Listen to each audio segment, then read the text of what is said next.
Here, we'll just tune into fucking Fox News and hear. And they were just barely hanging on. That they were really just trying to make sure they could get this and then get to the 4th of July event. The Tea Party caucus buckled. The Freedom Caucus, the Freedom. 207 yays, 209. The fucking Tea Party caucus buckled. Okay. Still look like we're just a few votes shy, 7 votes of the, 9 votes shy of that magic number. We're doing the math in real time. We go into journalism, so we don't have to do math. So I apologize if my counting is off. But the all indications here that Speaker Johnson is still on track for the victory. I saw a White House aide just a minute ago walk by, and I've been bugging this guy all day, and I've just said, Freedom Caucus is real. We'll see. All right, So you know what? Fuck it. I'm blasting it. As cautiously optimistic as they can, Sandra. But as Speaker Johnson made it very clear, he was going to get this to the president's desk and ready for the president's pen at any moment. Fair enough. We heard that confidence from him. We heard that confidence from Kevin Hassett, who advises the president on the economy at the White House, top of the hour. He said he's 100% sure that this will go through. Mark Meredith, we're watching the count. 208 yays now for the Republicans on the House floor. A couple minutes left in voting. Trey Gowdy, want to bring you back in here. Mark, jump back in if you get a lawmaker who walks by you fresh off their vote. We'll certainly welcome their thoughts. But as far as the promises made by the Republicans, including what you just heard from the House Speaker a few moments ago, the promises for economic growth and prosperity that they are promising Americans will result from this bill. It won't. It'll shrink the GDP is what they're saying. So it's ironically not even economic prosperity on that end. Do we have a blast off meme or what? Yeah, I think the thing that we may not see is that the revenue actually, there are 2 ways to reduce the deficit. You can cut spending or you can increase revenue. I don't know that you're going to see that much increased revenue. The president's trying to get manufacturing here. That's going to take a while. But in terms of your tax returns, the Republicans would be smart to send out a mailer and say, this is what your tax returns would have been had the Democrats prevailed. I fucking hate Trey Gowdy so much. So that's their best point. Look at this kooky ass motherfucker. Look at this haircut, bro. What's the value of your life? But they do need to talk about safety. The number that matters there is the 9, not voting 9. Now, they're in their offices, they're working their way over, or they're on the phone with James Blair and the White House, Susie Wiles, saying, okay, we lost this round. Can you help us with X in the future? But there's not a chance in the world Mike Johnson's going to put this bill on the floor if he doesn't have the votes. Yeah, these guys are great vote counters. You don't put a bill on the floor unless you know it's going to pass. That's the game on Capitol Hill. And Trey, you talked a little bit about. You know what I just read? Donald Trump wanted to cut Medicare or wanted to cut Medicaid and end Obamacare his first time around, and it literally didn't pass because of John McCain, and he hated John McCain every step of the way.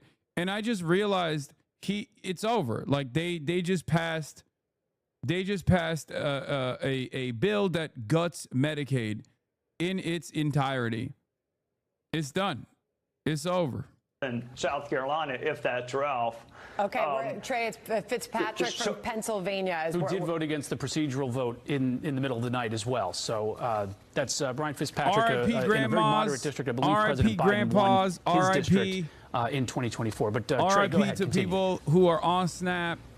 Yeah, I think the thing with the deficit, what drives our deficit and our debt's mandatory spending. And I've sat through many State of the Union addresses where it just didn't come up because it's not politically popular. Paul Ryan ran on entitlement reform, and they ran ads with him pushing Granny off a cliff in a wheelchair. So everybody talks about debt and deficits, but it's much more popular to spend than to cut.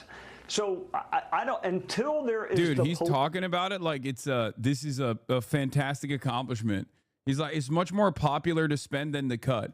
He's right, which is crazy. But he's literally talking about expenditures for people, like life-saving expenditures for people. Yeah, I wonder why it's more popular to fund these programs than to cut them, dude. But to your point, Eli.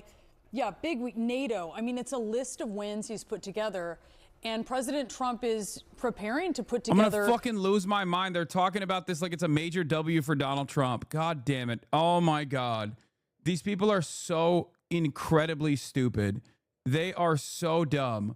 Everyone is so stupid. They just, another great victory for Donald Trump.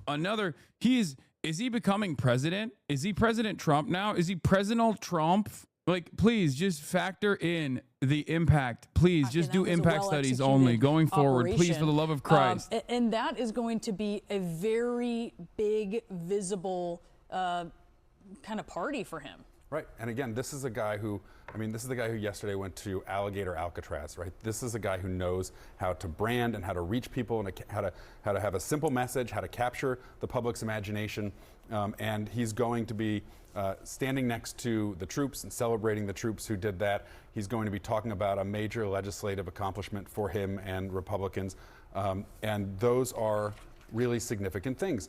Again, down the road, we will see, right? A lot of the deportations and the immigration stuff, the ICE actions, those are not polling as though they appear to be all that popular. So if ICE gets supercharged and we see a lot more of those, and that's what's on voters' mind 8 months from now, a year from now, we could be talking about a different story, right? You can celebrate anything at the bill signing. Joe Biden had a lot of celebrations for bill signings too. Didn't mean he ended up being able to, or the Democrats ended up being able to hold on to the White House, and here we are. So I think, give the administration, the White House, the Republican Party its due, because they do appear like they are going to get this to the finish line.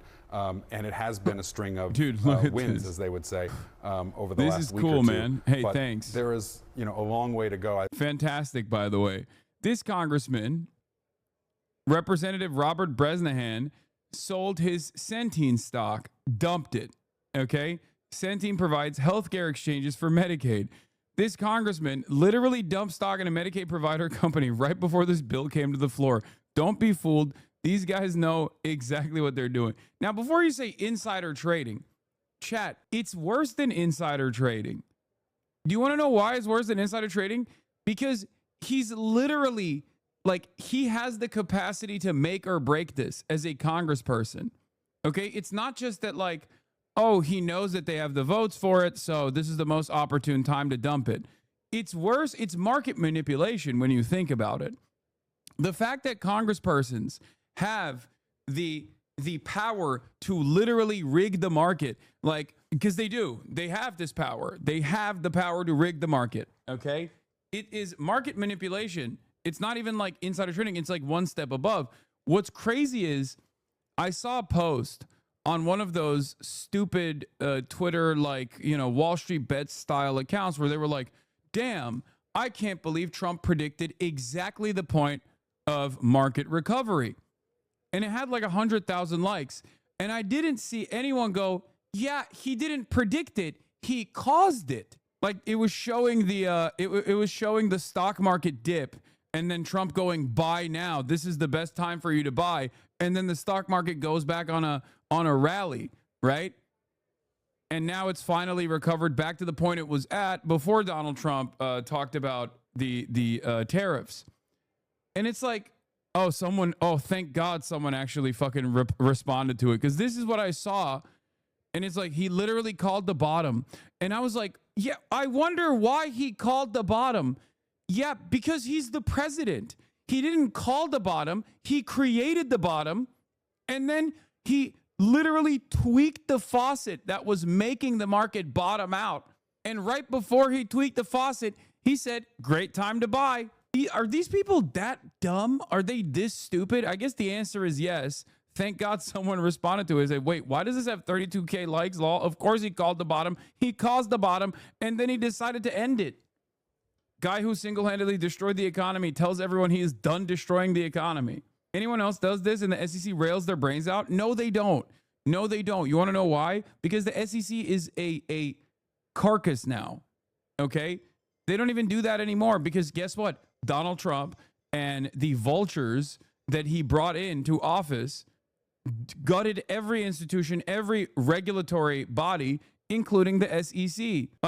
Yes, in a functioning government, the SEC is supposed to go, hold on, what do you mean? This is all of this stuff doesn't seem too legal to me.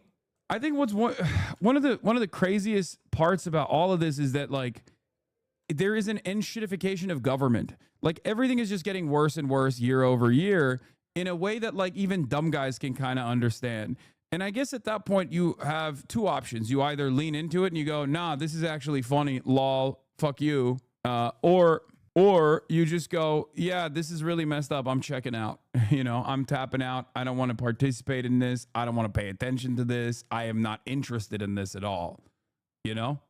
And so, yeah, if Democrats win the midterms, and we have seen over and over again that the voters that turn out for Trump in a presidential year are not necessarily going to turn out for, in those competitive races. The House passed it. The House initially came out with deep cuts, slammed it over to the Senate. The Senate literally added additional cuts that were even worse than the House's initial cuts. Then they passed it back to the House. The House said, okay, but this still has ginormous deficits. Maybe we won't vote for it because you have the Tea Party contingency within the Republicans who are like supposed to be quote unquote deficit hawks. They're not, obviously.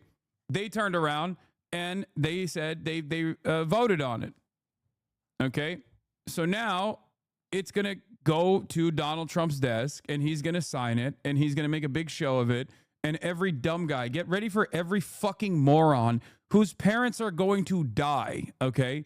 Every stupid person that that is currently watching, like tuning into like the Asm and Gold broadcast to be like, oh, what are the talking points? Like every single person whose grandparents rely on Medicaid for long-term nursing home care, for example, like their grandparents now have to, I guess, do additional paperwork once a month. And if they don't, they're kicked off that coverage. And what happens then? What happens to people that don't have Medicaid? It's already an insane process to qualify for this stuff.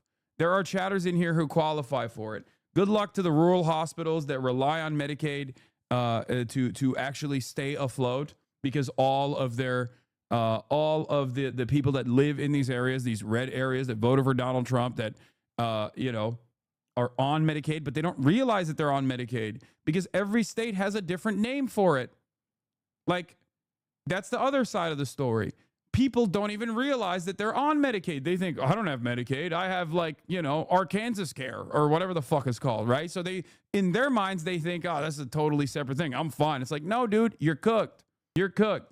3 Democrats who died this year would have sunk Trump's big, beautiful bill. The deaths of Jerry Connolly, Sylvester Turnell, Raul Grijalva, and their impact on Trump's sprawling spending plan have reignited fears about an aging Democratic Party.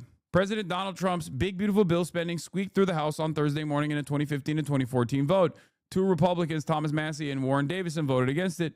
GOP Rep Andy Harris of Maryland, chair of the hardline House Freedom Caucus, voted present, and 2 other Republican reps as well. Our Home is the name. Okay. Open RSS. I don't know how to do that. I'm just going to do the paywall remover. Don't worry. I'm blasting the paywall. I'm hacking.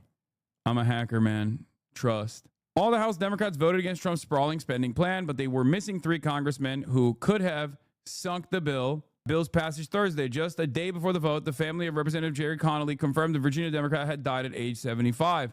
Weeks after announcing his esophageal cancer had returned, Connolly had first revealed his diagnosis shortly after winning re-election last November. His passage was the third in a string of Democrat deaths in the House over the past 3 months, following the deaths of Representative Sylvester Turner, 70, Representative Raul Grijalva, 77 in March. Had all 3 been alive and voting as expected, the bill would have failed by a vote of 2017 to 2015. Or not 2015, sorry, 215. 217 versus 215. Now, of course, in that process, would the Freedom Caucus actually play ball? Most likely. Of course, other factors come into play when imagining a scenario where Connolly, Turner, and Grijalva were still present for Thursday's vote. In the frantic days leading up to the vote, several House Republicans threatened to oppose the bill over issues like the state and local tax deduction cap, only to ultimately fall in line. It's impossible to say whether Massie, Davison, and Harris would have still withheld support if they didn't believe the bill could prevail without them. Still, Connolly's death has reignited concerns about the Democratic Party being run by a gerontocracy with few signs of the generational change needed. Wake of the party's crushing defeat in the 2024 election. Fitzpatrick and Massie were the only no votes. This is when the bill was first passing, for the record. This is when the bill first passed the House of Representatives and made its way to Senate. How many Republicans have died? Evil never dies. I mean, or I guess evil only dies if they're on the Democratic side, okay? But yeah, it's passed. It's over. The new agenda, the mega bill is now in motion. Now, there are a lot of unique things that the Republicans did that a Democratic Party could potentially take advantage of, but I'm holding my breath. I'm not holding my breath on waiting for the Democrats to take advantage of that. A new calculation trick that they implemented was the idea that the pre-existing tax cuts that were supposed to expire, okay, should not be factored into the deficit and should be made permanent. That was the new math that they decided to apply, which is just bullshit, okay? It's not how this works, obviously. There's a reason why those tax cuts are calculated in the way in 10-year increments. That is because they have to pass the CBO estimations, and they also have to pass a budget reconciliation, a more rigid analysis that budget reconciliation has. And that's the reason why they sunset those. That's the reason why tax cuts are slated to sunset.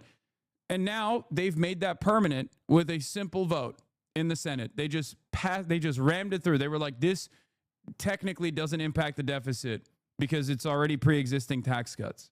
Okay? The filibuster obviously is a silly tool that doesn't work because you have the budget reconciliation that was the modus operandi in the past multiple administrations at this point, because it's the only way you can get a majority vote to win shit, to pass shit. And yeah, in spite of all of it, in spite of it all, they did it. They did the damn thing. Trump was able to whip the votes. ICE is going to go ham this weekend 100%. Oh, for sure.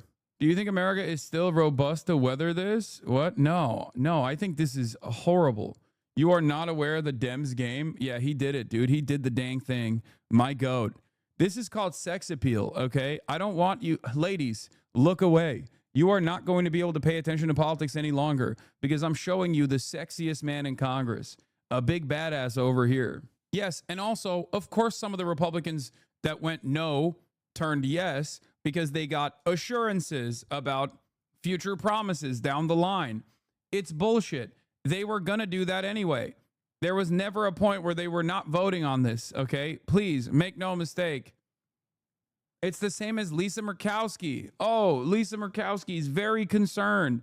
She's a moderate after all. She cares about Alaska. What happened? They always fall in fucking line. You know who never falls in line? The goddamn Democrats, dude. The fucking Democrats. They never fall in line. Democrats have comprehensive agenda items. They have all of these things that they promise during the campaign trail, during the election cycle. And then when push comes to shove, when they actually have to act, Kyrsten Sinema, Joe Manchin, Maggie Hassan, there are a million fucking Democratic senators and Democratic congresspersons that love to play the role of a spoiler. Republicans do not have this same predicament. Maybe they have Massey and they have Rand, okay? They have Rand Paul in the Senate and Thomas Massey in the House of Representatives, but that's pretty much it. All of the other stuff is just a back and forth. All of the other stuff is just silly back and forth, like a little bit of drama. Just remember that. A Dem takes office, it takes them 4 years to pass the We Love You bill, which grants a one-time $1,200 loan to black small business owners. Every time a Republican is in office, day one, they pass all the encompassing nasty motherfucker act that kills every living thing on God's green earth. It's true. It's true. We fucking hate you and we're going to kill you act passes in record speed time. Okay.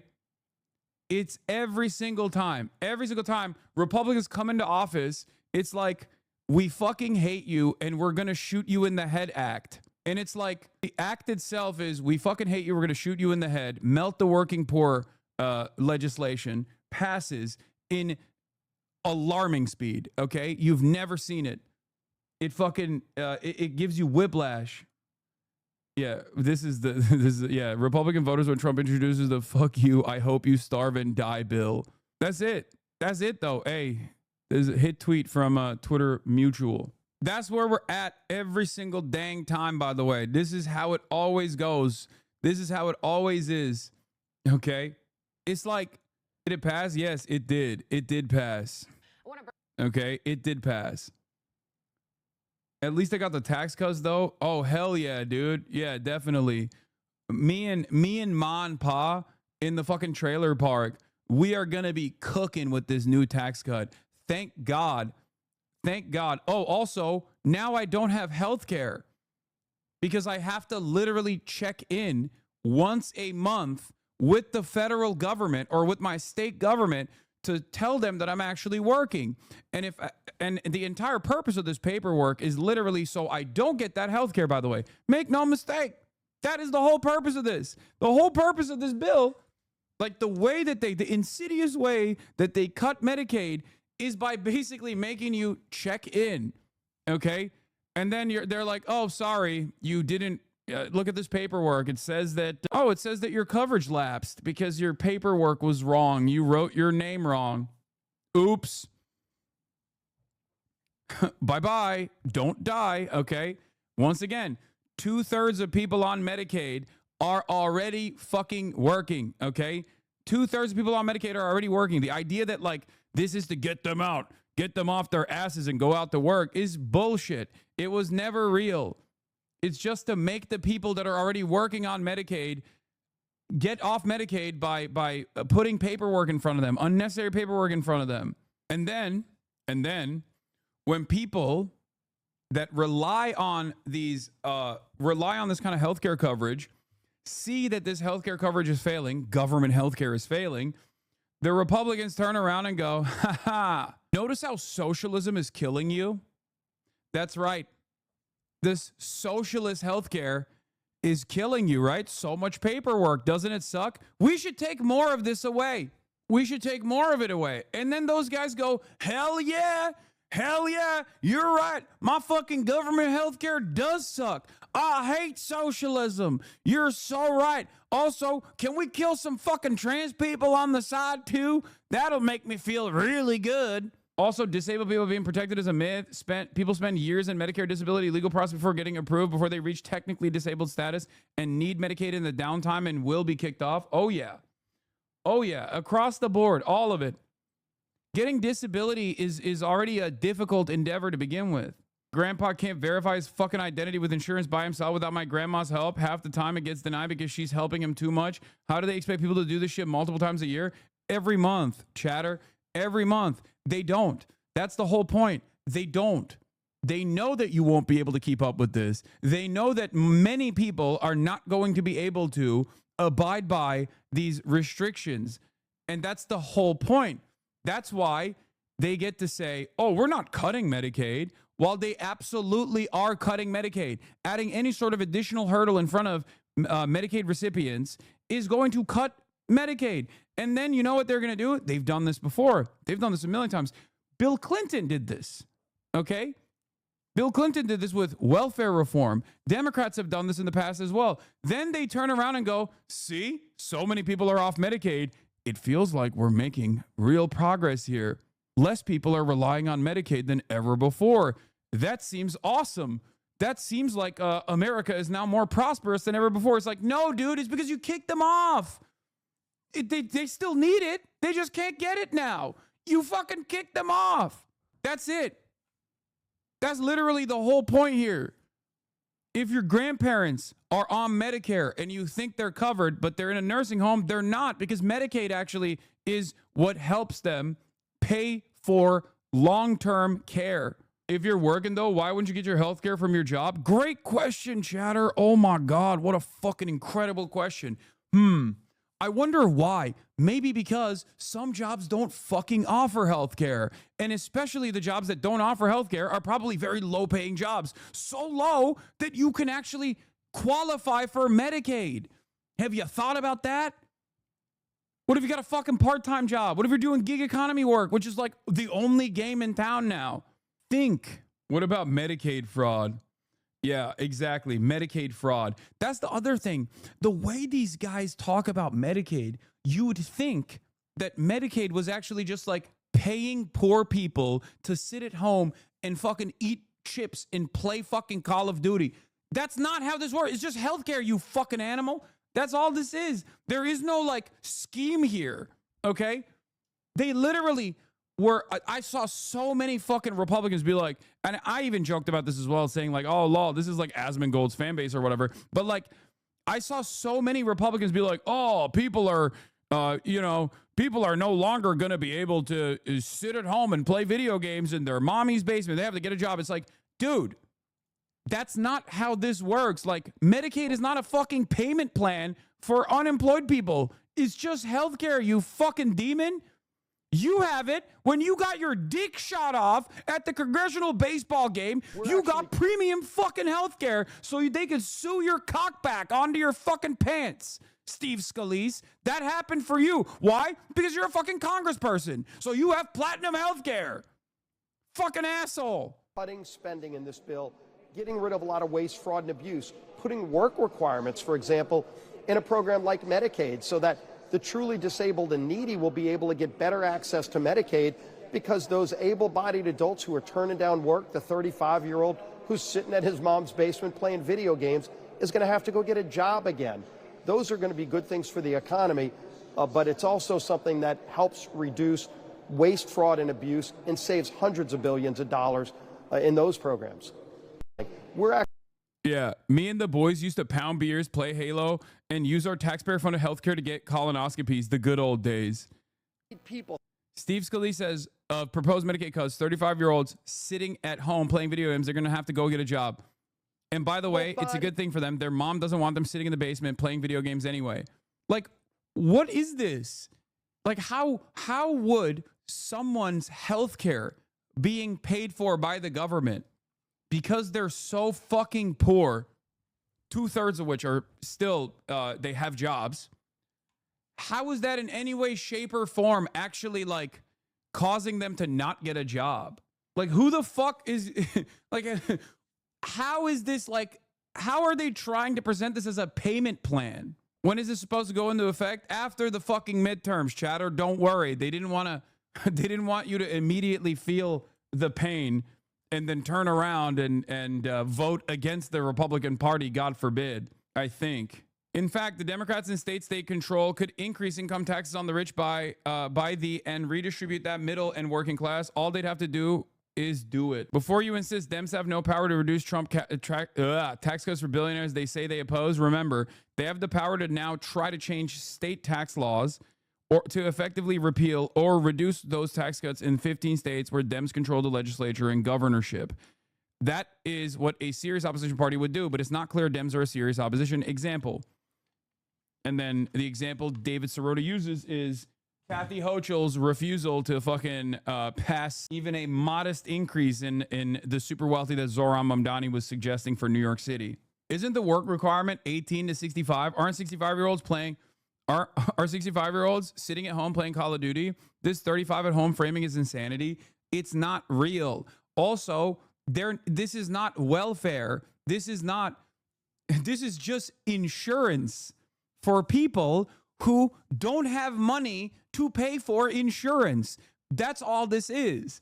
So there is no world where like people are like, oh, I was going to go out and work, but honestly, thank God my Medicaid paycheck came in. Like, that's not how this works. It's just when you get fucked and you have to go to the hospital, it's covered to a certain degree because you're so fucking poor, even though you have a goddamn job and you pass through like all these rigorous checks to begin with to qualify. It's not a simple process. This is not even a simple process. Felix had a good take on this. He said something like, if the Republicans actually had to go through the conditions and live like the people, their constituents that have Medicaid, here, this is it. In about 75% of the United States, it's nearly impossible to get on Medicaid outside of some of the worst set of circumstances an American can experience. If a single person in that chamber had to spend a day as someone who actually qualifies in a red state, they would kill themselves. And so much of the people are their constituents directly, okay? So much of the people that they're fucking, like, I don't want you to celebrate this in any way, okay? Because it still fucks over everybody, okay? It fucks over the working poor. I am unconditionally against this kind of thing. I think we should be moving in the opposite direction where we actually expand healthcare, right? We get Medicare for all rather than limit the already incredibly limited amount of healthcare that we're offering to people that are below a certain line that are so close to poverty overall that like they have to get this help or otherwise they die, right? But one of the craziest aspects of this is that the people that get fucked the most from bills like this are the Republicans that live in fucking rural areas. It's the people that you know, okay? It's your uncle that's on disability pay that fucking talks about welfare queens. It's your distant relatives that live in a fucking trailer park that constantly talk about like, oh man, no free handouts. It's like, bro, you're on welfare. You're on welfare and you're on Medicaid. What are you talking about? Like, what do you mean? It's those guys. It's like half of the fucking population of places like Kentucky, half of the population of places like West Virginia. All of these places where you got people who literally cannot work or are working but are so poor that they need this kind of additional help from the government. And then they turn around and they're like, hell yeah, I'm voting for Donald Trump, baby. He's got me. Or I got mine, fuck everyone else. Exactly. But it doesn't even matter. It doesn't even matter. I'm not even talking about those super rich people who are fucking assholes, okay? I'm talking about the overwhelming majority of Trump voters, because not every Trump voter is a fucking multi-millionaire. Obviously not. There aren't that many of them, right? There are more of them voting for Trump than voting for Kamala Harris or anyone else, right? But like ultimately, there are, in the 99% of Americans, there are plenty of fucking people that actually rely on these social safety nets, don't even realize that they rely on these social safety nets, and constantly advocate for their own demise. It is very frustrating. We see them in this chat every fucking day. They come to me, a guy living in fucking California, a guy that already has like a decent amount of money, who is fortunate enough to be able to take care of his own fucking family. And they say, from their position of a working class American that relies on these social safety nets, they say, fuck you, you fucking idiot. Get wrecked. Oh, I bet you're malding now. I bet you're fucking malding, dude. It's like, yeah, I am. Because clearly I care about your fucking parents than you do. That's why I'm malding.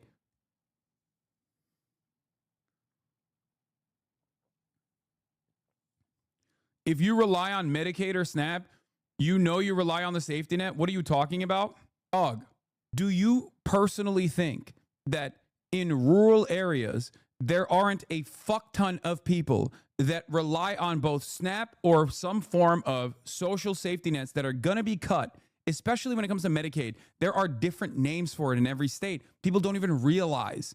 People don't even realize that their fucking Medicaid is getting cut because they don't think it's Medicaid. They think it's something else. Okay? Do you not realize that there are a fuck ton of people who are like, oh yeah, no, this is great. Trump's got me. He's got me. He's actually going to defend me. I'm so glad I voted for him. What a massive W. Meanwhile, Trump is about to pass a bill that is going to gut their health care. Yeah, here. I mean, we covered this yesterday. If you're in Nebraska, it's called Access Nebraska. If you're in Nevada, it's called Nevada Medicaid. But if you're in like California, it's called Medi-Cal. You don't know. That's not Medicaid. It's Medi-Cal. Connecticut is Husky Health. Don't worry. They'll be saved by the Trump 1000 and a new bank account. Do you understand? How many people do you think have, for example, in Oklahoma, are on Sooner Care and they have no idea? They have no idea. They're obviously, I mean, it's a deep red state. How many people do you think, or there's probably people in Ohio that don't realize that Ohio Medicaid is Medicaid, okay? 1 in 4 Oklahomans are on Sooner Care. Are they at least increasing quality of care? What? No. Look at American healthcare broadly. We fail on every metric. No, this is not about increasing quality of care. As a matter of fact, it's going to decrease quality of care. You want to know why? Because not only will people not be able to pay for healthcare, so they can't go to the fucking doctor because they don't have healthcare any longer, because they fucking can't keep up with the paperwork necessary to maintain their fucking life-saving healthcare. But also on top of that, when less people go to the fucking rural hospitals because they're already in a state of disrepair and they heavily rely on fucking Medicare or Medicaid payments, okay? Then those hospitals shut down. And then the existing hospitals that are now in a 100-mile vicinity that are in these big cities are now overwhelmed with the extra people that are using the emergency rooms for the most part. I mean, yeah, there's a whole letter that they sent to the United States Senate, the Honorable Donald Trump. Dear President Trump, Leader Thune, and Speaker Johnson, in May, Republicans of the U.S. House of Representatives passed a reconciliation package that, if enacted, will impose the largest cuts to healthcare in the United States history, slashing funding for Medicaid and Affordable Care Act by more than $1 trillion and triggering more than $500 billion in Medicare cuts. Republicans' cuts to Medicaid and the Affordable Care Act will cause 16 million people in the U.S. to lose health insurance coverage. A majority of adults living in rural areas are concerned that these healthcare cuts will negatively impact hospitals, nursing homes, and other healthcare providers in their community. They are right to be worried, as these cuts will have devastating consequences for health outcomes, costs, and jobs, and the economic success of rural communities. Today we write to provide you with a detailed information about rural hospitals that are uniquely at risk of financial distress and even closure, conversion, or service reductions because of the cuts in the House-passed reconciliation package. The information provided by Cecil G. Shep's Center for Health Services Research at the University of North Carolina Shep Center illustrates that your party's reconciliation bill will mean what your party's reconciliation bill will mean for the health of Americans living in rural communities. Oh, there's also the private health insurance costing more as well overall. Medicaid, here. I have private insurance. Well, when uninsured people go to the hospital, they still... Here. Why would I care about Medicaid? I have private insurance. Well, when uninsured people go to the hospital, they still get treated, especially if it's an emergency. And if they can't pay for those treatments, the hospital has to.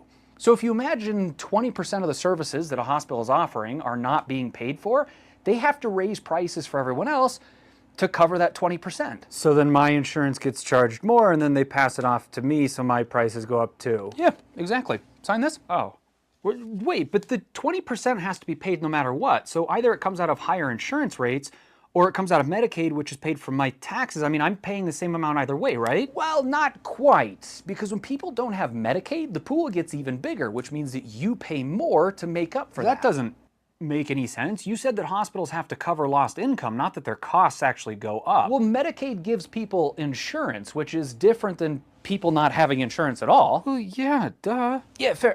What I meant is that when people have insurance, they're more likely to get preventative care. When they don't, they're probably waiting until it's an emergency. But emergency rooms are already astronomically more expensive to operate than primary care. And on top of that, people are now coming in with more complicated problems that require more expensive services, which cost hospitals.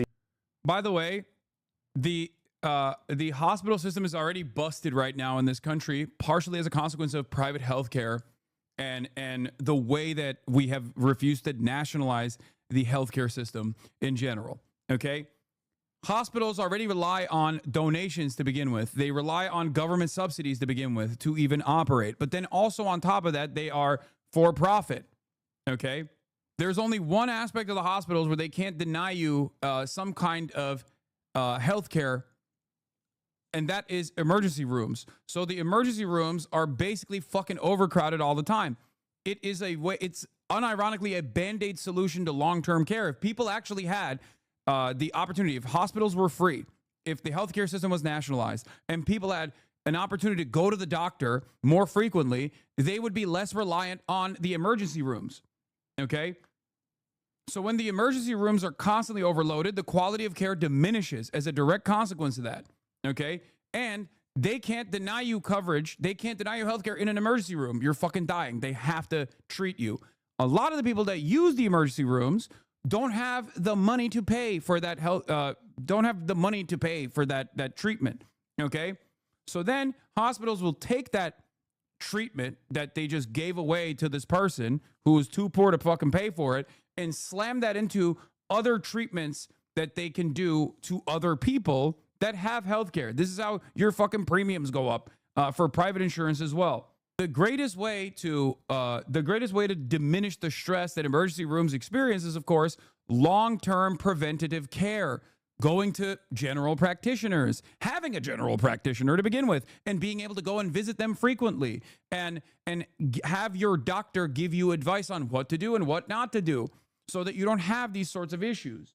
But we don't do any of that. We don't do any of that shit in this country. Everything is so busted. But hey, guess what? It's fantastic for the GDP. Do you understand? It is fucking amazing for the GDP. It makes my dick hard how hard this entire sector that literally is just a expensive middleman that should not exist gets to exist and gets to get so much fucking government subsidies in the process. Oh, I love it, dude. I fucking love American GDP. Line goes up. Line goes up. Fuck yeah. It makes me so horny. I love when the line goes up. An entire fucking $1 trillion sector that literally should not exist. Even more money, so then the pool gets bigger. And then on top of that, you have to think about what happens when hospitals start closing. I have to drive further to get medical care. Maybe, but I mean, think about this. Even if you're in a nice area, some hospitals, especially in rural areas, have a higher percentage of patients that use Medicaid. And if they're not getting paid from Medicaid, they probably can't stay open. Then those hospitals probably shouldn't be open. If they need a government handout to be profitable, well, it's not a handout. Those hospitals are doing the exact same services as other hospitals. It's just due to who their patients are, the insurance that's Also, yeah, government handouts for hospitals. There's not a single hospital in the fucking nation that does not get a government handout, quote unquote. Okay? And they should. It should all be free. Every part of this should be dealt with through the government. Okay? There should be no fucking profit incentive in any part of this process. Healthcare is an inelastic demand service, okay? Without it, you fucking die. This is literally Econ 101. It's not even, this is what you learn in the econ classes that you take. They don't pay a lot of attention to this concept after they just say inelastic demand and then they move on. And you're not supposed to think like, wait a minute, healthcare seems like that's an inelastic demand, which means that there needs to be severe government intervention, severe government regulation over this, because clearly if there's inelastic demand, that means that the people who are supplying could like set the prices to whatever they want to, and people still have to get it. Otherwise, they fucking die. Healthcare and pharmaceuticals and every part of the hospital system, every part of the healthcare system has to be not for profit. It's alarming that we have this concept and we're trying to eradicate this as well for the USPS, right? The United States Postal Service. It's not supposed to be for profit. Everybody understands, or at least most people understand, that it's not supposed to be for profit. It's a service that needs to exist.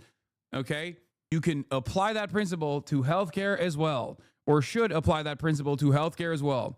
But people seemingly don't do that.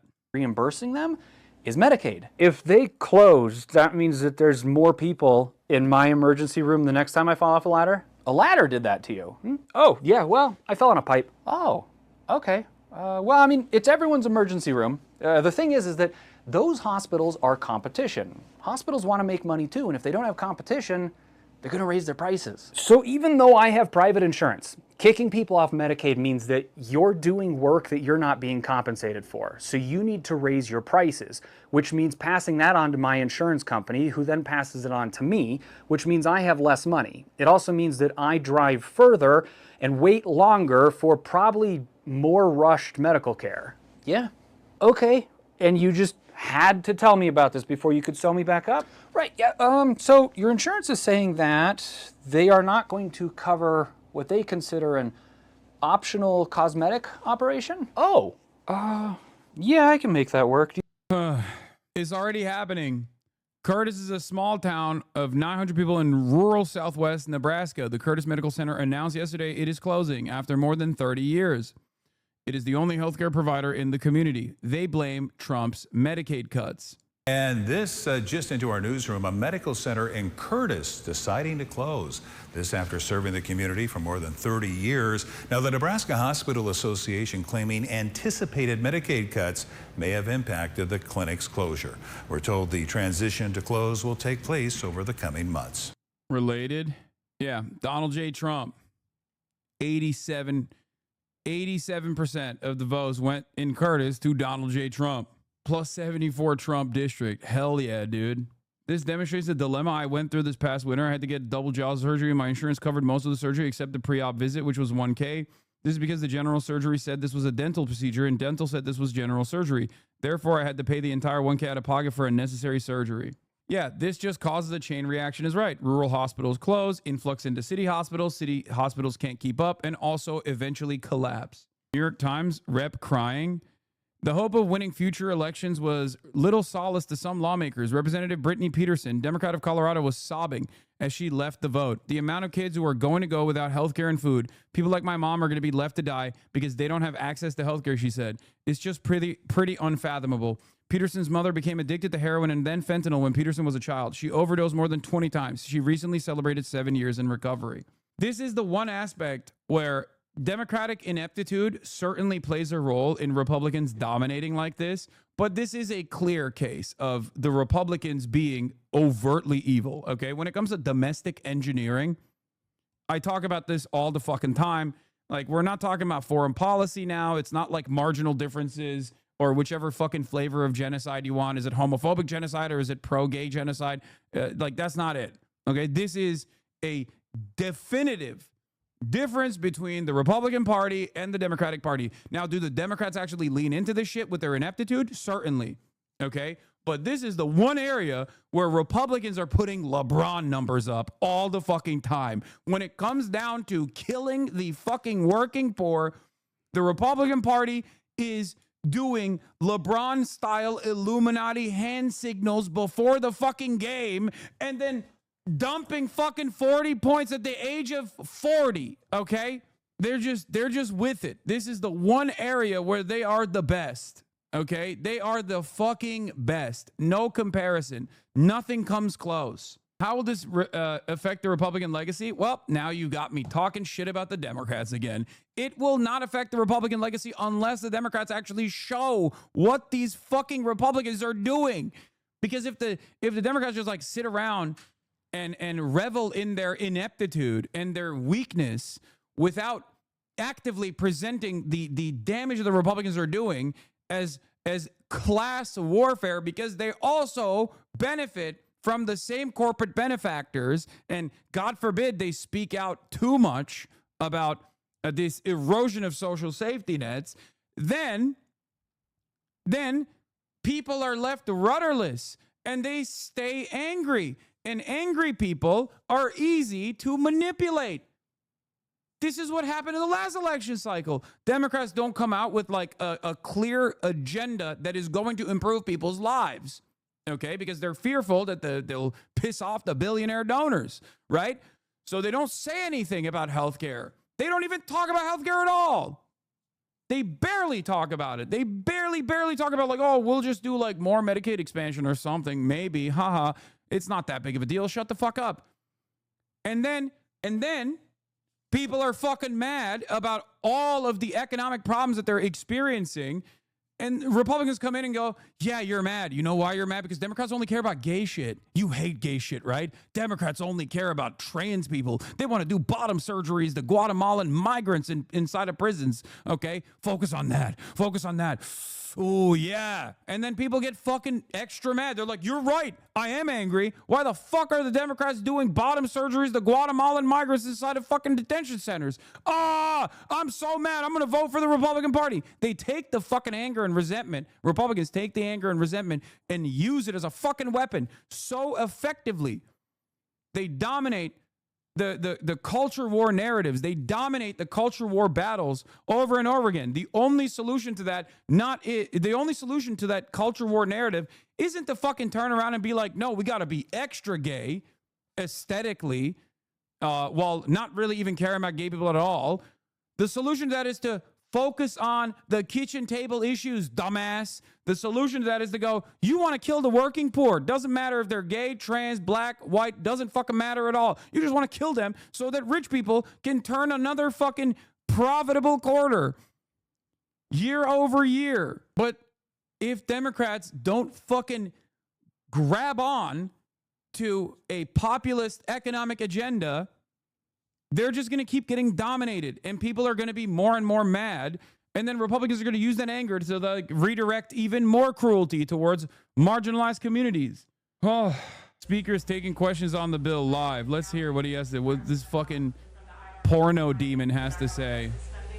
Michael Penis. Look, I think a lot of the estimations about what this legislation would do in a negative manner to communities in my state or any other are far overblown. I can tell you that this bill is going to be a great thing for everybody around the country, my constituents especially. What's good for Louisiana is good for America. We've got great tax policy here. I think they're going to feel this pretty quickly. Oh, they're gonna Wages feel it will all right. rise. when the remaining rural hospitals in Louisiana close down, they're gonna feel it so will good. increase dramatically. I think unemployment will be low. We're going to duplicate what we did in the Let's first take a look at his state. Okay, let's take a look at Louisiana, one of the worst states for wealth disparity in the entire nation. How many people are going to get kicked off their health care in the state of Louisiana, you might be asking, with this new big beautiful bill? The number is 267,550. That's right. Here it is. 267,550 Louisianans are going to be kicked off of their health care in the state. That's going to be so good for them. You don't understand. They're going to fucking find their bootstraps and they're going to pull themselves up by those goddamn bootstraps. Okay? It's going to be fantastic. Oh, you don't understand. You don't understand. It's going to be so good for Louisiana. Hell yeah, baby. Red states have a higher density of poverty, okay? Red states have higher poverty per capita than fucking blue states do. Which means they have more people relying per capita on these fucking social safety nets than even blue states do. That's what's so fucking insane. And the craziest part about this is that we have so much money. We have so much money. This is the wealthiest nation on the fucking planet, okay? This is the wealthiest nation on the planet. We could be doing so much better by every single American. Yes, I said fat on accident. I was reading chat and I accidentally read something in the chat. Shut the fuck up, stupids. Shut up, stupids. Offensive as the woos hold out Republicans going on to say Mr. Trump has many ways of making members do what he wants. The all-powerful party boss can be frightfully vindictive. Byron McDonald from Florida. How many people are going to get kicked off of healthcare in the state of Florida? Let's take a look. Let's take a look. Let's look at those numbers, baby. Get those numbers up. Get those numbers up. We got to get those numbers up, baby. In the state of Florida. Okay, in the state of Florida, 1.9 million, almost 2 million people are going to lose their health care in the fucking state of Florida. Let's see how he's responding. The president came in and was trying to work with members to get them comfortable. Another thing to understand is, listen, at the end of the day, Donald Trump is a businessman, ladies and gentlemen. If he has to use the stick, he'll use it. If he has to use carrots, he'll do that too. He's about accomplishing the mission, period, point blank. And so a lot of colleagues saw yesterday was President Trump leading the Republican conference to make sure that we delivered on all the promises from last year's election. We were able to do that. His leadership, especially these last 36 hours, has been tremendous. You know, I told him today, he's the closer. He closed this deal.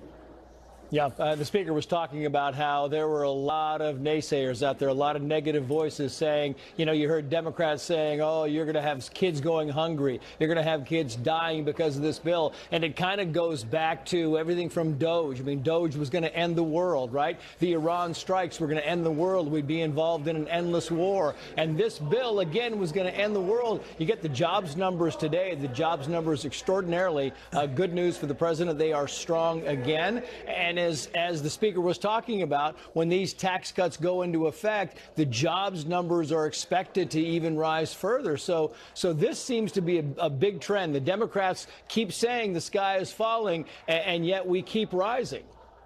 Listen, Trace, I'll tell you, by the way, nice suit, you look good. I will tell you this, it's about common sense policy.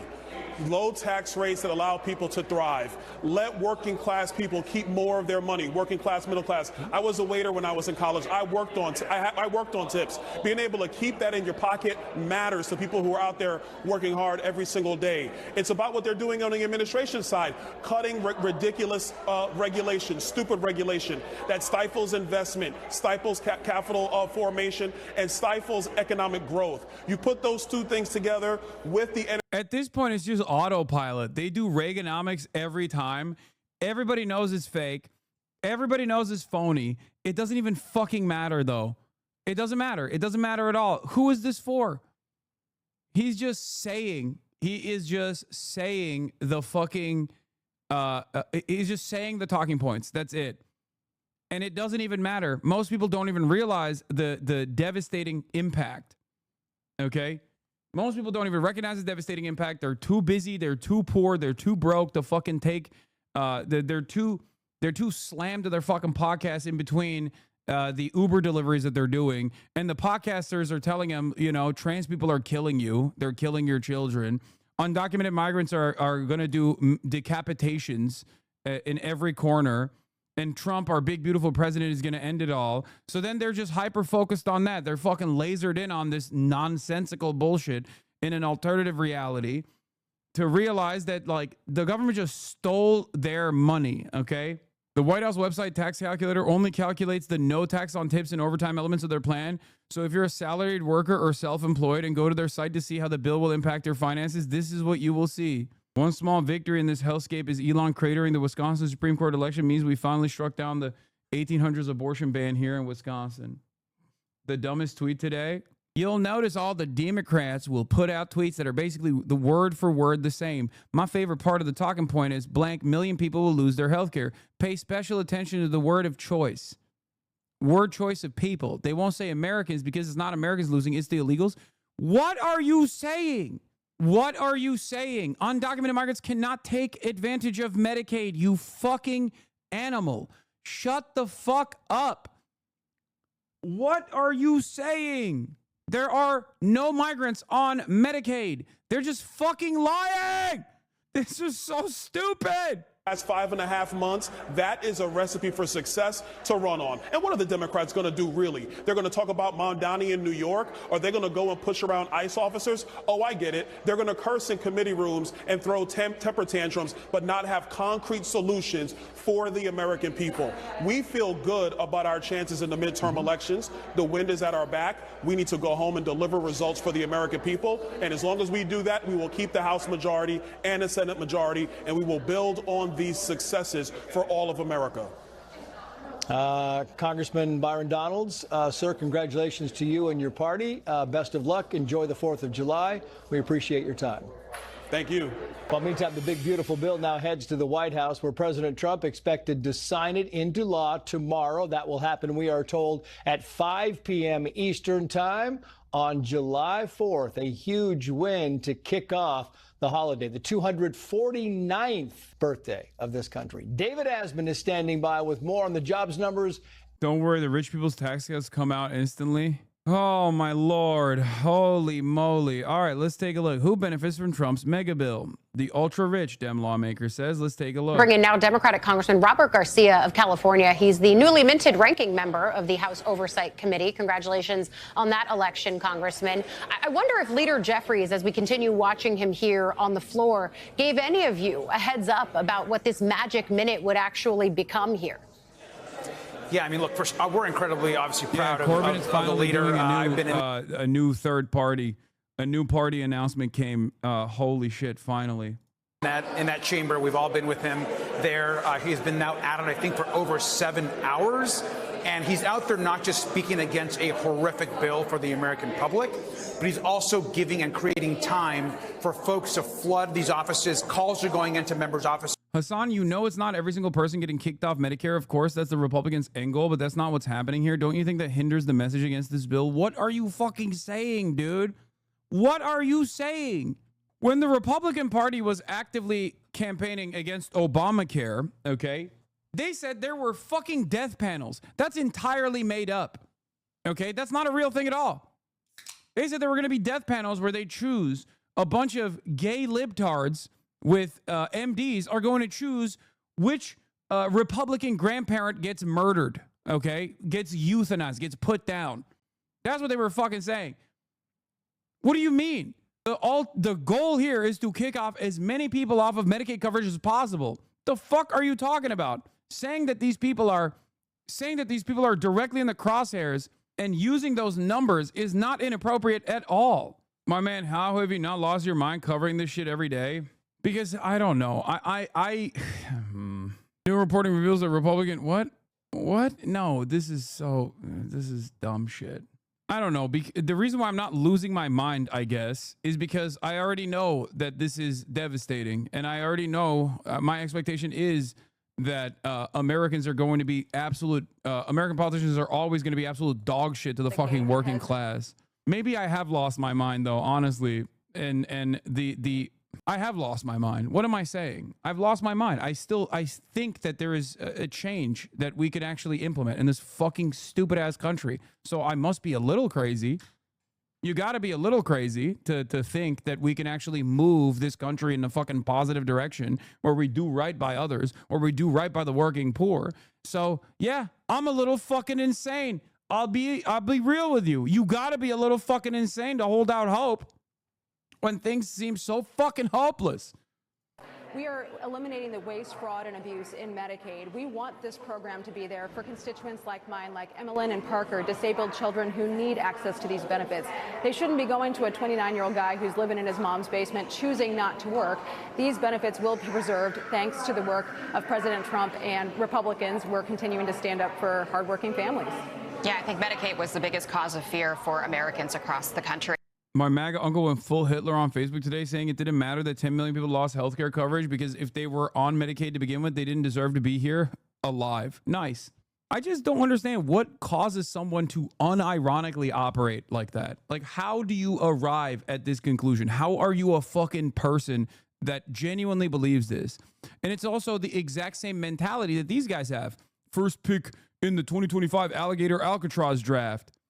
Like, they're dumping alligators outside of the fucking concentration camp, the death camp that they're gonna have for migrants. Hell yeah, baby. It's like, how do you look at that kind of transparent cruelty and you think to yourself, this is good?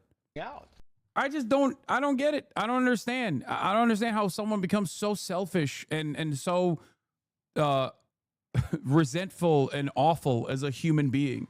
Yeah, well, I just think it's interesting that all of a sudden people voted for Thomas Massie. Like, I don't remember voting for Thomas Massie with this. I remember voting for Donald Trump to get this bill passed. And I feel like a lot of Americans who voted for Donald Trump feel the same way, especially not only with Thomas Massie, but a lot of the other Republicans who are kind of leaning towards no. They didn't vote for these Congress people. They voted for President Trump. They voted for this. I don't remember voting for Thomas Massie. Okay, I guess you're not from his district, you know? That's kind of how this works. I don't know if you know this. He is a Republican representative in the House of Representatives. That's just not how things work. This mandate. And if you're going to vote no on this, then you're voting along with Democrats, especially Democrats like Maxine Dexter, who was on the Hill today dressed in a white robe, who also visited El Salvador to go see Kilmar Abrego Garcia, who killed Americans. Who killed Americans? Kilmar Abrego Garcia killed Americans. I guess you could say whatever the fuck you want. Dude, you can say whatever the fuck you want about undocumented immigrants, okay? Or even if they have proper work clearance. Like, this guy's a literal fucking union worker, okay, in the state. But because he's brown, you can say whatever the fuck you want on TV. You could be like, oh, he's a murderer. Same with Zahra Mamdani, also brown, Muslim guy, socialist. He wants to kill all Jews. Maybe he has killed Jews. Maybe he has tasted the blood of Jewish children and he wants more. Who cares? No one's going to check me. I can say whatever the fuck I want. It's crazy. It's actually crazy. You can say whatever the fuck you want about black people, brown people. You can say whatever you want, dude. It's awesome. Great stuff. That a lot of people are passionate about passing. If you're not siding with Republicans, then unfortunately you're siding with Democrats, anti-American. Might be leaving. Over $1 trillion cut from a program that covers 40% of American children while simultaneously giving a blank check to Lockheed Martin for their all-time dumbest proposal. In most democracies, you'd at least have plans to leave the country after voting for this bill. In some sense, I think this is their attempt at a solution for U.S. healthcare. Kill off as many Medicaid recipients as possible, but to try and start with the ones they feel fewer people will miss. In their minds, this includes those with children older than 14 too. Again, this traces back to Bush 2 almost verbatim. They got away with it, so I see no reason why these new fascist kleptocrats will ever have to care. Hell, they even rehabilitated the Bush admin over the ensuing decades after they immiserated us all and gave it to KBR. Yeah, zero prosecutions for any of the Bush people, as well as Obama being made entirely of populism-absorbing materials, was the hinge point. That sealed the deal on a country where the worst actors had zero fear of ever facing consequences. Yeah. Oh, she apologized. It's great, man. It's awesome. It's great. Fuck the working poor, you know? Guess what, dude? We got more money for some of the dumbest fucking hogs out there who are going to be doing black bagging, kidnapping operations without even revealing that they're members of law enforcement, okay? You got more ICE kidnappings that are imminent now. We will have more money for GEO and private prison contractors to set up concentration camps, more alligator Auschwitz all around the country. It's going to be awesome. The dudes who are working outdoors in 100-degree weather so you can get fucking avocados, okay? The dudes who are picking those fucking fruits and shit, they're going to get destroyed. They're going to be ripped away from their families, from their way of existence. They're going to get detained, kidnapped, and sent to El Salvador. I work at a CHC in Washington that serves over 100,000 Americans yearly with a over 50% Medicaid population. Would love to send you some data we put together for advocacy. Didn't Trump just say we got so much money from the tariffs? Why aren't they at least using that rhetoric to say the deficit will be reduced by that revenue? What? Because it's also fake. It's fake bullshit. I'm telling you, yesterday, we were doing rain dances. We were praying for fucking rain, divine intervention to actually somehow disrupt this process. Because that is how fucking powerless the average American is to stop these sorts of things. These events are in motion. There's nothing you can do about it. Many people are oblivious to it. Okay? Liberal democracy at least makes you feel like you have a say in this process, but you fucking don't. If people were asked straightforwardly, like, do you think we should give a giant tax cut for the wealthy by cutting Medicaid for millions of Americans, by cutting SNAP benefits for millions of working poor Americans, I don't think there would be above a 10% approval for that, okay? In a straightforward referendum. No way, no how. But that's not how this stuff works. Pretty Big say in November, dude literally ran on this bill. Yeah, he ran on this bill. He did. Because if I recall correctly, he kept saying no cuts to Medicaid, no cuts to Medicaid. So no, I don't think he ran on this bill. You can say he ran on the tariffs. That's definitely true. But he abso-fucking-lutely did not run on cutting Medicaid so that rich people can get a tax cut. You don't have to defend Donald Trump on this especially. Oh my God, I'm on the tube. You're on the tube, lad. As we understand, there are people calling into some of these offices that you're all talking about from the Republican side. And he's really, I think, bringing life to important stories from across the country. A lot of us expected him to... Yeah, he ran on a wall that Mexico was going to pay for. They didn't pay for it. He ran on tariffs that China was going to pay for. China didn't pay for it. He ran on mass deportations that were going to be great because there's so many criminals. They're not deporting criminals at all because all the fucking criminals that are undocumented migrants have already been prosecuted and are either in prison or have been deported already. He ran on no new wars, no more wars. He ran on ending the wars. Wars are still going on. Look at Russia and Ukraine. Russia is making new gains on the fucking battlefield. Israel has not even remotely stopped its fucking genocidal ambition in Gaza. Donald Trump has actually leaned into that. Then on top of that, we also fucking struck Iran, spending another $100 million to do that. Eggs are still fucking expensive. Milk is still fucking expensive. None of the prices came down. He lied about everything. And worst of all, you still got dumb fucks running around being like, nah, dog, we're winning so much. Why are we winning? Because the fucking libtards are mad. Brother, you're fucking stupid. Nothing in your life improved. You just have made up a villain in your mind to get angry at, okay? Are you tired of winning? So much winning. Mr. President, please, no more winning. We've won so much. To do something like this because he is that kind of a leader. But it's also really important for people to know that if this thing passes, 17 million people are going to likely lose their health care. Millions are going to lose their food assistance. ICE is going to be able to double the amount of detentions that they're doing across this country, targeting, as we all know, sometimes U.S. citizens and people with no due process, and all so that billionaires can get a massive tax cut. And so, I mean, we're incredibly proud of the leader. It may be that he breaks actually a record here in doing this, and it's a righteous cause to oppose this bill.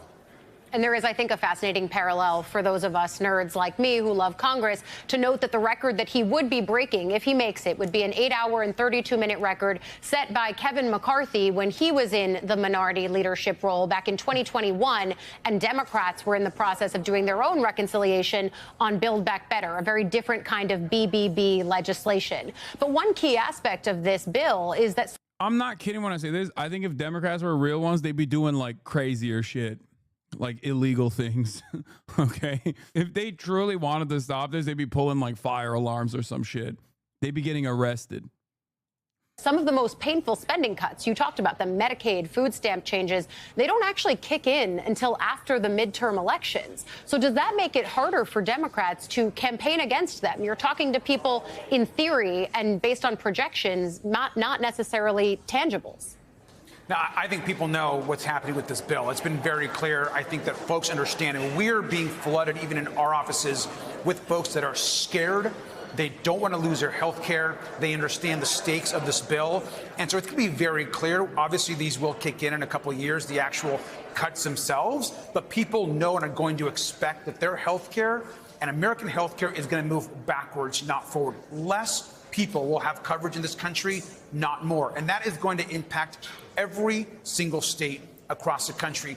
Governors and states are going to have to make very difficult decisions about who stays on their state plans and what is actually funded. And so it is crazy to me to think that these Republicans are willing to throw their own constituents' health care aside so that their richest constituents can get a tax cut, so that Elon Musk can get a bigger tax cut, so that larger corporations can save and get more money, yet nothing for lower income folks, for middle class families who are looking at losing not just this, obviously, healthcare piece.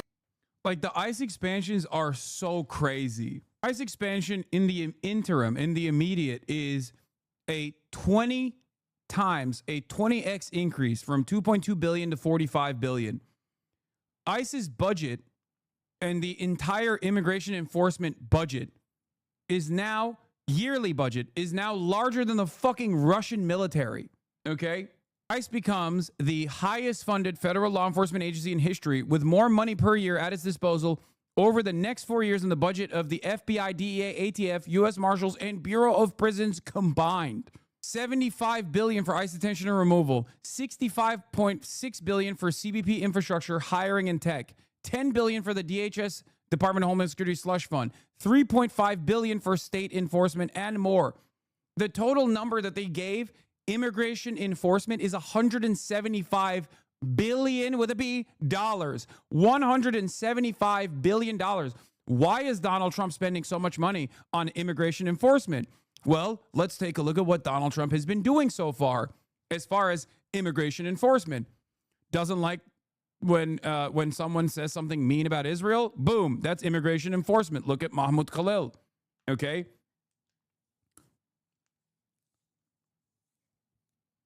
When this administration doesn't like someone, they use immigration enforcement as a tool. I've been fucking detained by Customs and Border Patrol. As a political dissident, I've been fucking detained at the point of entry into the country because it is the immigration enforcement is the one aspect that has no legal control mechanisms in it, okay? It is the way that Donald Trump can open up the floodgates of fascist control, fascist repression. 68% of Americans live in what the ACLU calls constitution-free zones, okay? These are areas where BORTAC, which is like the SWAT team for ICE, and ICE agents and Customs and Border Patrol agents, and now, depending on how the Trump administration utilizes, even like HSI and numerous other federal agents, can basically operate without any sort of constitutional protections afforded to both the citizens and non-citizens alike. They can fucking detain you, they can arrest you, and if the Trump administration moves on with their initiative of eroding due process, they can even fucking ship your ass to another country and say, oops, can't return them, sorry, we don't know what happened. Once you build a massive deportation machine, an industry really, it will not stop with one category of immigrants or immigrants at all. It will self-perpetuate new classes of people to detain, to fill the detention beds and meet removal quotas. It will create a meal to feast on. Look no further than the defense spending or the prison complex we built to sustain the war on drugs. The idea of creating a totalitarian police state with masked Stasi that disappears tens of millions of people, whoever the regime finds disfavorable at a given moment, is really unpopular, and the only people who actually want that are worthless rump of people like this. America's a white country, whatever it takes to get back to that. Hopefully, American blacks. Good. Let's do socialists and communists next. Here's a pic of he and I. I'm 5'11", and he's at least 3 inches taller, so you're not telling the truth. Breaking. The Desden father charged with child cruelty and animal abuse after security cameras captured him threatening his daughter now has custody again of the 15-year-old girl. This is the guy. This is exactly the type of person that the Trump administration is lasering in on when they do this kind of fucking removal proceedings. Okay? Some of the worst scumbags of all time. Just like animals, worthless fucking animals. It's always the worst piece of shit in your fucking hometown that never left the hometown, that's doing child cruelty, pedophilia, and the like, that is excited at the prospect of undocumented immigrants getting fucking shipped out, or even black people and brown people that are documented U.S. citizens getting shipped out of the fucking country. How do you design a future for this nation state by looking at some of the cruelest, most inconsequential psychopathic individuals? It's fucking insane. Here's another example of people just like this. Alligator lives matter. The good news is alligators are guaranteed at least 65 million meals if we get started now. The number of undocumented migrants in this country is not 65 million. The number of the Hispanic and Latino population in this country, however, is 65 million, saying the quiet part out loud. Now, if you were to say, come on, Laura Loomer is some edge case. She's been banned off of every social media application. She has no power in the Republican Party. Maybe you were right at a certain point in time, but Donald Trump has called her a fucking free spirit after people were asking, why the fuck is Laura Loomer in your airplane, in your private jet, flying around and giving you advice? Laura Loomer herself has taken credit for all of the firings that took place in the Department of Homeland, not even the Department of Homeland Security, sorry, the national security apparatus in this country. She has Trump's ear. These are the kinds of fucking animals that are actually convincing Trump to do shit. There are 65 million illegal aliens in the United States. Nice try, though. There aren't. Trump estimations that are bullshit says 20 million. The official estimation is 12 million. Millions of Americans set to lose health insurance as Trump bill passes the House. Millions of illegals, that is. These people are so fucking stupid, man. They are so dumb. Oh my God. They will never understand what is destroying their lives. That's all it takes for these guys to be like back in the day, before the meta was blaming undocumented migrants for everything, was black people. Okay? That's what it was. You just say, well, black people are taking advantage of this, and the dumbest motherfuckers on the planet would be like, oh, I don't want it then. It's like, bro, you're using it. You're using welfare. What do you mean? Like, you're ready to cut out an eye if black people lose 2? Is that what it is? Are you that fucking stupid and racist? Some are. Some are. That's what the welfare queen mentality was about.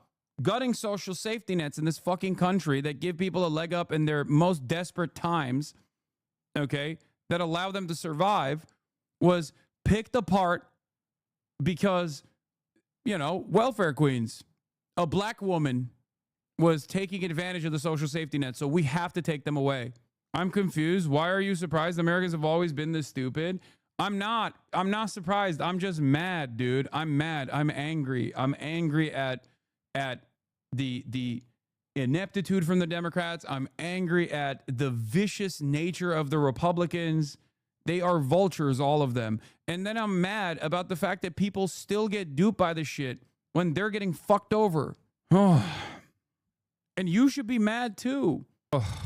It is devastating. Yeah, the New Republic wrote an article. Trump apparently didn't know his own bill's extreme Medicaid plan. There's like information coming out that like he might not have even known that the additional provisions that they added on were gutting Medicaid, which once again doesn't fucking matter because he knows now he can't play dumb any longer, but he's still pushing it through. So obviously he doesn't give a shit. But also those that are on food assistance and so much else. I will note that Musk has tweeted or posted, rather, multiple times against this bill. But I take your point about who could benefit based on these tax cuts. I also think the other piece of it that you touch on there is I've talked to several governors over the course of the last few days who say that it would be near impossible for their states to make up the lack of federal funding that would flow out of their state programs if this bill were to pass. But I also would challenge you, in the 900 some odd pages, Congressman, do you see any silver linings there? Does it make sense to you at all when Republicans say, well, we're stopping taxes from going up, noting the fact that it's their bill from 2017 in the first place expiring that would cause those tax rates to go up? But is there anything in here that you see as potentially good, even as you warn of all of the bad pieces? No, because at the end of the day, even the things where there could be some agreement, for example, on taxing of tips, which is there's been some bipartisan support. It's not set up to be permanent. It goes away. It's complex for people to be able to report it. So even the pieces where Republicans are trying to actually create something where there could have been bipartisan support, they didn't work with Democrats. They did nothing to actually reach across the aisle. And at the end of the day, middle-income people get absolutely nothing in this bill. All of the benefit goes to the ultra-rich. It's the largest transfer of wealth from middle-class Americans to the ultra-rich in modern congressional history. Any bill that takes away health care from 17 million Americans should be dead on arrival, and yet it's going to sail through this Congress because Donald Trump wants it that way. He's interested only in enriching himself, his family, and his billionaire friends. And so I think this is actually a sad and shameful way to celebrate the 4th of July. I don't understand Trump's obsession with having the rich only get more. Congressman Robert Garcia, thank you for joining us. I'm sure we'll see you on the floor in the background of those shots of Hakeem Jeffries continuing throughout the day. Thank you. The Republican-controlled Senate today passed the president's massive tax cut and spending bill. According to the nonpartisan Congressional Budget Office, the plan would add $3.3 trillion to the federal deficit over the next 10 years. Because spending... The fact that so many people do not know what's in this bill screams that it was written with AI to drown substance with volume. No, it's just lobbyists. No, every part of the bill is written by hundreds, if not thousands, of lobbyists from each individual sector, think tanks that directly copy paste whatever their fucking desires are. That's not how things work in Congress. It's not AI. It's real people writing these measures. Yeah, they're not going to leave it up to AI. What if they accidentally write something good in the provision? Oh my God. Because we all know nobody's fucking reading it. AI is used when you want it to fail, okay? When you want something to fail, when you want like plausible deniability or whatever, that's when you use AI. You don't use AI when it matters, God forbid. Outpaces tax revenue, the government will have to borrow and future generations will have to repay with interest. $3 trillion is a big number, so here's one way to think about it. There are about 97 million cars in America. If you wanted to buy every single one of those cars, you could do it with $3.3 trillion, and you'd have $400 billion left over for maintenance. In more practical terms, $3.3 trillion divided equally amounts to $25,000 for every household in America. Some of the biggest cuts in the president's bill will affect Medicaid. The joint federal-state program covers care for about 6 in 10 nursing home residents. Reporter Caitlin Huey-Burns has that story. Jason Barrett visits his 65%. Your grandparents are no longer going to have, your grandparents are going to get kicked out of their Medicare coverage. They are no longer going to be able to pay for their fucking nursing homes. They are no longer going to be able to stay in the nursing homes because the more people, the less people have money, the less people have this kind of health care to pay for the nursing home care, the less the nursing homes will be able to operate. What is this? Upside, downside? Downside is much worse for the country. 12 million people lose their health insurance. They cut $1 trillion from Medicaid to give $1 trillion people making over 500K. Upside is 99 GOP. You just cost yourself about 6 million votes. I think he is wrong. Like this is just like liberal. This is just like liberal fantasy. If that was the case, then Donald Trump would have never become president. Okay? he would have never become president again because Donald Trump already did this. He did this last time. Like, there is no turning point, okay? Unless the Democrats actually figure out that they have to be a real, true left populist party, there is no turning point. The people just become more resentful and easier to dupe year over year. This just happened. There was already an election where the Democrats lost to Trump. What makes people think that it's going to be different next time around? People are going to finally recognize that the Republicans are fucking them over? Why would they? If they haven't for the past however many decades now, since Ronald Reagan, why the fuck would they recognize it now? They're not going to unless there is a real, strong opposition party that is genuinely invested in opposing the Republicans instead of just standing by the side and hoping that they will eke out a marginal victory every fucking 4 years. Or sometimes 8. It used to be 8, now it's going to be 4-year cycles, I suspect. What time will you be talking about something other than American politics? What? I know Jeremy Corbyn is creating his own new party. I know. We'll get to that in a little bit. Jesus Christ. I'm an American political commentator. I mostly cover American politics. 4-year-old grandmother Ruth Rainey at the Martinsburg Healthcare Center in West Virginia as often as he can. What does she mean to you? Well, she means everything. Medicaid will soon be covering the cost of Rainey's care, putting her among the 77% of West Virginia nursing home residents who rely on it. Nationwide, that number is 63%. But that funding could be cut by roughly $1 trillion by the massive spending bill now in Congress. The concern is those cuts could lead to reduced staffing and tightened eligibility requirements in long-term care facilities nationwide. The House version of the bill would require states to fill the funding gaps, and some may come up short. If there are changes or cuts to Medicaid, are you concerned about your ability to operate? I would be. Nancy Mason runs the nursing home where Ruth Rainey lives. It helps to meet our operational expenses, everything from pharmaceuticals to food to utilities to recruitment of staff, all of our wages. My MAGA cousin messaged me today about how disappointed he is because Trump said he wouldn't cut Medicaid and wouldn't start any new wars. I mean, yeah, good. Welcome them with open arms, okay? This is your opportunity. You have a unique opportunity to finally fucking move these goddamn people away from the stupidity that is the Republican Party. Don't make fun of them and do the Fell for It Again award, okay? These are your loved ones, your immediate loved ones.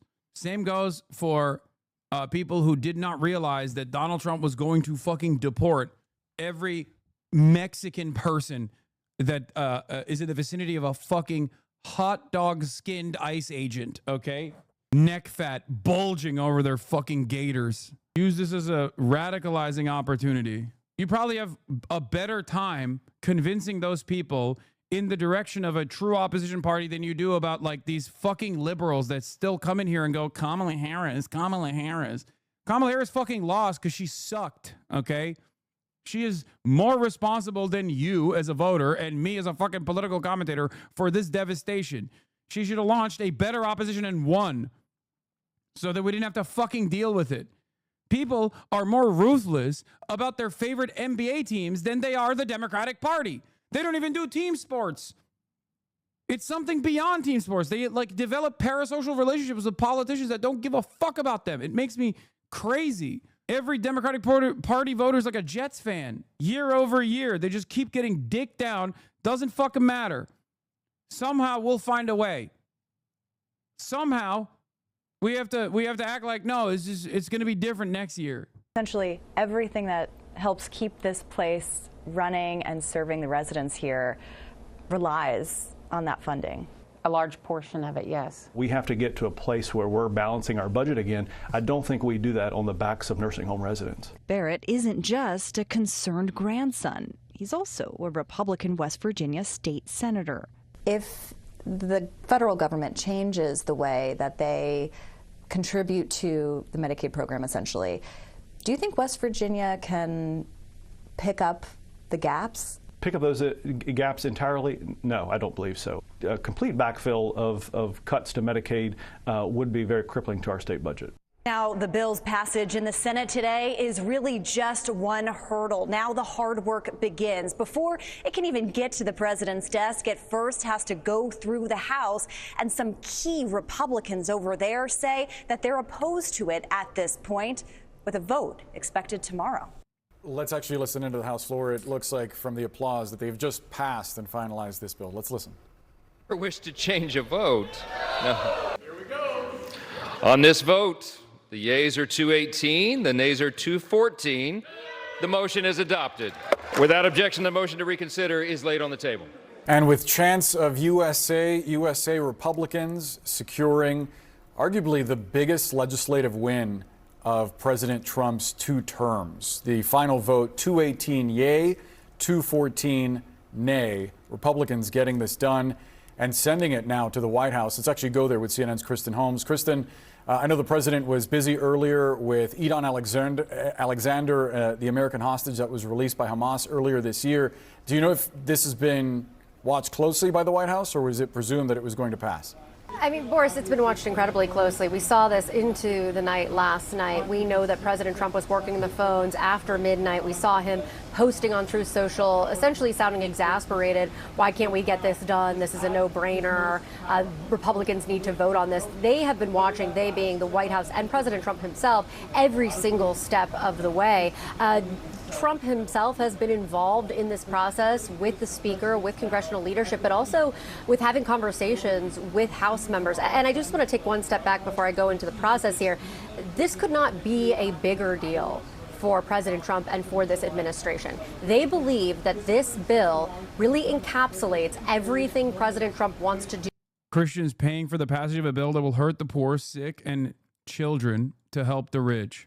We live in hell, man. We live in hell. We live in hell. This is why I always say, or used to say this a lot more frequently, but I'm going to bring this old school Noam Chomsky take back. Republicans are the #1 terrorists on the planet. There is no greater terrorist entity than the Republican Party. One might say, well, the Democrats, Hassan, when it comes to foreign policy, certainly, okay? When it comes to their ineptitude, certainly. They're following along. But this is the one area where the Republicans are the fucking best, okay? They are 1 million Al-Qaedas, okay? They are doing a 9/11 like weekly. I know I said it yesterday, but I used to say it a lot more frequently back in the day. The Republican Party is the #1 anti-American terrorist entity on the fucking planet. The #1 terrorist entity on the planet in general, but like certainly an anti-American one too. Incredible stuff. I mean, you called the Republican Party the most dangerous organization on earth. In human history. There has never, it's an outrageous statement, and when I said it, I said, look, this is a very outrageous statement, but is it true? But you're rating them worse than the Kim Jong-un of North Korea or ISIS, who are very... Is ISIS dedicated to trying to destroy the prospects for organized human existence? Right, is that bad, the Republican What Party? does it mean to say not only we're not doing anything about climate change, but we're trying to accelerate the race? Yes. Worse. What do you mean Kim Jong-un? Are you fucking kidding me? It's not even a question, dude. It's not even a fucking question. Yes. Far worse than fucking Kim Jong-un. Hassan, you're a loser. Wave your gun around again. Don't worry. I will eventually. How many fucking Iraqis did Kim Jong-un kill? Said Kim Jong-un is only terrorizing the bakeries. Yeah, and the cheese factory. To the president. And you don't entertain the possibility that they may be genuine in their belief that this is... Doesn't matter whether they genuinely believe it or not. The people who genuinely believe that Christ is coming in their lifetimes do genuinely believe it. But if the consequence of that is, let's use more fossil fuels, let's refuse to subsidize developing countries. Bad timing. The day North Korea sent 30,000 soldiers to Ukraine. Dude, even with that, let's say every single North Korean killed a Ukrainian person. This is devastating. This is completely unacceptable, okay? Do you think it even reaches the Republican Party's death and destruction at the global stage? What are we talking about? Those are not even rookie numbers. That's incomprehensible.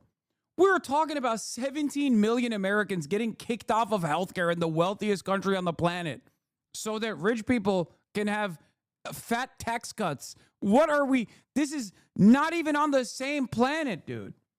It's not even close. And that's just domestic policy. People say, oh, Kim is like fucking killing his own political dissidents. Sure, okay. The Trump administration just gave ICE $175 billion for immigration enforcement. What do you think that is going to be used for? It is going to make the Kim Jong-un dynastic prison state look like a kindergarten. What the fuck do you think that's for? You think it's not going to be used? You think $175 billion is just going to not be used at all? No, they're building fucking concentration camps.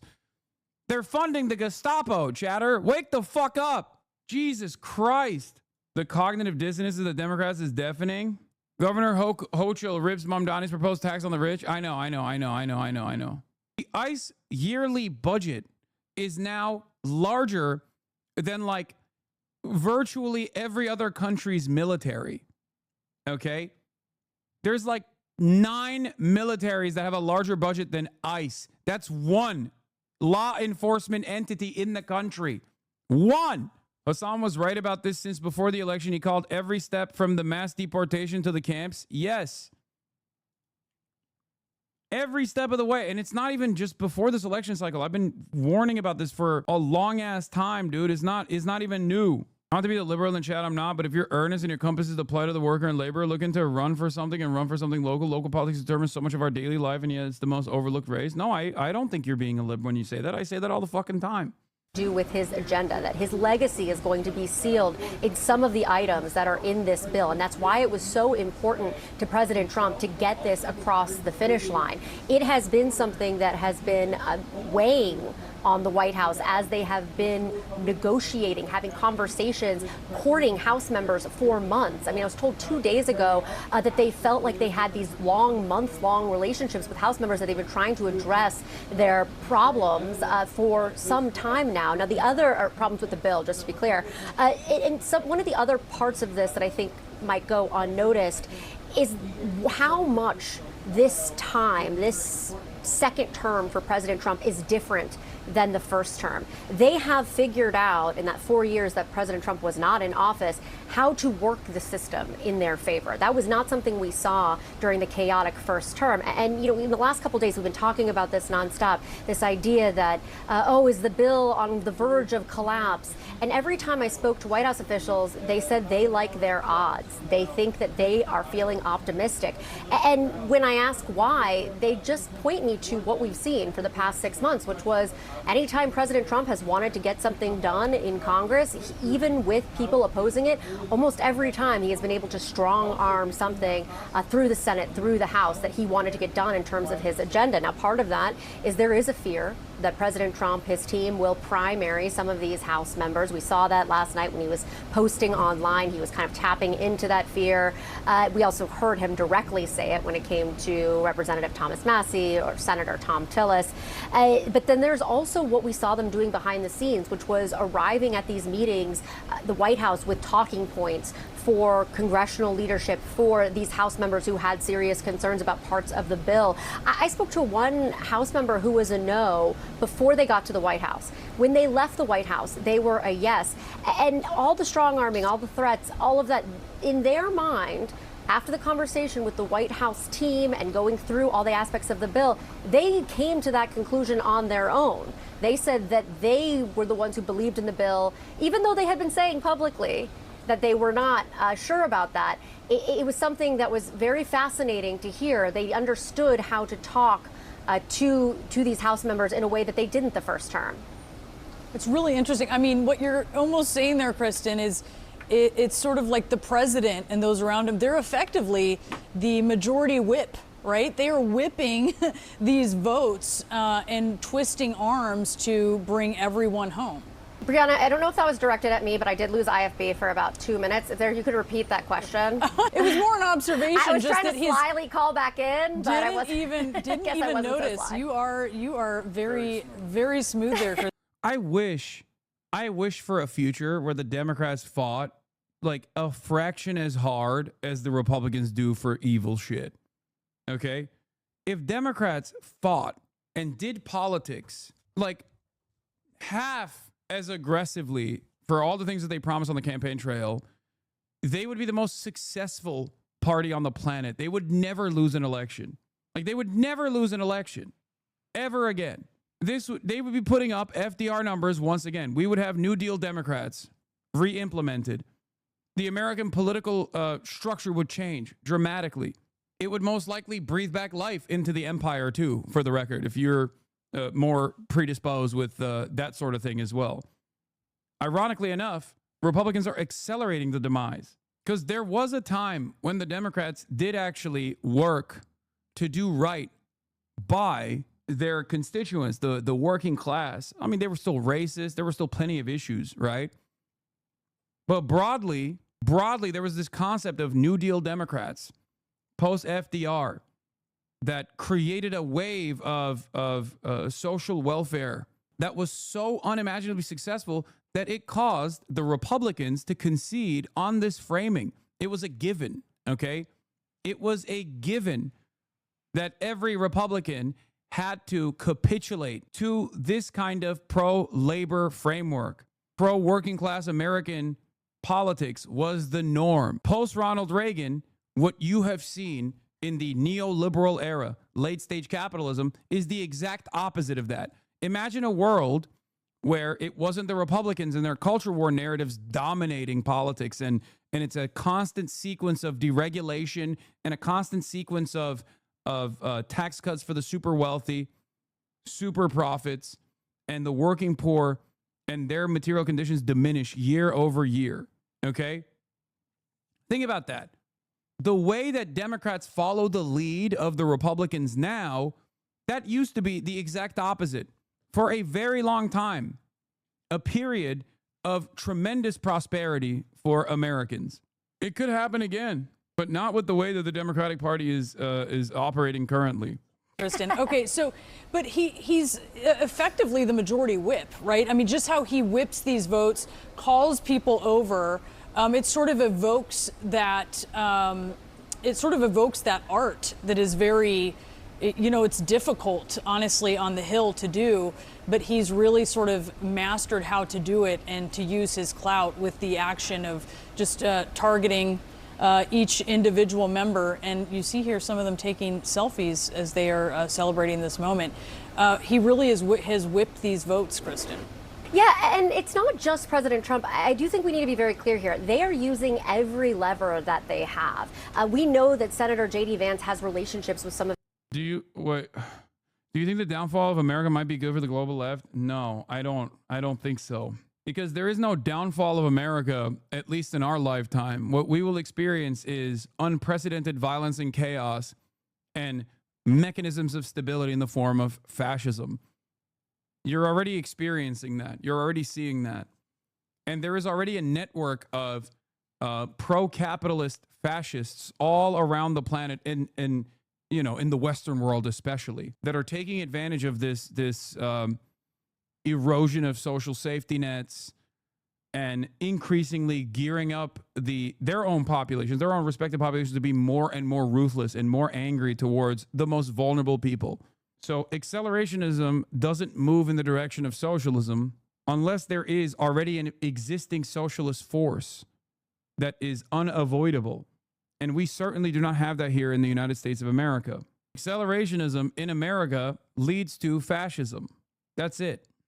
And the super lame version of fascism that you're experiencing, like this clown-ass fascist nonsense. T-shirts for fat Hitlerites to wear that say alligator Alcatraz on them.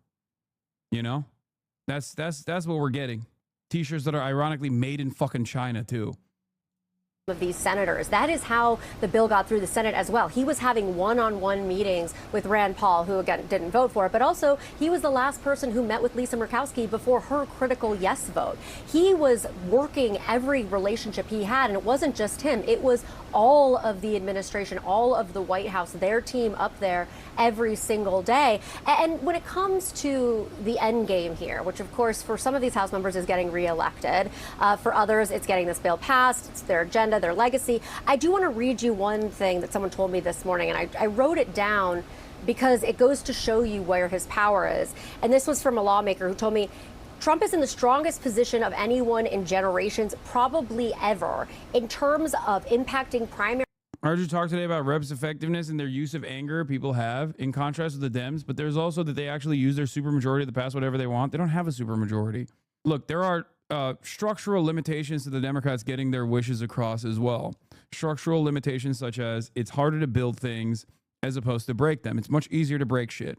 This is a 40, 50-year project at this point, which is why it's much easier for the Republicans to, quote unquote, starve the beast since the Ronald Reagan era.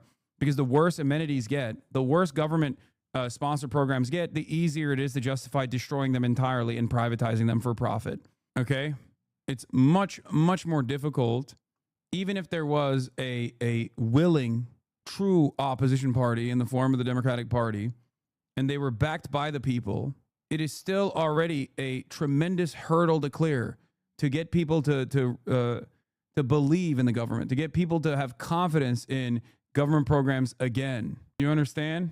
But then on top of that, because the Democrats are slaves of the same capital owners that the Republicans are, they're also unwilling to even do this thing. They're unwilling to even demonstrate the to be the fighters that they have to be. So there are structural limitations already, but then there's also a lack of interest. That's why you have this controlled opposition structure in the Democratic Party. Primaries for Congress, so anyone coming from a hard right district, which is most or likely most of this conference, will have to deal with that. And he's just not going to tolerate people going against his agenda. And that was in the back of the minds of a lot of these members when they were casting this vote. We saw there was this whole scramble last night, I believe it was like midnight or 11, where they were saying, okay, we're not going to vote until tomorrow. We've decided, we're telling them we're not voting until tomorrow. Trump posts on Truth Social, we have the votes, we're going to vote now. Next thing we know, it's going into a vote. I mean, he's... What's the starving the beast angle for Medicaid? I can't understand what type of moneyed interest would oppose it. It's people who would not be a part of the private insurance market, so it's not them. The hospitals and their investors like it. Who benefits from cutting Medicaid? Is it just cruelty? Any kind of government-sponsored healthcare, any kind of subsidies given to private insurers that or any kind of government subsidies given to healthcare that is considered government healthcare is ultimately bad. It's the same principle behind austerity measures that are implemented in places with socialized healthcare systems so that you can brick the once robust medical coverage that was afforded to every single citizen unconditionally, like in the NHS. Also, making poor people more desperate is good in both the short term and the long term for capital owners, because now they are more desperate to work jobs that they previously wouldn't work. They're so desperate that they'll take on any kind of meager wages that are offered to them with no benefits whatsoever. Part of the reason why we don't have free healthcare and free college education is because if we had free healthcare and free college education, who the fuck would join the military? Who would join the military? Why do people join the military right now? They join because they want upward social mobility. They recognize the only way they can get it is through getting a college education. And the only way that they can pay for this incredibly costly endeavor is by selling your fucking body, mind, and soul to the state, to the Pentagon. Same principle behind why people stay at their shitty-ass jobs. There's no lateral movement because if you lose your job, your healthcare coverage is tied to your job. You no longer have healthcare. It makes it incredibly difficult to leave your job and seek out employment elsewhere. You understand? So there are tremendous benefits for capital owners in the short term when you make poor people even more desperate, especially when you know that there is no opposing force that is going to use the pain that they are seeing, that they're experiencing, and move them in the direction of anti-capitalist sentiment. This is the problem with the duopoly that we have, where both parties, the Democrats and the Republicans alike, are pro-capital. They're pro-capital, they're capitalists, they like the current system that exists, and they work simultaneously, side by side, to maintain the current system. That's why the Democrats have endless smoke for those who stray away from the pro-capitalist message. Look at the way they're treating Zoran right now, as opposed to how they loved Eric Adams. I'm not even saying that the Democrats need to be a socialist party, okay? They don't even want to be a social democratic party, because that requires socialization. Socialization initiatives are inherently against the interests of capital. My dad is a conservative libertarian. Law even was like, it's getting to a point where he would vote Democrats because of Trump wrecking everything, but he's like, they're giving me nothing to vote for. Yeah, this provides more context. So much Trumpism is just Mitt Romney with tough guy marketing. The big, beautiful bill, tax cuts for the rich while slashing Medicaid and repealing a bunch of Obamacare, all very Romney 2012. The ICE raids too. Romney's immigration policy came from MAGA diehards Chris Kobach.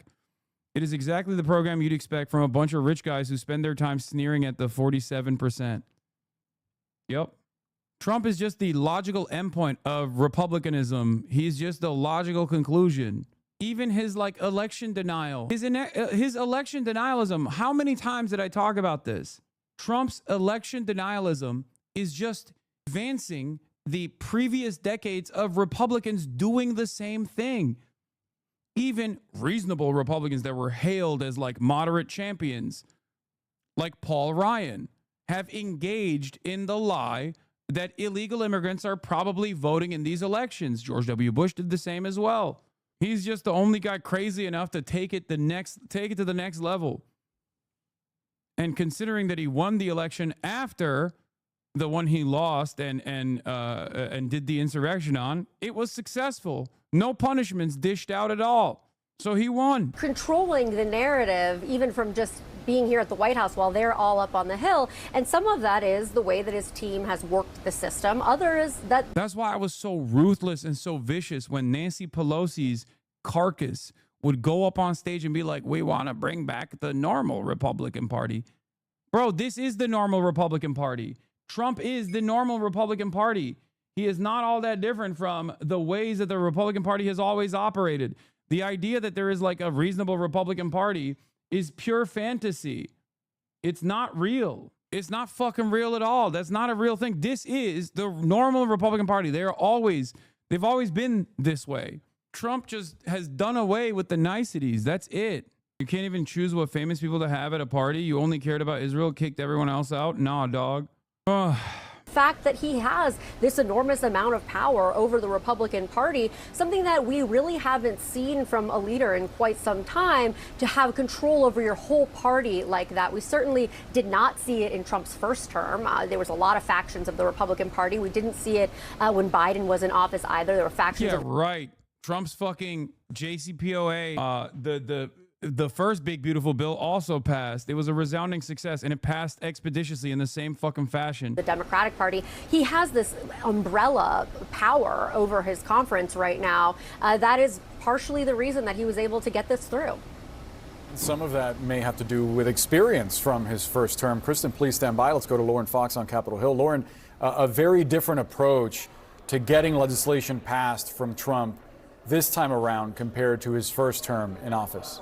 Yeah, I mean, I just remember the effort to try to repeal and replace Obamacare back in 2017, and there was sort of so many iterations of it on the House side. Obviously, it ultimately failed over in the Senate, but there were so many last-minute requests that came in from the president at the 11th hour during that entire negotiation that members on Capitol Hill would get to kind of a tentative place of agreement, and then all of a sudden something would change with what the administration wanted, and they'd go back and forth and back and forth. I do think one of the most interesting pieces of this is it seemed like from the beginning to the end, the administration was very clear about what their objectives were. They were very clear about what they needed in this bill, and they did give a lot of latitude to both tax writing committees in the Senate and in the House to work their will as well. Obviously, there are pieces of this bill that Donald Trump promised on the campaign trail,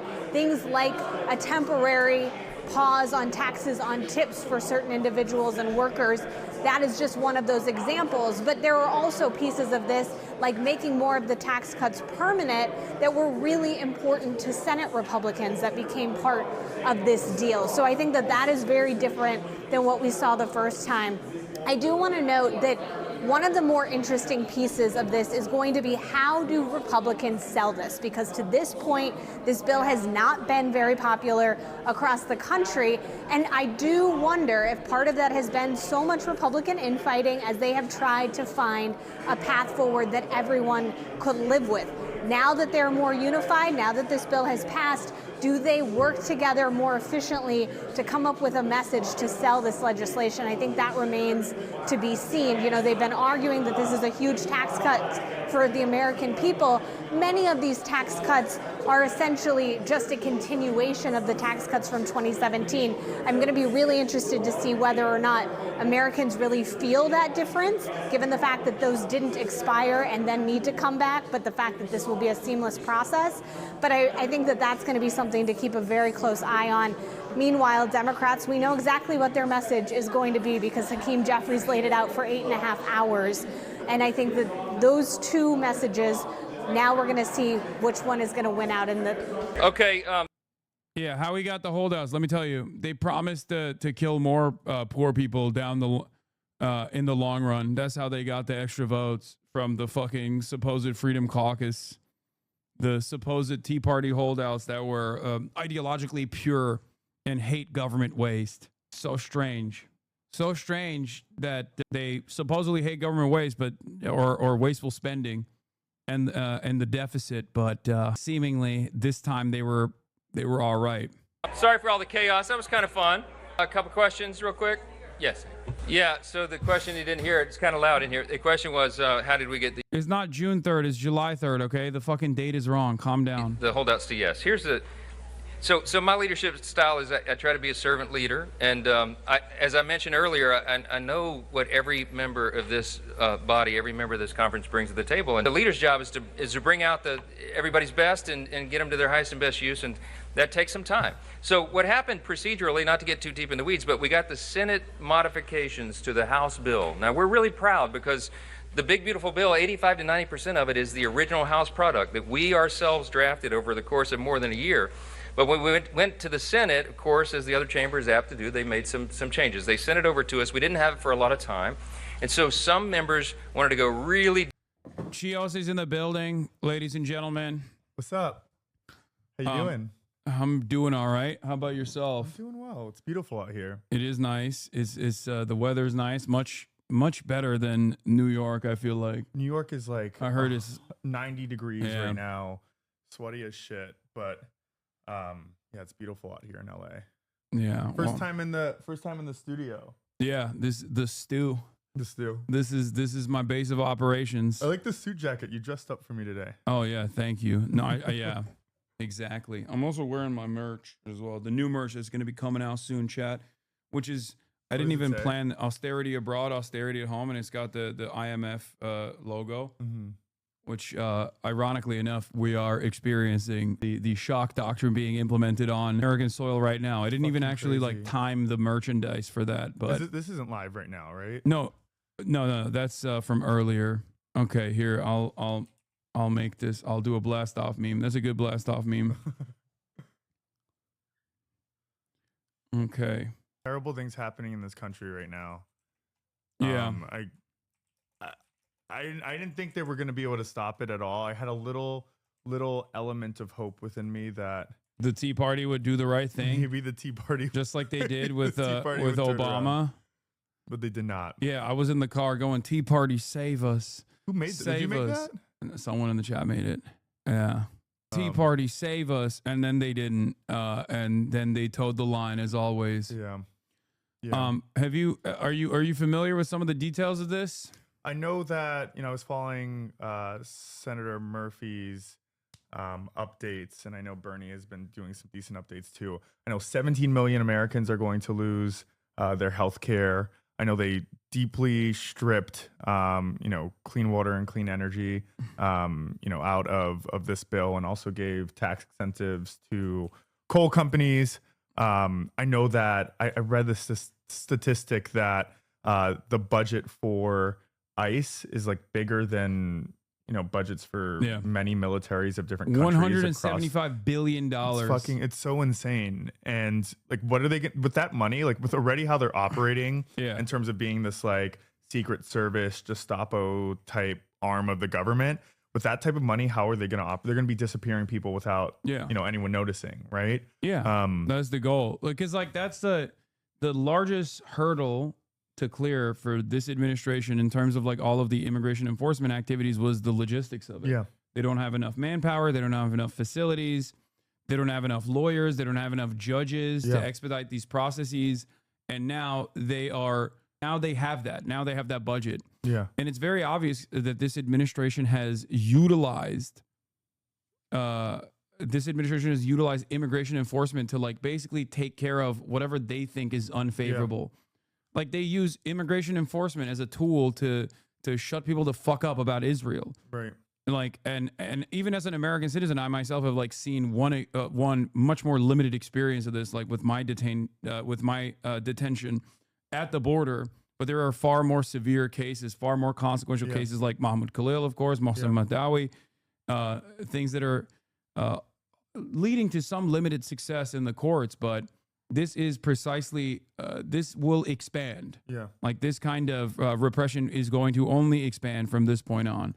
I mean, even in terms of how ICE has been operating thus far during this year, right? You see them wearing like these bandanas and a lot of like plain clothes now. Yeah. There's going to be an extreme upgrade in terms of how they operate. This will be a full, Secret Service arm of Donald Trump that is going to get away with so much.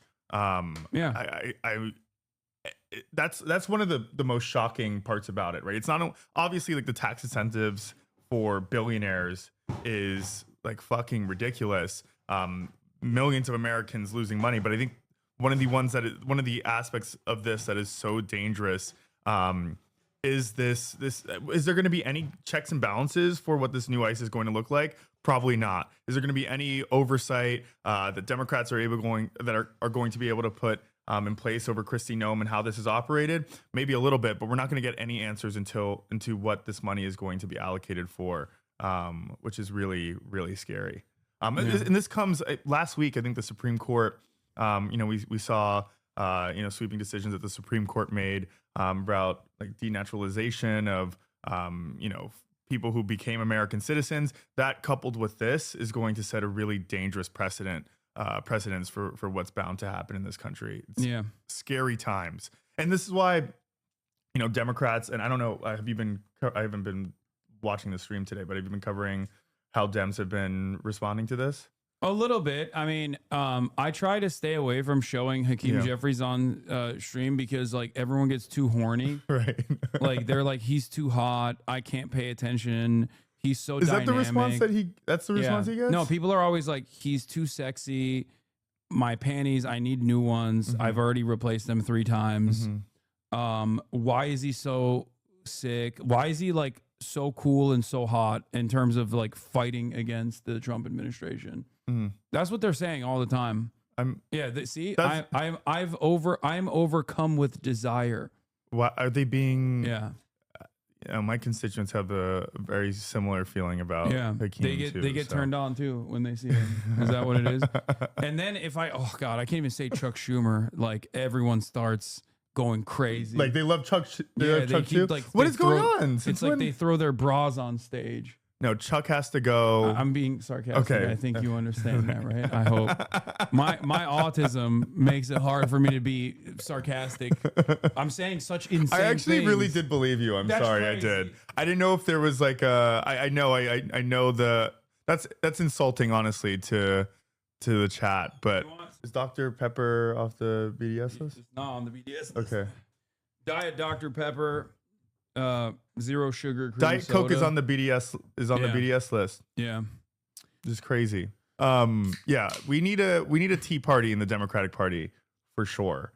And I think now is like a really, I know that Dems are the minority right now, but in terms of how we communicate what is happening is the most important. Is the most important piece of this puzzle. We really need to win midterms next week. They can't next even year. hear you now. They're horny. They're horny. This is the most horny they've ever been because I'm showing both Chuck and Hakeem. This is the face of dynamism. Okay, this is what a dynamic opposition party looks like. I can't speak to Chuck has lost a lot of love in New York, like even from like libs and folks in the center, but Hakeem still has like a, in the district that he represents, and we have some overlap. People love him. A lot of people do like him. I think there is a sizable amount of folks who have their issues, but older black folks in Bed-Stuy and Canarsie love him. Yeah. I'm truly shocked. I'm more so shocked at Nancy Pelosi because Hakeem Jeffries was groomed by Nancy Pelosi to be this person, right? Like he is Nancy Pelosi's hand-selected. He's Nancy Pelosi's like hand-selected speaker, and it is actually surprising because like as much as I despise Nancy Pelosi, like he lacks everything that she had, whether it be whipping power or whether it be like behind closed doors, deal making. Like, I don't like Nancy Pelosi, but I don't like her because of ideological differences, ideological disagreements. But like, I would never, but I would never say that she is not like a good politician. Like, How do you think she would be navigating this right now, though? I think given her age, she would have a very hard time even doing anything beyond what Hakeem Jeffries is doing. Okay, so how about Nancy? Hypothetically speaking, how about Nancy circa Trump's first term? How would she be navigating this right now? I think that they would have. I think Nancy Pelosi, a younger Nancy Pelosi, would have went on national television, would have brought forward some of the best communicators in the party on national television and rallied against some of the most damaging aspects of this bill for the month leading up to the bill. Yeah. The entire process of like going from the House of Representatives to the Senate and back to the House of Representatives again would have had as much like opposition messaging that they would try to dominate the conversation to the best of their ability and make as many people recognize as possible that like this bill is devastating. Yeah. Because guys, as much as I criticize the Democratic Party, like this is one of the areas where like the Republicans are definitely worse. Okay. And I think even like a competent Democrat would do more than what this current Democratic Party has done. I think, and then I agree that right now Dems need to completely be in every single airwave describing this bill as the worst thing that this country has ever seen, as it being a tax cut for the rich, as it I loved how Bernie was talking about how I think he said like 51,000 Americans are projected to die every year because of this bill. I think just dominating our airwaves and what we hear about this bill and doing so, weeks in advance prior to it passing, today should have been the strategy. Your phone is not in the shot. Oh, my bad. They can see it. They can see text and messages. Yeah. It's all good. I'm not getting crazy texts, I don't think. I get texts from Chuck Schumer. Yeah. Stop talking about me. Yeah. I'm sexy. I'm hot. Tell Hassan wasn't being sarcastic. Hassan wasn't. Someone said that. I thought you were serious for a little bit. That's crazy. You've watched enough of my content to know I'm being sarcastic. But it's sometimes I think like it's being in the studio. The sarcasm maybe he's getting news from Chuck. That's what's going on right now. That's crazy. But yeah, I think they would have been more competent. Like another thing, I think Nancy Pelosi, old Nancy Pelosi, would have done what she did, done something similar to what she had done. Kaya, no, Kaya. Hold on, sorry, she's eating Fiona's food. You're so fat. Get over here. Come here, place. That's crazy. Didn't you have a different dog before? I had a pit bull back in the day. Yeah. His name was Fish. He passed away many years ago, though. Okay, good girl. She doesn't eat her own food, but then she eats Fiona's food. It's crazy. Anyway, she is very She's fat. mad at you. Oh yeah, she's mad. Giving me the side She's eye. giving you a side eye just now. Yeah, she's upset. So, like, she would do what she did with AOC. Like, AOC delivered a major blow to the Democratic establishment. And what did Nancy Pelosi do? He got her to play ball. Like, he immediately was like, all right, this is the new wave. I don't like it. And if I have any sort of impact in terms of like squashing any sort of like progressive momentum from happening, I will obviously lend my support like she did with Henry Cuellar. But once she was established as a Democratic Party representative, Nancy Pelosi did not shy away from even giving uplifting her, even giving cabinet positions to, or not cabinet positions, committee positions to like all of the young progressive Democrats. You know, my issue that I have with how Dems are responding to this ugly bill is like there's a lot of Democrats who seem powerless in responding to Trump right now, especially on the messaging front, but then are doing everything in their power to like not support Zoran as being the Democratic nominee for mayor, right? And I think we're seeing that dichotomy that that juxtaposition that we talk about all the time, you know, as progressives or as the left in this country, where like centrist Dems are putting more effort in stopping progressives or leftists or Democratic socialists than they are Republicans. And we're seeing that in real time with the lack of support that these Dems are giving Zoran when he is so clearly our Democratic nominee and is so clearly showing what the fight looks like against Donald Trump with the powers that we currently have. It's complete bullshit. They're way stronger and they're way more militant to their left flank than they are to the Republicans. Yeah. It's very frustrating. And this is precisely what happened with Kamala Harris as well. It is what it is. Like, it's just, this is how the modern Democratic Party is.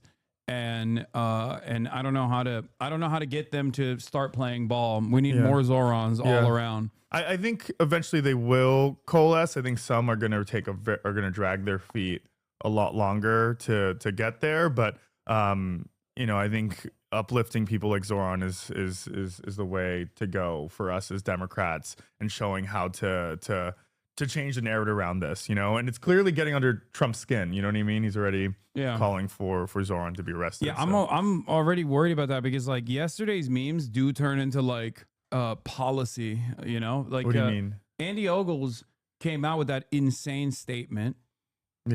Initially being like Zoran should be deported, and then it got to Trump, right? And now Trump is talking about it, and now like the Homeland Security Council got together and we're looking at ways of like actually materializing what should have remained, what should have never even become a racist meme at all. Right. I mean, I think at the same time that's happening, like Republicans are going to be racist pieces of shit all the time. But like at the same, when they're doing that, we need New York Democrats to defend Zoran in those efforts, right? If we're quiet about Kirsten Gillibrand, you know, it's not just her either. You know what I mean? It's not just Kirsten, and you know, she got a lot of heat, you know, for sure, and I think she felt it. But there's a lot of others who are just like who are quiet about it. You know what I mean? Yeah. Because they don't want to insult their donors. It's so unacceptable. There was I think it was, I can't run against Richie Torres. I don't live in the Bronx. Yeah. Wait, hold on. Oh, there was the ICE arrest of professional Mexican boxer Julio Cesar Chavez Jr. in California after he fought Jake. I was going to say Jake Tapper. Jake Paul. Jake Paul. Yeah, I think. But hold on. Did he beat Jake Paul? I don't know. Hold on. There was. Where is the Zoran thing? Chi, can you move? Can I move?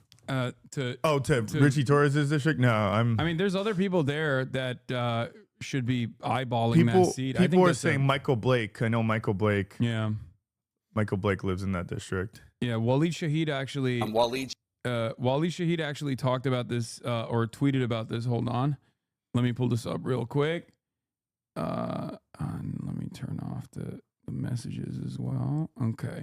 Shout out Waleed. Yeah, Waleed talked about this this new analysis that came out on the CNN broadcast on Zohran Mamdani. The CNN coverage on Zohran Mamdani from 6:24 to 6:30. The overall mention of Israel and anti-Semitism is far higher than rent, housing, groceries, childcare, and transit, which are obviously the major reasons as to why he was able to get so many supporters to go out and engage in door knocking. It's why so many people voted for him. Yeah, so many people voted for him for that reason. Same on MSNBC again. Israel and anti-Semitism being like the number one thing that people are focusing on and mentioning. And it's really interesting because like the line of attack on Israel and anti-Semitism, in my opinion, and I said this even during the election cycle, like when it was when the primaries were happening. I said that this would be most likely beneficial to Zohran considering the Democratic Party's attitude towards Israel. Like constantly saying like he is anti-Israel, this is really anti-Semitic, did not actually hurt him. It probably helped him.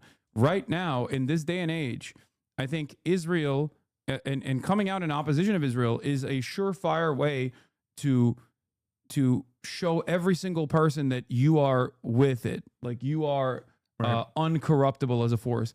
And people are even cynically doing that. Like Marjorie Taylor Greene is cynically doing that. Tucker Carlson is cynically doing that right now.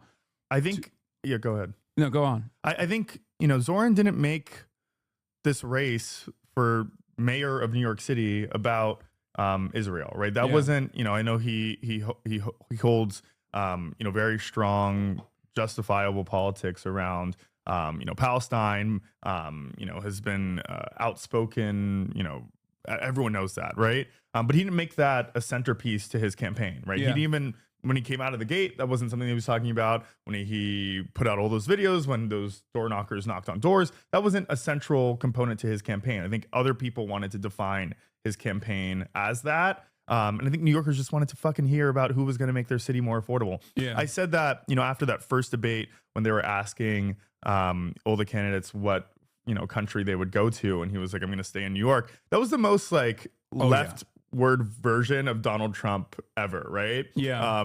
He was like, America first, New York first. I'm going to dedicate my mayoralty to New York City, and people fuck with that, right? When they can't pay their rent, when they can't afford groceries, they really appreciate that. They don't want to hear about a foreign country, especially when war is looming. You know what I mean? Especially, and the only time they do want to hear about the foreign country is when people say, why are our tax dollars going there instead of staying over here to fix the fucking roads? Yeah. And that is the most popular position. Yeah. So ironically enough, this constant like media reformatting effort to try to whip people into shape on this issue is just basically a desperate way to cling on to the old ways of doing things. Because back in the day, if you said someone is anti-Semitic because of their opinions on Israel, that was it. You're done. Okay, no progressive would ever even take dare you to seriously. or even dare to like run for something like this. You know what I mean? There was a Ryan Grimm post that I refer back to showcase like the ways in which, I mean, it's going to be hard to find it. Maybe Chad can help me. But in 2014, there was a post, I believe by, hold on. You searching for the tweet from 2014? Or? No. He showed like a Facebook in order to showcase like how much things have changed on the issue of Israel. It was considered like a third rail when Jessica Ramos posted a Facebook post saying Palestine heart. Smiley, In July 2014, Jessica Ramos posted a simple message on Facebook as Israel invaded Gaza. Palestine heart. All hell broke loose. No, Fiona. Okay, you want to come in as well? Sure. Okay. Come on. Crazy. This is a real doghouse over here. All hell broke loose. This was the local coverage of the scandal. Dem official expresses sympathy with Gaza. Yeah, I saw this. Yeah. Like that is how dramatically different the media environment was back then. Yeah. And look at it now, where it's like there's a massive swing in the opposite direction. Yeah. As a direct consequence of how much violence people have seen. Right. I mean, I think that a lot of people knew that over the last year, especially in this year's New York City mayoral race, that a lot of Democrats were shifting their views on Israel, on Palestine. But even with a lot of the ads that were being spent against Zoran, they weren't speaking about Israel or anti-Semitism, right? They were saying he wanted to defund the police, raise people's taxes. It's never necessarily always about. Well, I think that's what Andrew Cuomo fucked up on, because I think he genuinely thought that this would be like, these people, I think, believe their own lies is what I mean. Like they truly think this will put an end to anyone's campaign. If you just like imply someone is anti-Semitic because of their anti-Israel positions, then it's over. Yeah. You know what I mean? It's done. You're cooked. Because why else would Andrew Cuomo spend so much time talking about this? Yeah. Ironically enough, you know who knows that Israel is not exactly the most popular thing to care about, nor is like cynically claiming people are anti-Semitic? AIPAC. When AIPAC went after even Jamal Bowman and certainly with Cori Bush, when they dumped millions, tens of millions of dollars into those primary races, they never once actually mentioned Israel. They only talked about how little these guys were playing ball with the Democratic Party, knowing that the Democratic primary, voters would care about that more than anything else. Yeah. So even they understood that reality, and yet for some weird reason, Andrew Cuomo and the like did not, and it actually ended up harming his chances of winning. Do you think any of the, and maybe it's too early to tell, but do you think any of the squad members or squad adjacent folks are under threat next year? The squad members? Yeah. No, I don't think so. You think Elon is like, she's good over there? They have literally come after her every single year as viciously as they possibly. I think so, right? Every single year they do this. I just got a little worried. Someone in the chat said, "Why did you threaten a YouTuber with a gun?" Dog, that YouTuber literally said, "I should be hanged," and I said, "What? Good luck." When did this happen? And I just showed this. I said, "Good luck with that." Why did you threaten a YouTuber with a gun? That YouTuber literally said, "Me and Zoran Mamdani should be hanged." Who was this guy? Some random fucking crypto dickhead. And then they got subsequently banned immediately too. That's a toy gun. Yeah, it's also not a real gun. Right. Don't worry.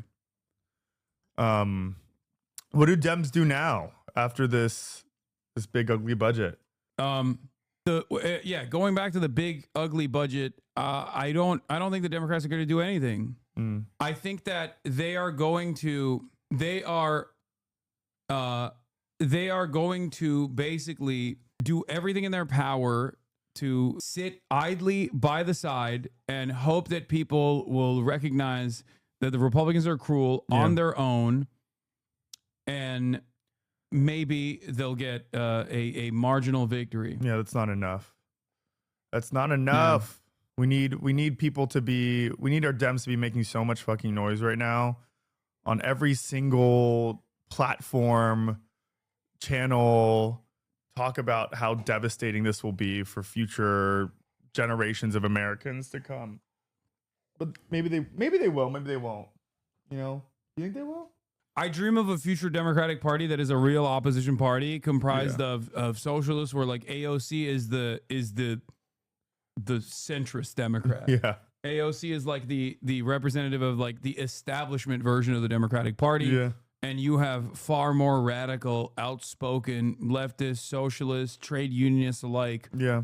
That are consistently fighting for bettering work conditions, expanding the social safety nets that exists rather than allowing it to fall apart. But I don't know. I don't know if that's ever going to happen. Who knows? Yeah.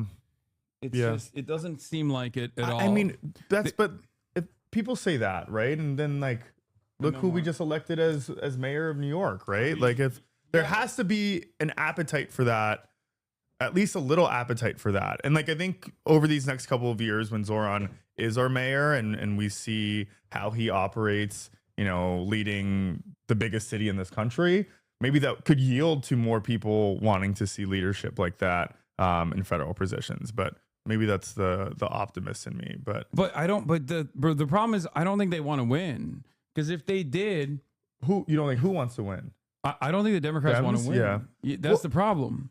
Like, because if they did, they would at least be like doing things differently right now. If they did, they would be jumping on the Zoran bandwagon. I think I disagree with you. I agree and disagree with you. I think some Democrats, maybe the majority of Democrats, don't want to win because they can't accept the views from someone like a Zoran because of whomever got them elected, right? But I think there's a large portion within our party that is filled with people who are excited about a Zoran, who are still excited about an AOC, who will take this opportunity as a chance to run for office themselves, and be able to beat the big money that is keeping in power the Dems that don't want to win. I'll say this. I think the Democrats want to win, but they want to win on their own terms. And I think this past election cycle basically proved that point once again, where there is this 75-25 issue with Israel, and Kamala Harris did not separate herself from Joe Biden in any meaningful capacity. Yeah. And Kamala Harris did not try to chart a new path, knowing full well that this new path would most likely help her out. Yeah. Like, I think when Democrats say, oh, we're fearful of speaking out against Israel because like our constituents are going to get mad, I don't think that was the case. I think that they wanted to try and win in the ways that they want to by like implementing the Chuck Schumer method of winning over voters in the white collar voters in the suburbs and losing out the blue collar voters in the process.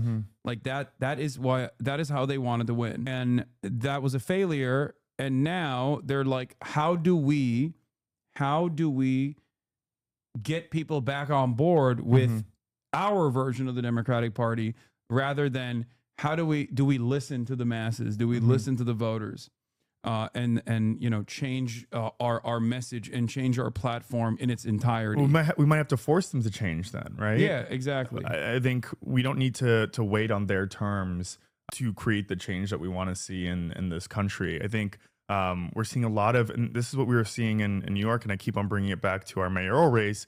Like, that wasn't just like far left people who were voting for Zoran, right? This was like Park Slope moms, folks across the city, that don't traditionally vote for a Democratic Socialist, candidate for anything, who are pissed at Trump, who are pissed at the response that, traditional Democrats are giving to Trump. So they chose to go with something new and something exciting and something different, right? Yeah. And of course, New York City is different than many places in this country, but we do have a lot of liberals, you know what I mean, who do vote, like folks in Michigan and Wisconsin, who did end up voting for Zoran and are excited about Zoran and are like standing him, which is a great precedent for how things could potentially change. Yeah. In other states. I see the positives for sure. Yeah. I'm just skeptical. I am always going to me too. Until proven otherwise. I mean, I think this is and I think your skepticism is real, because I think after AOC won, there was that huge element of hope that I'm sharing right now. Yeah, with the Justice Democrats and Dems responded negatively to that, right, and started creating this additional infrastructure, not only to attack Republicans, but to like fend off insurgent progressive candidates. They did that, and then also another thing that they did, and they're trying to do that again right now, was, well, look at all the young moderate candidates that also won, and they tried to like present this like Isaiah Martin. Yeah, I think there was then there's the CIA lady as well. I think that was another one. Is that Slotkin? No, Slotkin's this time around. Okay. What was it? What was the other one? Anyway, there's a bunch. There are a bunch of like moderate Dems that they try to prop up as like young. Oh yeah, Spamberger. That they tried to position Abigail Spamberger to position against the Justice Democrat wing, where they were like, no, you don't understand. Like we have young talent in the party that's like still in agreement with like the old ways of doing things, like third way neoliberalism. But that's the whole point, though. I mean, did that work? Did that person get elected? No, the people that had gotten elected, I'm saying that they presented as like a different vision. Yeah, I know. Who's this for? Says Ken Klippenstein. Hakeem Jeffries is the leader America deserves. it's for me. I'm horny for Hakeem, so And that's so what I want. so is your chat. Yeah, exactly. Yeah, I mean, I think that's what we're already seeing some budding examples of that. I threw out Isaiah Martin's name, right? I think I saw someone's like tweet. Someone tweeted right after Zoran won that was like, "This is the pathway to win: having good social media," and like that was just like their entire take of it, which is not the point, right? You can't be a moderate centrist Dem who's a corporate shill and have social media of you like walking and talking at a fast pace with quick cuts and think that that's like the way to. That was Harry Sasson. That's the one who said it. A terrible take, right? Who, by the way, who's like he has literally been doing the social media thing, but for the old decrepit institutional Democrats, and they all failed. So obviously, like Kamala Harris did the Brad Summer shit. Like she had a social media. It was team. a very online campaign, right? She did a fuck ton of social media. Yeah. Just like she had the money advantage. Yeah. And that didn't work. Yeah. Because if the message is ass, then you can put it everywhere, but it doesn't change the reality that the message is still ass. Like people were not receiving that message positively. I think it's like the message is ass, and then also like if you are a puppet to like the same very donors that are standing in the way of our lives getting better, I think people can read through that shit, right? Especially if you are taking this untraditional route into communicating with voters. I think people can easily see through that shit, right? Like you clearly can't say things like freeze the rent when you are like bought out by the real estate industry. lobby, You know what I mean? You can't, talk against the genocide in Gaza if like AIPAC is funding your campaign. So like those issues that a lot of maybe this new wave of candidates are going to hold or not hold. Like you can't communicate that just through social media if you're not, if you can't stand on business because of those who are funding your campaigns. Yeah. All right. Let's get back to this demon. Yeah, I didn't even watch this. Me and my son hold each other accountable for watching porn. Yeah. Michael Johnson. Deep in the weeds on the changes, and they wanted to fully understand what those amendments So were and unfortunate that, how like, they would if you're interact. if you're closeted gay and Republican, you're evil. Wait, you think he's a? You don't think so? I have gay man? I have a gay vibe from him. I feel like him. No, I think. Well, I mean, Lindsey Graham's the obvious one. Lindsey Graham, Mike. Wait, who else? I don't think I should say that. No, say it. I don't think I should. I think Mike Lawler is a hidden gay man too. Mike Lawler. Okay. I just think his like. I think I said this on the stream last time, but the way he like he dressed in black. The way he dressed in blackface as Michael Jackson was like the one black dude who didn't have to dress in blackface for. But he was like, it was. I swear, look up that picture of Mike Lawler in blackface on the New York Times. It's the fruitiest picture you've ever seen of someone in your life. But that's my only take on it. SD. Josh Hawley is another one. Yeah, for sure. Yeah. Have you ever seen Josh Hawley kiss his wife? No. Oh my god. Okay, I have to show. Is that this fucked to you. up to say? I think there's like. Well, I don't know if you're able to. Maybe I can say that. Is it fair to say that if you're closeted and gay, then you end up, especially in this day and age, as a Republican, you end up doing some really cruel shit to other people because you're afraid of being yourself or can't be? That's crazy. That's crazy. This is a gay man. That's crazy. Sorry. There is no he has sheer disgust kissing his wife. Not only is this like a crazy picture because of that, but I've never seen two people with no lips kissing each other. Yeah. No, he kisses his wife like he's in a K-drama. Okay. This is like no shot. No shot. Crazy.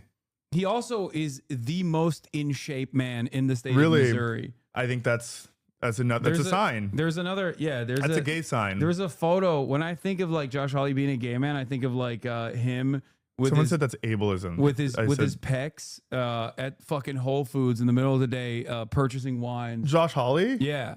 No, he is like he was caught like at Whole Foods like buying wine or something. Really? Like someone took a photo of him, and I was like, that's a gay guy. Yeah, like, that's just like he is. It's sad. I mean, remarkable shape. I bet if they were out, then they wouldn't be Republicans or wouldn't be evil. Maybe right? Come on. Yeah. This photo of Josh Hawley wine shopping at 2:30 on a work day pretty much sums up everything on this one. Yeah. Look at his pecs. He's getting the Josh wine. Look at his pecs. Yeah. No one in Missouri has this body fat percentage. Okay, get the fuck out of here. Maybe I don't. Yeah, he wasn't on my gaydar. No, he's. Really? I mean, come on. Really? On. These two images is all you need to know. Isn't there that? Who's that guy? Is Brian Johnson? Who's that? He's like a Republican. Florida? No, not. He's not an elected official. He's that. Maybe I'm getting the name wrong. He's that Republican. Byron Donalds is the Florida representative. He's like a right wing Twitch streamer or maybe like Twitter Benny guy. Johnson? Benny Johnson. Oh, Benny That's Johnson's like, gay. Yeah. Yeah. Benny Johnson. I know for a fact his wife doesn't allow him to go. Oh, he has a wife. He is a. The Republicans call him gay, right? Like didn't Benny Johnson is not allowed to go on work trips without his wife anymore. Really? I wonder why. Wow. She doesn't let him, or like his agency doesn't let him? Okay. She doesn't let him. Oh my God. She does not let Benny Johnson. Remember when he he has a lavender marriage. Remember when he was posting about where AOC is from? No. He was posting about like how there's like all these gay cruise asses on the ads on the military website, like military.com. And it was like, those are your targeted ads. Yeah, what is this? He was doing the onion meme of like, why are all these gay guys sucking my dick everywhere I go? Him and the Casey kicker who said women should stay in the kitchen of the graduation speech look like a gay wedding announcement. Oh, this is This was. There's also a photo of him looking at Harrison Butkiss. Harrison Butkiss? Yeah. Who's that? His name is Harrison Butt something, but Harrison Butker. Yeah. Yeah, that looks like there's a photo Midwestern of, gay couple. There is a photo of Josh Hawley staring longingly at Harrison. Like, and I've never seen him show that kind of emotion towards his wife ever.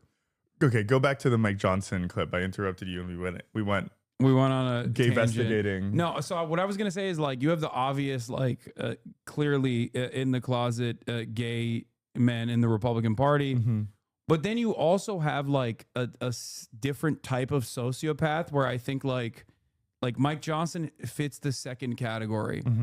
Like to the Steven Crowders of the world who are closeted, there's always like a Matt Walsh who was just like a fucking psycho. You know what I mean? And I think Mike Johnson is like, I think he's just like a straightforward, only have sex to reproduce. Like, you know, God is great. God is my moral compass or whatever. Republican God. Republican Jesus is my moral compass. Like, I could see him like whipping himself at the end of the day for like doing something sacrilegious. But why? It's so crazy. Like, he has black kids, right? Mike Johnson has black kids. What? Like adopted black kids, just like Amy Coney Barrett. Wait, what? I think from like, just like Laura Ingraham has adopted Guatemalan children. Yeah, or El Salvador. I think he has black kids. Him and Amy Coney Barrett. Yo, the Jesus. Oh my God. Speaker Mike Johnson explained why his adopted black son is not involved in his wedding. I think he's like I did Haitian not know. or something. What? I could be wrong on that, but Johnson and his wife took custody of a black teenager named Michael 24 years ago and raised him as their son. However, others raised questions when it became apparent that Michael was absent from Johnson's public life, including his absence from Johnson's family portrait. Like, you can't run for office with a black son. What? Johnson's communications director, Karine Day, explained Someone Michael's said absence. The Blind Side. That's crazy. When Speaker Johnson first ran for Congress in 2016. That's like Jordan Peele's The Blind Side. Like, that's his adaptation of it. At the time of the Speaker's election to Congress, Michael was an adult with a family of his own. He asked not to be involved in their new public life. The Speaker has respected that sentiment throughout his career and maintains a close relationship with Michael to this day. You didn't know this? This is like the first thing I learned about him when he became Speaker. Bro. Yeah. What the While testifying against reparations for slavery in front of the House committee, Johnson said that he understood. Scroll down a little bit. Maybe he spoke about it. Discrimination because of his experiences with Michael. While testifying against reparations for slavery. This is Jordan Peele's remake of The Blind Side, Mike Johnson and Michael. Dude, there's something really freaky about like a lot of these openly racist white nationalist Christians that go and like adopt black and brown children. Yeah. What is that? Amy Coney Barrett has like 4 black kids, right? Yeah, I know she had like I knew that she has like a bunch of adopted children and some of them are black. I didn't know exactly the number, but yeah. There is something Like, what I don't know if is it's that? for, but What is it? What the fuck is it that? definitely has to be like a deeply rooted in like slave. It's like legal slavery. I don't know. I can't speak to these kids' experiences. Maybe they love their parents. But I just like, well, I don't White think white saviorism is definitely like a part of it. I just don't understand how they like become so overtly racist or were overtly racist, and then they did that. I don't get it. I don't understand. Yeah, I don't know. Maybe like they gave him like a get out of racist free card. Like I can't be racist. I have a black son. That's too much investment for just like one talking. And they don't care that they don't care that they're called racist either, right? They're still called racist. I don't think they give a shit. They're like, know. hell yeah, I'm racist. Maybe they were once. I don't know. You think that maybe they were once good people and then became racist as they progressed? No. OG racist from the get go. I mean, he is from Louisiana. Yeah. There's no faking that. I don't know. It rubs me the wrong way. I don't understand it. It just like weirds me out. Because like if they weren't like, obviously if they were like granola ass, like, you know, Portland liberals or something, and they adopted like a black kid, I'd be like, that's still, you know, there's still some going on there, but like that makes more sense. Right. You still have the Black Lives Matter sign in your window. Yeah, you know what I mean? Like these guys are literally the Confederate flag is not on the lawn. You know? Yeah, that makes no fucking sense whatsoever. I know. He was 25 when he adopted his black teenager son. I mean, still. Yeah. Wait, Mike Johnson was 25? Mike Johnson was 25. His son was 14 when they adopted him. What? Which, you know, makes it even wilder, Yeah. I think. This is the Butker picture. Oh, no, this is not even the one I was thinking of. Wow, there's many pictures more. of them. There are more. Wait, who is Butker? He's a football player? He's the kicker for, I guess, what was it? The Kansas City. Butt kicker. Okay. Right? And he's like, he became famous in the dipping his toe into politics or something. Well, no, he became famous because he was like he delivered a speech. Mm-hmm. I forget where, but he was like saying how, you know, all you ladies that are graduating from college today, like you should be good wives to your husbands. Oh my God. Like it was, this is the one. This is the one. This is the one. This is the one. This is what I was thinking of. That's crazy. There's love. There's lust in his eyes. Yeah. There's love and lust. Anyway, we have strayed away. I know. I'm God's, so sorry. There's so much. path. There's so much shit happening today. Yeah. I knew as the leader that we would have to take the time to do that, and so some of that went into late into the night. And I was not going to make anybody. I was not going to demand anybody's vote or their position on the bill until they felt that they had exhausted that opportunity. So we did it, and that's how we got everybody yes. Oh, they can see that too? Probably. You see a camera. I'm just making sure you don't leak anything. No, I mean, look, as I said, a lot of these members wanted to talk with the administration about how the new law would be administered by the Trump administration and the team. And I think they answered those questions. I don't think they exacted a lot of specific commitments or concessions or anything like that. It was just more an understanding how that would interact. How do you as you know, this president has been a bold leader. By money. I think that it's nihilism. Yeah. Like the world's money, gonna end anyways. Yeah. Power, but it's definitely nihilism. Like I think about Clarence Thomas a lot and like his evolution. Yeah. And I think he's like a really glaringly obvious case of that because he's a black man who grew up in an even more racist past. And I think in that process, he just realized at a certain point where he was like, no, I want to fucking make money for myself. Yeah. And I don't care who suffers as a direct consequence of my decisions. And I guess he also got one-shotted by fucking, what's his face? Thomas Sowell. Like he read one Thomas Sowell book and he was like, wow, this is amazing. But he was always like, I think he was like initially a black nationalist. And then he like moved into this weird place where he still has some of that mentality, but also is like deeply white supremacist at the same time as well.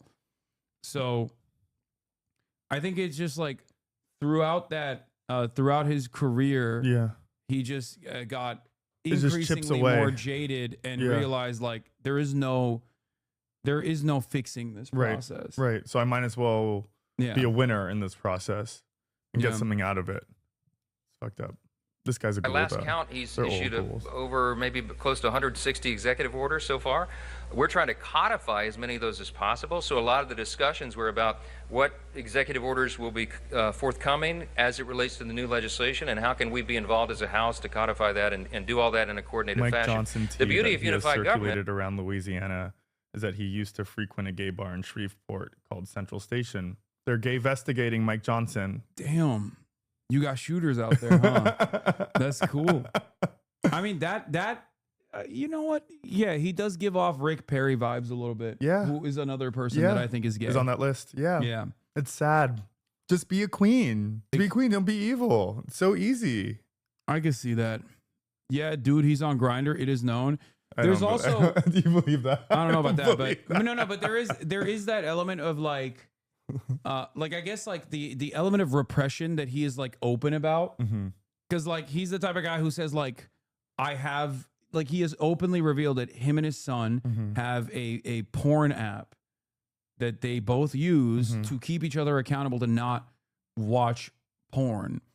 And I feel like if you have this like if you're open about something like this, that means like you're looking at some stuff that you consider as like gross. Yeah.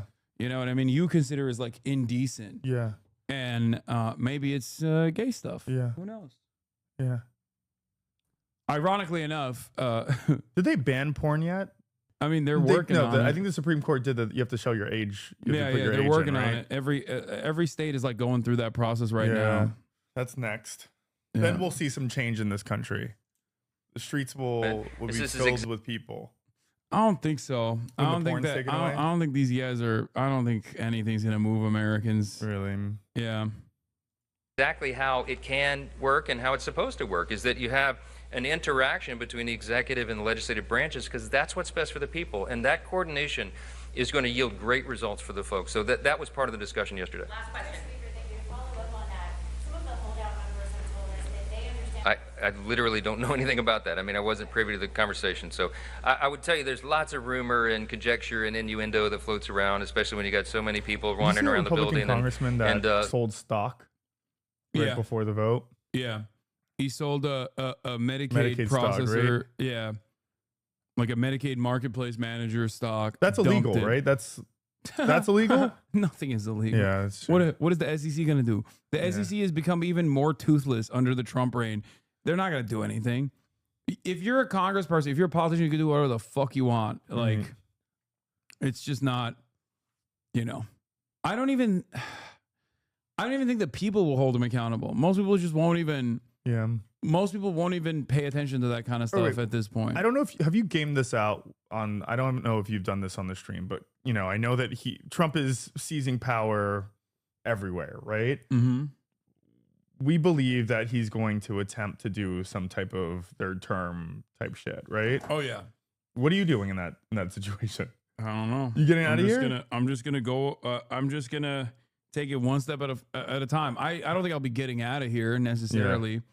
Although people do keep telling me to get the fuck out early, but I feel like I'm too stubborn. Yeah. To jump ship. You would fight like for your that. country back?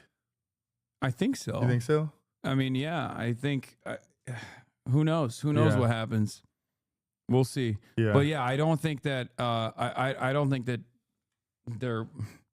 I think it's very likely that there might not be another general election, at least in the time frame that it's supposed to happen. It's crazy, especially with this new. I mean, like, are we at risk with this new fucking ICE?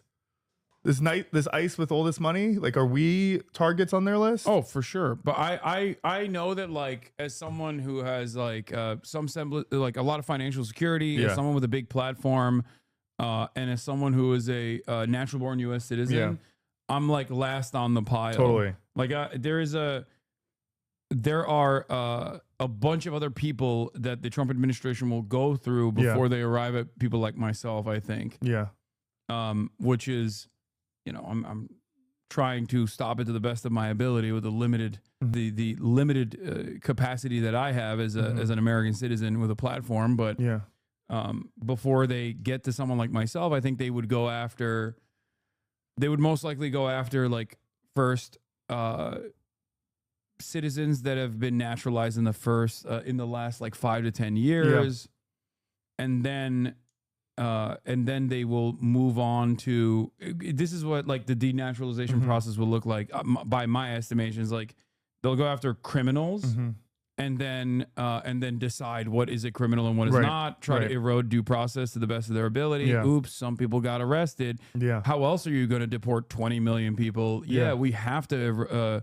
We can't do due process any longer. Don't be ridiculous.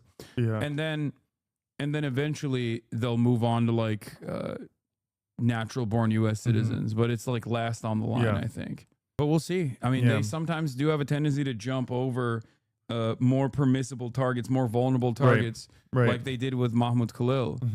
Like Mahmoud Khalil, as a green card holder with an American wife and a child on the way, was not the best target to go after. Right. But isn't there power somewhere within our judicial system that shows that, you know, Mahmoud Khalil, as much as he had a newborn child on the way, like if they really wanted to make a point with him, then they really tried to, right? The fact that he was freed is a chink in their armor in one way, shape, or form, is it not?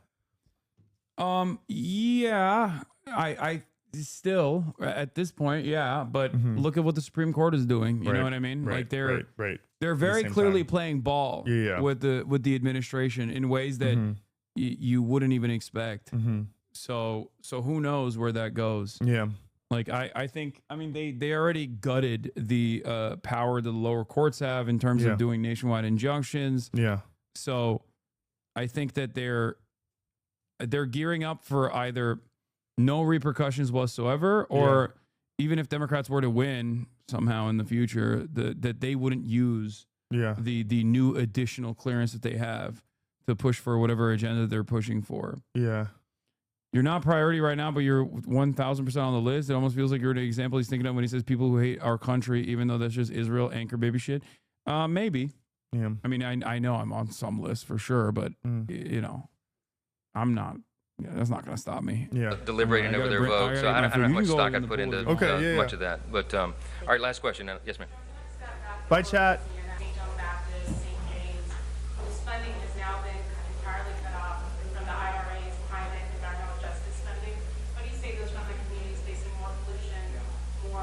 Look, I think a lot of the estimations about what this legislation would do in a negative manner to communities in my state or any other are far overblown. I can tell you that this bill is going to be a great thing for everybody around the country, my constituents especially. What's good for Louisiana is good for America. We've got great tax policy here.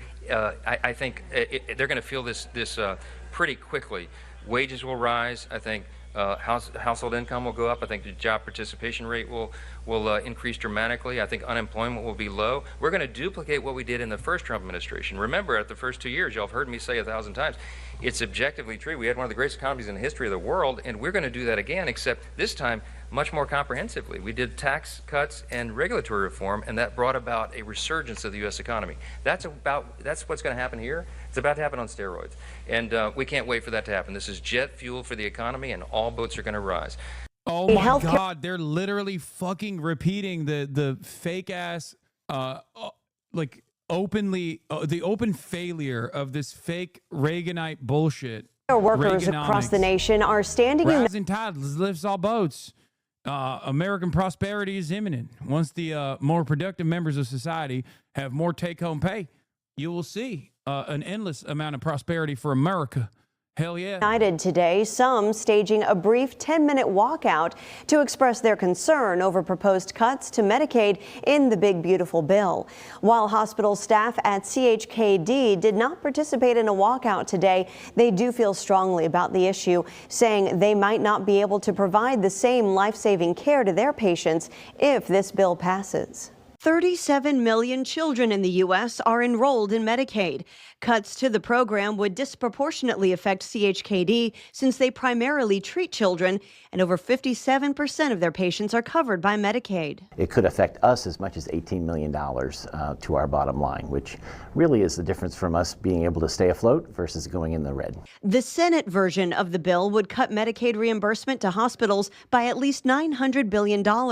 Foley insists this is a nonpartisan issue. Everyone, whether they're Republican or Democrat from our area, supports CHKD, and we've met recently with Representatives Kiggins and Whitman recently to see where they are, and they are supportive of what they initially thought the House bill was going to contain. The Trump administration says they're not cutting Medicaid, but going after waste, fraud, and abuse. Just today, the Department of Justice announced the results of their 2025 National Health Care Fraud Takedown.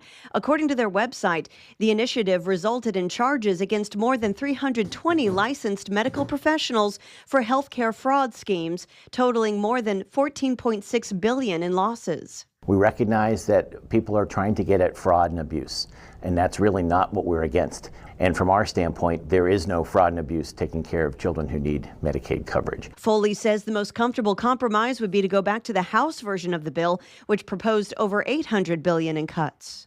In general, taking care of a Medicaid patient means you take care of patients at a discount. It often doesn't even cover our costs. But to cut that further makes it even harder to survive. Of course, he says the ideal outcome would be to see no cuts made at all to Medicaid. You can learn more about this issue over at wavy.com. President Trump's signature and massive piece of legislation is not quite a finished deal. The House taking another crack at this moment and could be added late into the night or even into tomorrow morning, leaving Americans anticipating how it will affect their daily lives for better or worse. I'm Ryan Gamboa, and I cover topics in rural Cass County, Missouri. Congressional cuts to Medicaid can potentially leave rural hospitals and their patients vulnerable. I'm amplifying the voices of rural America and delving deeper into the potential impacts of the cuts. Dinner time in Harrisonville draws a crowd. Willie Ogden drove from Garden City, Missouri. 10-15 minutes. What he really came to do was pick up his mom from Cass Regional Medical Center. She just had some stomach issues, we'll put it like that. Jessica Thomas is eating for two. She's expecting a new baby in November. We are very excited. We prayed for this one. Thomas tells me she's a Medicaid recipient. It did pass. Access to It's her older, local hospitals sometimes isn't it's an enough. older video. She's a high-risk pregnancy, and in her first delivery, Kansas City was her only option. An hour drive can definitely change a lot of things. The GOP-led Big Beautiful bill that passed the Senate on Tuesday would cut over $1 trillion in Medicaid benefits. The Kaiser Family Foundation reported in May that 2 in 7 Missouri Medicaid recipients live in a rural area. Half of those recipients are children. The Missouri Hospital Association tells me changes to Medicaid will impact hospital service reimbursements, meaning some rural hospitals may need to cut services. We could be looking at a fairly large crisis relative to overall funding for hospitals through Medicaid and then the structure of our rural health delivery system. Dinner might look different for Thomas, as she could be forced to pay for health care out of pocket. Lucky right now that we're able to have access to that. Ogden, he worries about his neighbors and the food taken from their plates. Put yourself in our shoes. Rural communities don't have a lot of money. We work hand to mouth. Put yourself in our shoes that don't make a lot of money, and maybe you'll understand something. In Harrisonville, Missouri, Ryan Gamboa, KSHB 41 News. There's no shortage of food here in the Feeding Tampa Bay market. You got fresh produce, you have frozen items, anything that you could want. But for individuals on SNAP, the allowance is just $6.12 per day. The shelves at Feeding Tampa Bay are stocked. For children that want to learn, for seniors that want to stay healthy, for families to be active, we want them to have access to the best food there is. Even with the help of a food bank, some need additional assistance. More than 250,000 households in the 10-county Tampa Bay region rely on SNAP benefits. Leaders at Feeding Tampa Bay say proposed cuts to the federal program could be disastrous. So right now for SNAP, it's looking like a 30% cut overall. For a program. So when you look at numbers here in the state of Florida, we have about 3 million individuals that are on SNAP benefits. You have to imagine that there's going to be a reduction in a benefit and or a loss in benefit. To sell their point, they put me to the test. Try to buy a day's worth of food with the average SNAP allowance, just $6.12. Don't think I'm going to need a cart. I'm pretty sure that everything's going to be able to fit right in one basket. I immediately picked up peanut butter, my favorite. This is $3.99. Got protein. Pretty good. I quickly broke the bank with bread. $3.99 and $4.99. We're over. So not that. My second attempt was more successful. Frozen pizza, $4.29. It's got pepperoni, it's got cheese, it's got carbs, and I can have a slice for breakfast, lunch, and dinner. Add an orange, and my budget was maxed out, and that's without any other essentials. Scout's not getting fed, not doing my laundry. And going without is the only option for many in our area. We all have to be a voice for those that can't or just don't know how to speak up for themselves. So how do you think you could do? Feeding Tampa Bay wants you to try the SNAP Challenge. We have the links and information posted for you on WFLA.com. Welcome back, everyone. Guys, that's before the cuts. That's what they took away from hundreds of thousands of Americans. That's how fucked up this situation is. As Mary Bruce reported earlier tonight, the Senate is still working through a marathon series of votes on President Trump's so-called One Big Beautiful Bill. His signature legislation that he's demanded be passed out of both chambers of Congress and on his desk by the 4th of July. The mega bill slashes federal programs and will impact the tax bills of millions of Americans. It's been in the headlines for months now, but so many still have questions about the nearly 1,000-page legislation. In tonight's Prime Focus, our Jay O'Brien met some of those people combing through this bill to determine how their lives might change. Here's what they had to tell him. The bill that Mike and Jason and all the people are working on is going to be, I think, amazing. It's President Trump's biggest legislative gamble of his second term, his so-called Big Beautiful Bill, putting a laundry list of campaign promises on the line. But beyond the drama on Capitol Hill, we found many average Americans poring over the bill's more than 1,000 pages. It's definitely going to help our firefighters. Do you feel heard by the politicians who represent you? No. Trying to figure out how it could change their lives. That's what Tanya's been doing, Zoe, alongside her loyal service dog, Zoe. Despite living just a state away from D.C. in Virginia, she's never paid attention to politics quite like this before. I'm sorry. 12 years ago, Tanya, who asked that we not use her last name, had 2 strokes that put her in this wheelchair. I went from a normal life to nothing, to being a bother in someone's family room, and so I didn't know what to do. Do you sometimes think about the life you had? Every day. Tanya used to describe herself as a workaholic. She now lives off disability, government-subsidized health care, and SNAP, the Supplemental Nutrition Assistance Program, what used to be called food stamps.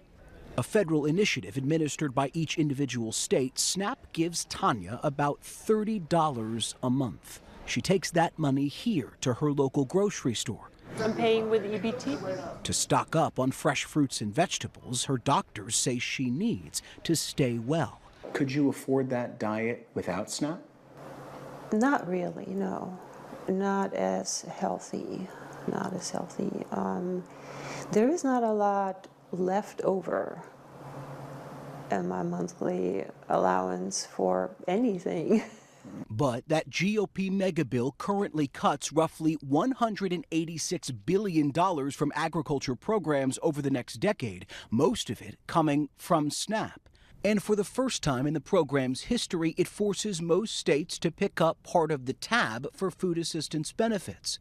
Republicans say they're making SNAP more viable and cutting down on waste, but all of it leading to concerns that support for those like Tanya could be squeezed even more. How closely have you followed this bill? So, very close at the beginning, and then I stopped because it is so scary. Had you ever followed a bill that closely before? No. Between the 911 calls, like the one that came over the loudspeakers right when we arrived, firefighters here in Englewood, New Jersey, and across the country are also keeping a close eye on Congress. That's because this GOP mega bill includes a key Trump campaign promise: no federal income taxes on tips and overtime. And first responders work a lot of overtime. Last year I put in about 500 hours of overtime. 500 hours of overtime. Now, what if that overtime wasn't taxed? It certainly lightens the burden for your family, pays for things like childcare and some rest, some vacations. So this is a ladder truck, tower ladder. Each department's a little bit different. The National Firefighters Union has endorsed the tips and overtime sections of the bill. Matt Caliente is a former firefighter and the organization's New Jersey president. He's also an accountant who does the taxes of some of his fellow first responders. When they do their tax return at the end of the year, it could be in the thousands of dollars that a firefighter could get more of a refund when they do their taxes, for sure. The officially titled One Big Beautiful Bill Act is largely about taxes. It makes Trump's 2017 tax cuts permanent, meaning most Americans won't see a major change on their yearly filings, but also won't pay more. The most recent estimate from the nonpartisan Congressional Budget Office finds the bill will add about $3.3 trillion to the federal deficit over 10 years, largely because of Trump's tax cuts. Some Republican spending hawks pushing to pay for those tax breaks with steeper cuts to programs like Medicaid, health insurance for low-income Americans and those with disabilities. Many Medicaid recipients erupting in protests on Capitol Hill. Ruben Bastel is a lab technician at a New York hospital whose brother is on Medicaid. He's able to live today because he has Medicaid and health care coverage. This mega bill could potentially cause an estimated 11.8 million people to lose their Medicaid coverage over the next decade, largely because of new work requirements and significant changes to how states cover their Medicaid costs. Republican leaders say their goal is to crack down on waste, fraud, and abuse in the system. Eventually, the hospitals are going to have to close their doors. What is that going to do to patient care in general? Patient care is definitely going to delay it a lot. Patients won't be able to get treated. The bill also boosts military spending by $150 billion, including money to kick off the president's Golden Dome missile defense program. Plus, earmarks nearly $50 billion to restart construction of Trump's border wall. But it's another obscure issue that could doom the package's chances in a razor-thin House GOP majority, raising the cap on how much Americans can deduct their state and local taxes from their federal income tax, nicknamed SALT. The SALT cap, SALT. SALT. It's a make-or-break issue for Republicans from high-tax states like New York and California. But in the outskirts of Philadelphia, it's another tax portion of the bill that's worrying Micah Gold Markell. He's the founder of Solar States, a solar panel company where business has never been better, thanks to green energy tax incentives passed about 3 years ago under President Biden.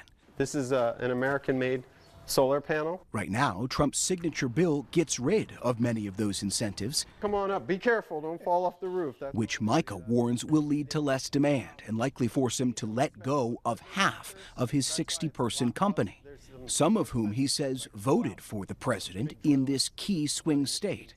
The hardest part of being a business owner is laying people off, hands down. You're sitting there telling them they gotta stop their dreams. It's terrible. Are you worried you're going to have to do that more? I'm really worried about that. Yeah. The budget bill largely helps to expedite production for the oil and gas industry. The day before we met, Micah traveled to D.C. to plead with. Listen, if he has to fire, and if he has to downsize, you gotta fucking fire the Trump voters. I'm sorry. Like, I know I'm not like a I told you so guy or whatever, but like, this is one of those moments where, like, I know that's illegal, but you kind of know who's voting for Trump, right? Like, you know who voted for Trump. If you literally have to fire someone and you're in fucking Pennsylvania operating a goddamn solar power company, this is one of the few instances where I think it's like, if someone's got to go in the office and you got to move some numbers around, let's just say I would be looking closely at who came into work right after the election with a smile on their fucking face. Okay? It's like they did that. They did that to you. They work at a fucking solar power company. They did that. They did that to you and them to themselves. Okay? Sorry, Deborah. I saw your bumper sticker. Okay? Right next to Defend Israel, there was a bumper sticker that said, MAGA, which means you got to go. You were not a good fit. I'm sorry. We are downsizing as a direct consequence of the Trump administration taking away some of these subsidies. We're no longer able to generate as much revenue. We literally are on the verge of insolvency. We have to let you go, Deborah. you're not a culture fit. You are not a culture fit for the company. I really didn't want to do this, but you're out.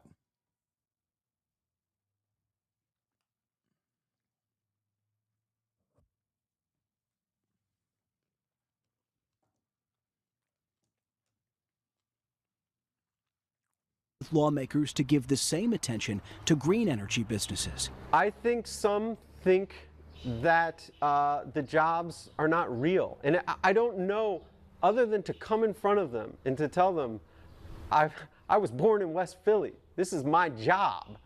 I don't know what else to say to them. And some of them still look you in the face and they just don't believe you. Do you think the average American understands that there are people behind the language in this bill? People like you? Yeah, it's no, is the short answer. No. Back on Capitol Hill, the political pressure is on. President Trump is watching closely, demanding Republicans stick together and race to pass his mega bill by July 4th. But many Americans looking on too. From this cozy apartment to a firehouse to a warehouse and all the other places across this country where politics becomes about people. So many will feel it one way or another. Our thanks to Jay O'Brien for that. 5 Georgians working in the restaurant industry are divided over one provision in the so-called Big Beautiful Bill. Well, President Trump wants to slash taxes on tips, but officials in the hospitality industry say it may not have the impact that he's hoping for. Atlanta News First reporter Abby Casores explains what's causing the divide. 1 in 10 Georgians work in the food service or hospitality industry. In the Senate's version of the no tax on tips bill, it would create a federal income tax deduction of up to $25,000 for workers. Some experts warn the bill before Congress will only benefit high earners and complicate tax enforcement, all while punching a $1 billion hole in federal tax revenue. The Independent Restaurant Coalition, made up of more than 500 owners and restaurant workers, sent this letter to congressional leadership.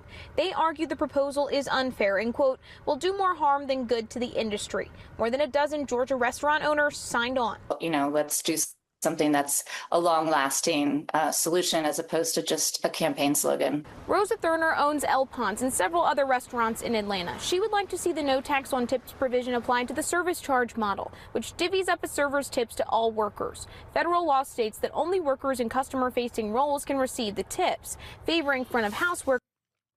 Oh my God. Are they fucking mad because they can't get a cut of the tips this way? Because they say it's tip share, which is the claim that like Backhouse gets some of the share of the tips. But I'm pretty sure they mean like they also get, like the restaurant ends up taking the tip, right? Like they take a percentage, right? Which is so psychotic. Workers like servers, but not the support staff, like dishwashers and cooks. No tax on tips sounds like a really great idea, but a lot of things. I work in a, where is it? I work in a deli in Boston. My boss just says the jar is his because motherfucker named after the place. Not the restaurant owner's dummy, the chefs and the dishwasher. We do it in Europe. Dog, if you're European, see yourself out of this fucking conversation because you have no idea what I'm talking about. Not only am I right, tip sharing is sold as an idea that like, dishwashers get a percentage of the tips. But in the United States of America, it absolutely goes back to the fucking restaurant too. Also, who tips in European restaurants? I didn't even realize that was like, Americucks do. Most people really, just quite a bit less. I thought there wasn't tipping culture in the EU. That's like part of the thing that Europeans always get mad about. Sound great until you implement policy. Tax expert Jonathan Levins with Moore Coulson says whether or not this will help workers is a mixed bag. According to researchers at the Brookings Institute, 37% of tipped workers earned so little that they pay no federal income tax. The policy favors higher paid workers. It really just comes down to their overall income level. Workers in tip jobs across Georgia excited about the proposal. Tips are one way to get them to a livable, stable wage.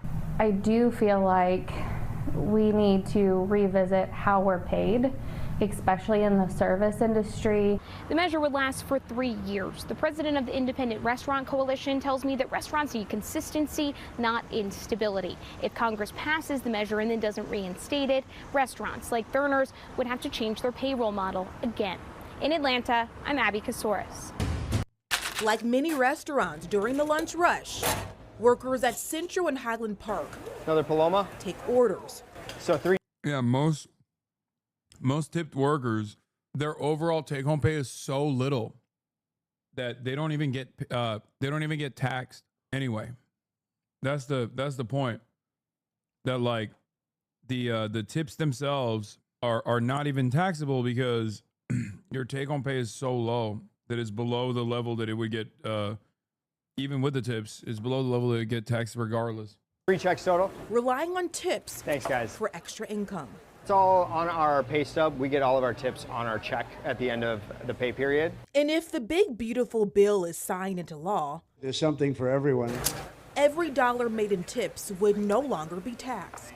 Any more money on our checks is going to be better. The no tax on tips, I think, is a really good idea. Linda Mose is a tax expert of 54 years. I think that it's going to help a lot of the low to mid taxpayers. She says when it comes to the no overtime tax, it's too early to tell how it would be implemented. Are they going to have the employers still be able to deduct the overtime that they paid their employees? I worked as a waitress before they raised the tipped wage to $2.13. And I can tell you, never once did I itemize my taxes. Because when you're making that kind of money, you don't itemize your taxes, you take the standard deduction. So all this no tax on tips, it really doesn't work for normal people who use the standard deduction. So it's just a talking point. And my constituents, the constituents who are going to lose their jobs in my rural communities, who are working on the wind farms, who are working on the infrastructure projects that just got canceled, who work in tourism, because tourism has really gone downhill because of tariffs and because international visitors are afraid to come to the United States. So our tourism industry is being crushed. All of those people can't eat a talking point. They can't pay their rent with a talking point. They can't buy birthday presents for their kids with a talking point. That's all this is a talking point. But still, we got the richest 1% that are going to get. They're going to make bank. I think trickle-down cruelty is probably the best way I've ever heard to describe it. And we all know it has been proven over and over again. Trickle-down economics doesn't work for working people. Trump just eliminated taxes on tips. The idea is to provide relief for millions of struggling service workers, and they need it. Some say it's not enough, and it's glossing over a much bigger problem. So here's what's happening. The US government is making tipped income tax-free for up to $25,000 as long as workers made less than $150,000 or $300,000 when filing jointly in 2025. They'll have 90 days to publish a list of tipped jobs that will likely include waiters, baristas, bartenders, and many more. Critics say hedge fund managers, it's expensive. Twitch streamers. And the impact isn't going to be that significant. Why? Okay, so imagine this is the total US workforce. Just 2.5% work in tips jobs like baristas or bartenders. And within this group, these are the people who earn enough to pay taxes on their tips. To be clear, these workers would see an average saving of about $1,700 per year on their tax returns. But some think there's a better way. Hello. This is my colleague Enrique, who lives in Berlin, Germany. Germany is good at a lot of things. Beer. Oh no, they're gonna advocate for higher base pay for these fucking workers. How dare they? How dare they? That would be the collapse of society. Chat, look away. Don't believe they're lying. Don't believe their lies. They are lying to you. Surprise, this is AFD propaganda? Cars. Okay, good. Thank God. But one study shows that it's also a great place to be a waiter. Germans tip very often, almost always in cash, although that's changing slowly, and waiters do not have to pay taxes on the tips. Yes, Germany did it first. But one of the most important factors is that here in Germany, waiters earn almost 13 euros per hour as a base wage. That's what? Wait, excuse me. That's unacceptable. The base pay should not be livable. The base pay should not exist. For those of you who don't know, in the United States of America, for tipped workers, in many states, your hourly rate can be as low as $2. Okay? It used to be even lower. You get like $2.13 an hour, and then your entire salary revolves around the tips that you're receiving.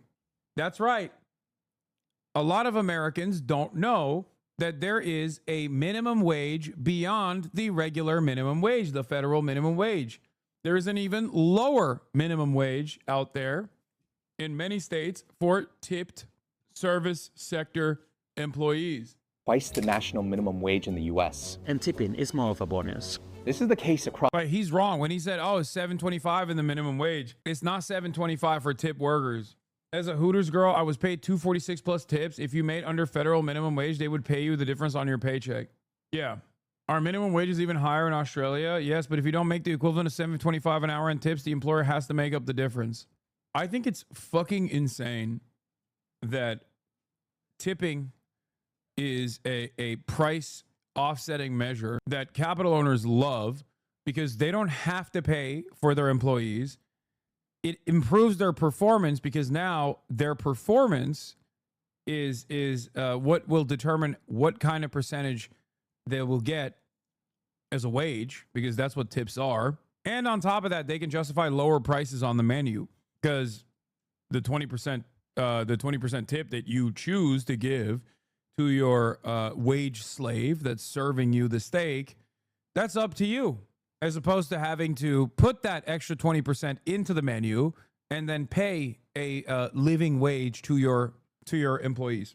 Is legally obligated to, big distinction, because they're most likely going to fire you if you're not making enough tips that they have to pay you more. To be honest, if you're an asshole owning class person, it's a genius scheme. It is. It's evil. It is truly evil. Across the continent, where tipping varies widely. Swedish restaurant goers, for example, tend to tip 4 times more than French ones. And Norwegians are the least cash friendly. I'm often helpless when it comes to tipping, what the standard might be in a different country. My name is Stefan Gosling. Sometimes I do the odd study that's in my personal interest. This guy's a professor of tipping tips. Study is one of these. Most European waiters earn less than their American counterparts, but it matters less here because of the minimum wage. Advocates say that a higher minimum wage protects them when crises hit. Think about the COVID pandemic, where people couldn't eat out. All of a sudden you are without a job, without employment, but also without Social Security. In Europe, at the very least, employers still have to pay the minimum wage, and then that also provides Social Security to service workers. Some US states are already on board with this, and they've set minimum wages that are higher than the federal one, which has been $7.25 per hour since 2009. But it can go as low as $2.13 an hour in what is known as the tipped wage, which is when employers are allowed to pay less than the minimum wage if servers earn enough in tips during their shifts, which in this case comes out to about $5.12 an hour. Critics say that this whole system just makes service work precarious and unstable. In terms of stability, I think it's a better system when you have higher minimum wage and a lower tipping rate. There's a bill in Congress that's trying to do just that, making them.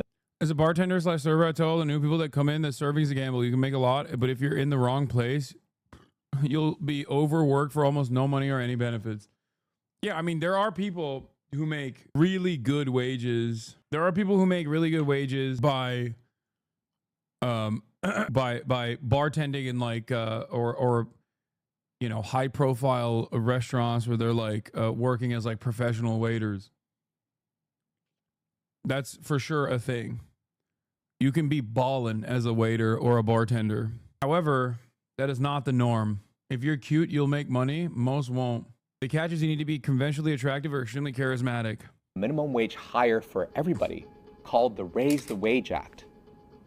But if past performance is any indication, the bill probably won't pass. And the no tax on tip law is moving on. Thanks for watching our video. Do you think tips should be tax-free? I think this is one of the saddest days in modern American history. This is the largest withdrawal and ending of health care in American history. 17 million people in our country, 17 million Americans in our country are going to lose their Medicaid. They're going to lose their ACA insurance. Small business owners are going to have their health care costs skyrocket. And people are going to have their SNAP and WIC cut back. People are going to go hungry. People are going to get sick. On a scale unlike anything we've ever seen. And all of it is just to finance tax cuts for billionaires and the wealthiest corporations who don't even need it. I don't think I don't think we have ever seen or are prepared for how catastrophic this is set to be for a lot of people. And I think it's devastating. And they're talking about this as though it's some tax cut. Even the stuff that they're talking about, taxes on tips, no tax on tips, that's only for people, that's only up to $25,000.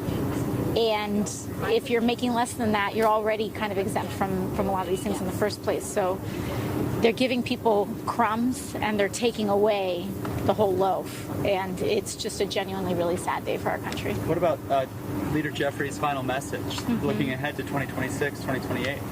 Well, you know, to Leader Jeffries' message, he's right. The best thing that we can do right now is press on. And in order for us to salvage what we have and to build through, we have to chart a new course and a new path to our future. And we have to make sure that there are consequences. If you're on Medicaid, if you're on ACA, if you are on Medicare and rely on Medicaid to help with your long-term care, there has to be consequences to these votes. And we have to decide if this is just a joke or just for TV or if this is our real lives. And I hope people vote like it's our real lives. Meanwhile, an Iranian woman detained by... It's really messed up. Yeah, think about the billionaires is correct. AOC consistently shows time and time again that she does not care about POC, people of capital. She does not care about POWs, people of wealth. Okay? That is, what is 1% if not the ultimate minority? What is the 1% of the 1% if not statistically the most minority you can get? Really messed up. Coming from a person who seemingly cares about minorities or POCs. Really, really messed up. Do billionaires have a right to exist? Yeah, it's terrifying that this is a question that we even have to ask nowadays. Do billionaires have a right to exist? Does New York City have a right to exist as a billionaire ethno-state? A lot of people are saying no. You're being quite, what is it? What's a, I'm thinking anti-Semitic, but for capital, what would that look like? Because that's just anti-capitalist. You're being quite anti-capitalist, sweetie. It doesn't hit the same because, yeah, it's true. You're being classist. Yeah, you're being classist. It's disgusting classism. Nobody cares. Nobody cares about the one class. You're being wealthophobic, capital-phobic. It's really messed up. This is the new future. This is the new future that AOC wants. Disgusting. Terrifying. Anyway, let's get back to reality, of course. MAGA mom detained by ICE. Her husband says he'll still support Trump. That is fucking insane. Okay. Federal agents. She and her family, all supporters of President Trump. See the MAGA hats. President Fox 11's Matthew Seedorf live for us in Diamond Bar. And Matthew, those Trump flags staying up tonight. Yeah, those flags staying up. This family still supports Donald Trump despite their mom being detained. The final moments home for an Iranian woman detained by immigration agents. Okay, it's getting increasingly more difficult to feel bad for some supporters, okay? Like, it's getting increasingly harder to, like, every day I'm like, no, we must oppose this unconditionally. We must be loud in our opposition to this, okay? But when I see stuff like this, it becomes so hard. A mother Monday going inside to say bye to her 4 kids. She came and kissed the kids and that was it. That's the last time I saw her. A proud President Trump supporting family in Diamond Bar. Election time was here. I had a full 3-4 flags out. Even while their mom faces immigration questions. Has your opinion changed on this? That's a good question. Somewhat it has, just because I'm going through it. I was very selfish before. But I'm still selfish now? Dude, what? Dude, what the fuck? He's Persian. Last thing he needs to be accused to be working with the Shah? What?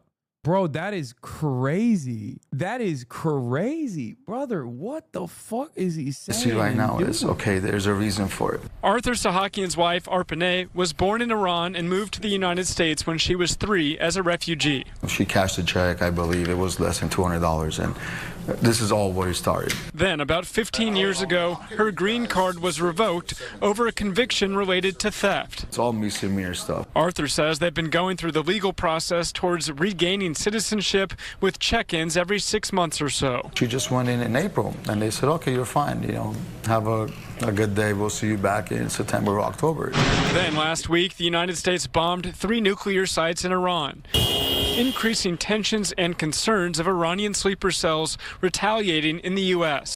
Bro, there has never been a moment where a guy got every single one of his wishes, and it's like a real monkey's paw situation. You're like a pro-Shah Iranian guy living in California. You finally get your reactionary right-wing Shah-style, Reza Pahlavi-style president back. You're super stoked. Then on top of that, he fucking bombs Iran, okay? And you're extra stoked. You're just throwing ropes at this point. You're like, oh my God, every single thing. I am Persian and everything I wanted, President Trump is giving me. And then boom. In the aftermath of that, Trump is like, yo, pack up these fucking Iranians because they're all sleeper cells. Holy shit. Holy shit. I'm very for of them seeing the Iranian nationals because of the sleeper cells. I understand that. Federal sources tell Fox News that more than 130 Iranian nationals were detained in the U.S. this last week. I think it will resolve a lot of issues because we will know exactly who's in here for what reasons. Even though I miss her dearly, but I think we could do a better job of you catch someone, you see there. Dog, your children are crying because mommy's in the slammer. Are you fucking serious? That's your wife, dog. The fuck? Dude, this is next level. You can't even do a Fell for It Again award for this guy. He's still falling for it. He's still in the process of free fall.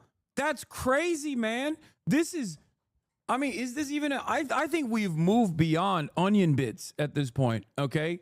Because even the Onion's like, no, that's a bridge too far. I feel like that's too much.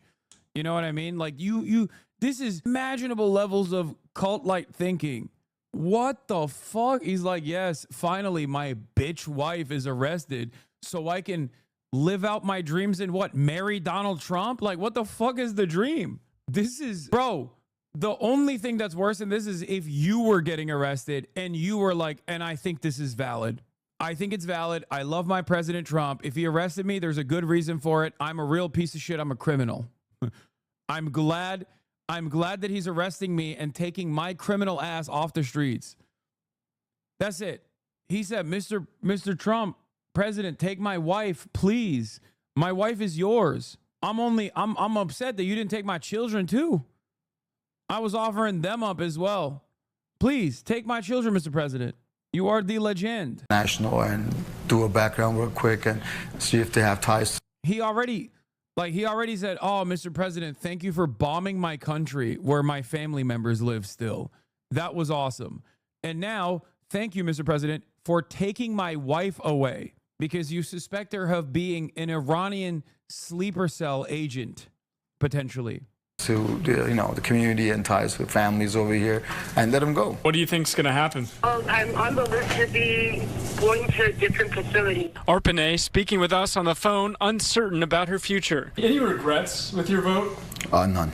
Still supporting him. While her family continues showing support for President Trump, hoping their mom comes home soon. Trump is not trying to do anything bad. We understand what he's doing and he wants the best for the country.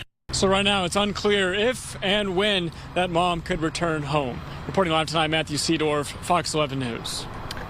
So the argument for getting rid of her would be what? That she's not in the country legally and she committed a crime? Exactly. Basically, it sounds like she lost her green card about 15 years ago and since then has been fighting to get it back. So right now, she does not have that green card and is considered to be in the country illegally. Yeah, interesting. So this whole thing is a reminder that everybody has a different story and there's so many layers to it. And if you just talk in political slogans, it's not enough. You really have to listen to each and every person's story and try to make up individual decisions almost. All right, Matthew Seedorf, thank you for your reporting on this. Financially as well as emotionally. Trump voter and business owner whose workers were detained by ICE speaks out. Dude, what a crazy world we live in, man. I don't know what to say about that, dude. I don't know what to say about that. That's like, that really fucked me up. I'm not gonna lie. That was, wow. He's like, I still love my president. He's doing the right thing. He's getting these fucking illegals out of here, including my bitch wife is wild. He's like, not my wife. That's just a mistake. I'm sure that'll be fixed soon. It's like, I mean, that level of dick riding should be illegal, dude. Wow. He said he didn't regret his fucking vote, dude. He said he didn't regret his vote, dude.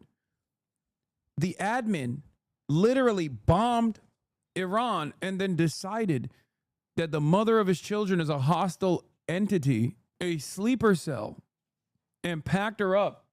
Friends, I know we always say, in the words of Michael Jamal Brooks, be kind to individuals, be ruthless to systems. But like, as this one chatter also pointed out, it's like, it's getting increasingly more difficult to be kind to individuals.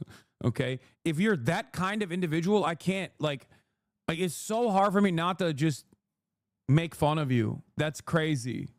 Like, I know the process of deportation is a uniquely cruel endeavor. But like, you and your Trump supporting wife are currently experiencing this like horrifying endeavor. And you're just sitting there being like, I don't regret it. It's fine. The fuck are we doing? What are we doing? How am I supposed to feel bad about a guy who doesn't personally feel bad about what took place? That person needs to feel bad from a societal perspective. If you're okay with shit like that, what are we but livestock? I mean, he's livestock. Like, he's not doing the one thing that human beings are supposed to do, conservative, Democrat alike. When it comes knocking down their door, the idea is, oh, the leopards are eating my face. How could this have happened? You're not supposed to go, I hope it's yummy for the leopards, while your face is being eaten. There is no subreddit for that yet. You know what I mean? There's no moment where you're supposed to, up until this moment, we have not had an experience where the leopards are eating your face and you're going, oh, that's fine. Here, take my arm too. What the fuck?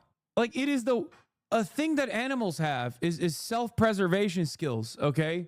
This is getting to a degree where you're doing like, blood sacrifice rituals for your cult. And if you have that level of loyalty to a person who like fucks you over deliberately, okay, in broad daylight, and you still defend it, while you're in the process of getting fucked over, at that point, there is no saving that person. You know what I mean? There's no amount of cruelty that person can experience that will shake him away from his position. At least, like, there are Trump supporters who are like, I didn't think my undocumented relatives were going to get fucking apprehended. And they very quickly realize, like, okay, we were duped. This fucking sucks. I'm going out in the streets and I'm going to protest. Great, fine. It sucks that this happened to you. It sucks that it happened to your immediate family members. I'm right there by your side. But when a motherfucker's like, oh, my family members got deported, but I hated them. Honestly, they were fucking criminals, actually. That's good. Hopefully they arrest me too next. What am I supposed to do? I can't help you if you can't help yourself. This is like a person on Medicaid whose Medicaid just got removed, okay? And they're fucking running around being like, well, at least billionaires who are the most productive members of society are getting a tax break. That's fine. I'm sure things will be better. It's like, okay, good luck. Good luck then. You're in a death cult. You're a fucking psycho. This is beyond absurd. It's not normal. Every night I go to sleep and I think to myself, I hope the Walton family is getting a higher return on their initial investment this quarter. Like, I hope they had a productive quarter. I'm working at Walmart. I need fucking SNAP benefits because Walmart's not paying me enough. That's annoying. Anyway, here's the other side of it, which is a very common story. Trump voter and business owner whose workers were detained by ICE speaks out. Financially as well as emotionally, it takes a toll. You know, you get to know these guys. You become their friends, just not an employer, but a friend. And you see what happens to their family. It's quite a shock. They did everything right, and they all had their work permits. They all, a couple and few of them have driver's licenses. They worked with me on the Navy base, which had to go through intense security, and they found out all about their past. And no, this is good for you guys to hear, because a lot of people don't understand. Like, there are a fuck ton of migrant workers, okay? There are a fuck ton of migrant workers in this country that have the proper authorization, that have gone through rigorous background checks. Their immigration status is in limbo, like the lady that we just saw. For something so marginal, so inconsequential, she cashed a $200 fake check, okay? And then had her green card taken away in the process. That's a cruel ass system, man. That is a ruthless and cruel ass system. And it's the lack of care that we have as a society for some of these most marginalized people, some of the most vulnerable people that are simply just making ends meet. You know, they're here, they're working, they are going to ICE facilities with regular frequency to check in routinely. They have their court dates, they have their paperwork. They're trying to put pennies together so that they can get a lawyer to help them out throughout this process. And they're making pennies on the dollar on top of this. And then they're being called fucking criminals and getting deported, ripped away from their families, ripped away from their neighborhoods, ripped away from their lives that they've developed here, that they've built here. Like, dudes who have been working here in this country for multiple decades. You know what I mean? White people don't give a shit. You're talking to a wall. I don't think that's true. I think that there are plenty of white people who do give a shit. But there are certain kinds of white people that don't, the racist kind. And Trump, and that number is much smaller than you think. That's my point. I mean, here's a white person who does give a shit now, because this is the leopards ate my face moment for him. You become connected with them and more than just a boss employee. You voted for Donald Trump? Yes, I did.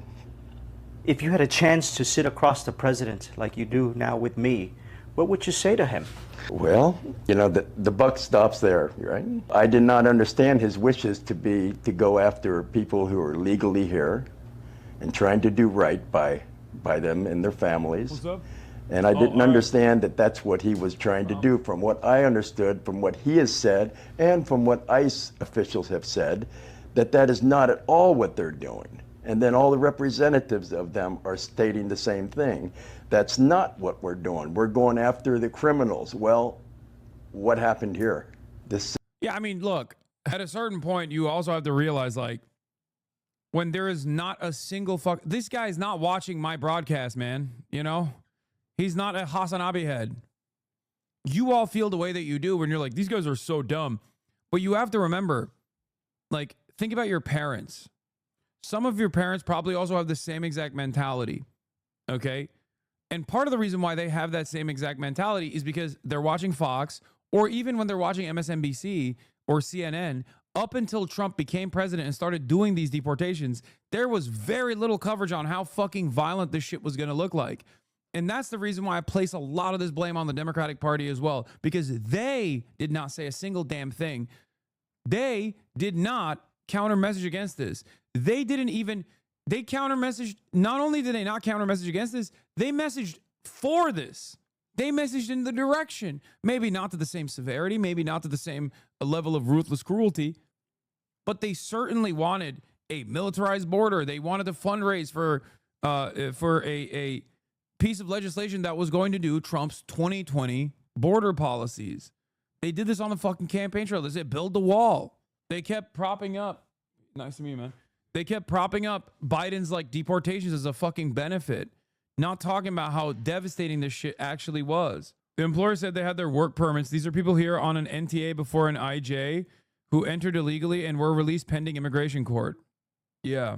On an NTA before an IJ, like immigration judge, you're saying, right? Like they got the proper authorization. There are a lot of people like this. There are a lot of people exactly like this. There are millions of people like this who come into the country, who come into the country illegally. Yeah, notice to appear. NTA is notice to appear before an immigration judge, who entered illegally and were released pending immigration court. Yeah.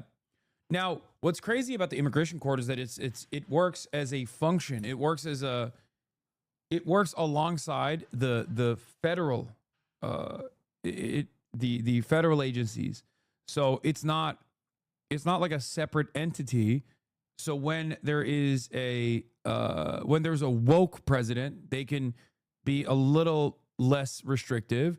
And then when there's a president like Donald Trump, he can use the immigration courts system as a mechanism to literally steal people, to kidnap people. That's why you see so many of those like gruesome images of people that are just like going to their regular court date.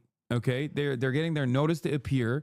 They're appearing in court in front of an immigration judge thinking like, oh, I'm just going to get an extension, right? I'm going to get an extension. I'm going to get my work clearance. I've been here for like 10 years, whatever. This is what I've done every single time. And now that opportunity is being used to kidnap this person. Trump ain't so great when he starts to hurt your life, huh?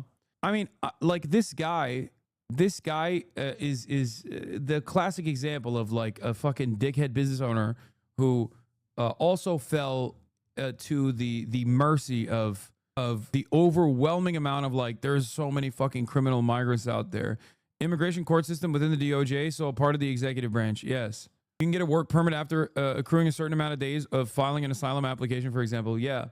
There are so many people like this who we could just like expeditiously process and give the proper permanent clearances for, right? But we don't do that. We just keep their immigration status in limbo. And that is by design. Same with the fucking DACA. Same with the DACA recipients. Deferred action on childhood arrival. 90% approval for amnesty for this program. The program itself is crazy. It is crazy rigid. You can't even fucking fly out of the country and shit. You know what I mean? If you're on DACA, it's ridiculous. You have to have an unvarnished record, no crimes whatsoever. You have to go to college. You have to have a job, like all this shit. It is so rigid. And the fact that we don't give these people proper amnesty is insane. Dreamers is who I'm talking about. Yes. DACA, deferred action on childhood arrival. Remember, these are people who came into the country alongside their parents when they were a child. Okay, when they were a fucking minor. They had no say in this process. And this country is all they know. They don't know any other country. They grew up here. This is their country. It's functionally no different than birthright citizenship. Can you report both sides and show ICE removing criminals as well? I can't. You want to know why I can't? Because the fucking criminals that ICE is removing are already in jail. Because they're criminals. They've already been processed through the criminal justice system. That's why I can't show you both sides of this equation, because the people that they are removing right now, the people that they're deporting right now, the ones that have a criminal record are for incredibly minor shit. They're not like rapist decapitators or some shit that ICE is like bravely taking out of this country. Birth certificate says otherwise, says My Lottery. My Lottery is a great name for you. Yeah, you did hit the lottery, I guess. That makes you feel like you're better than these people. Chew My Bullets one says, can you report both sides and show ICE removing criminals as well? ICE is not removing criminals. That's why so many people turn around and say, well, they're criminals because they entered the country illegally, you know? That's why. That's why people have to do the classic goalpost shift. Trump didn't say he was going to remove everyone that fucking crossed the border, okay? He said he was going to go after these like rapist, drug dealer, vicious, violent types. They're deporting people that have been here for 20 years who have been checking in with ICE on a monthly basis since the agency even made these sorts of checks a requirement. They have the proper clearance and the authorization to work. Okay. And they're removing people that have like a trespass from like 15 years ago. You think that's a fucking rabid criminal that you have to get out of this country ASAP?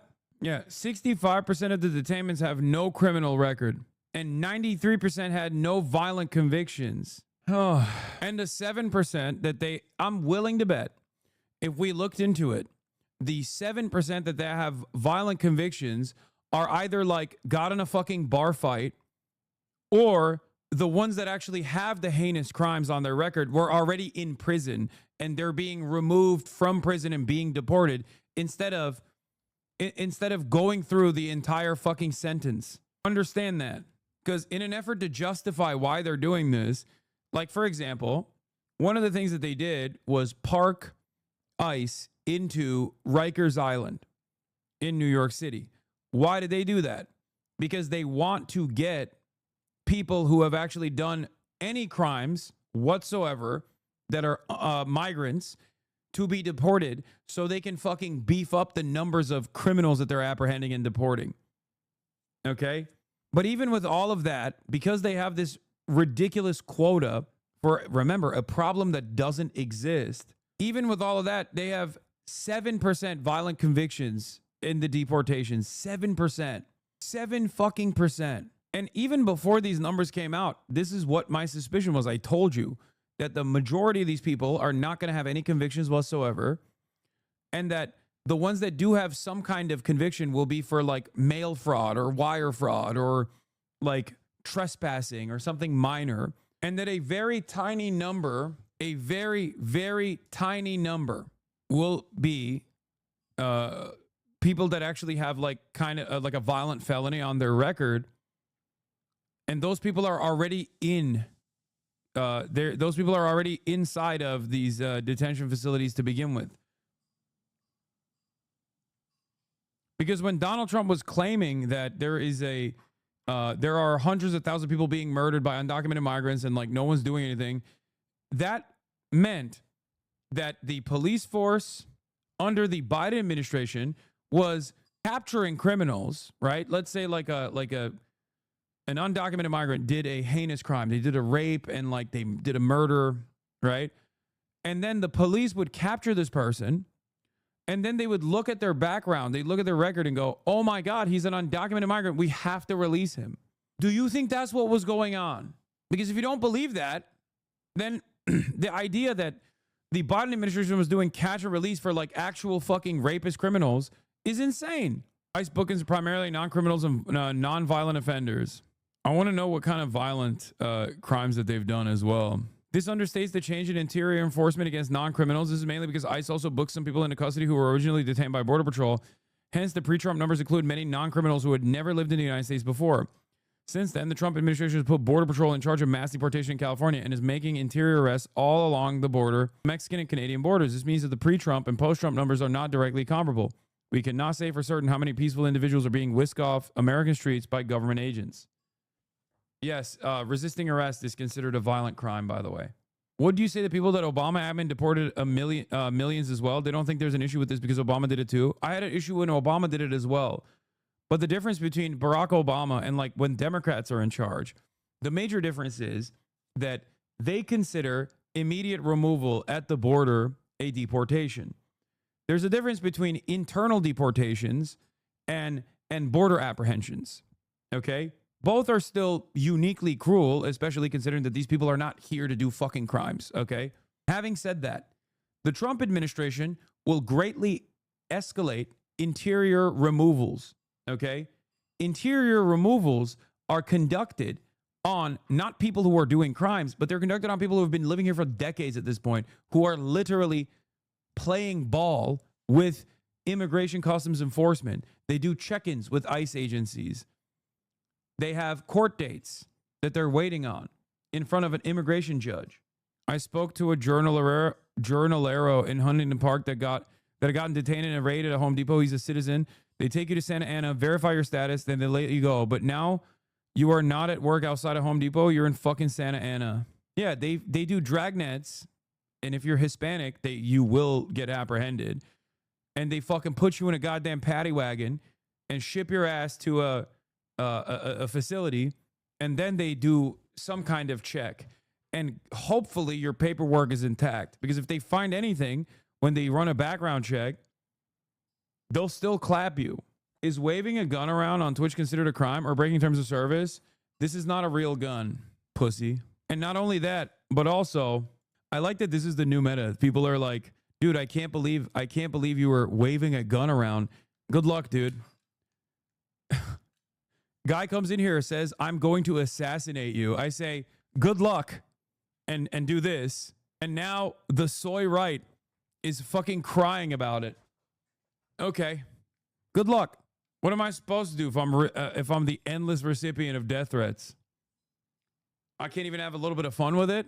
Every single person that masturbated when Moist Critical did the exact same thing, okay, is now going, this guy needs to be banned immediately. Post haste, please. You should keep it in frame. I do. Here you go. Andrea, the 4'11 U.S. citizen that was picked up physically by ICE and kidnapped. Democracy Now! Covered it. Yeah.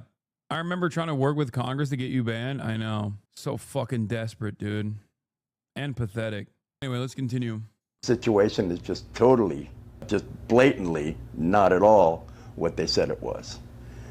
And the people that I know, the liberal people that I know really well, really close people, you know, that I know, warned me that that's what they worried about, that ICE was just going to go after every.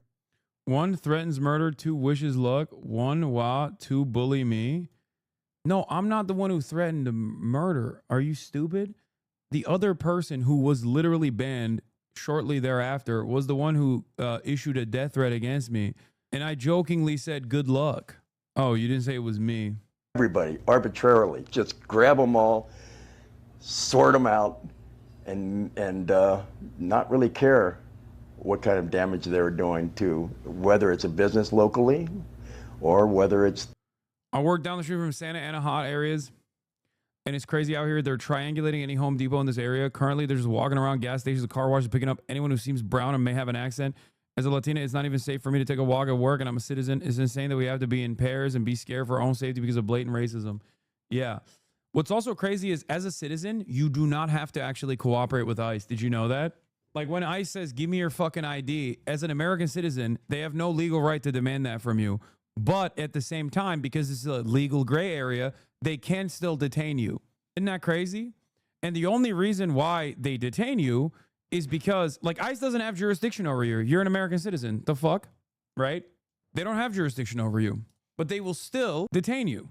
And if you try to go out of your way and sue them, as people have, American citizens have sued ICE, it is a long and arduous process, and the penalties are so marginal by design that nobody even attempts to do this. There is no way to, like, put them under a shit ton of paperwork, even though any ICE detention against an American citizen is quite literally an illegal detainment, and you can sue them.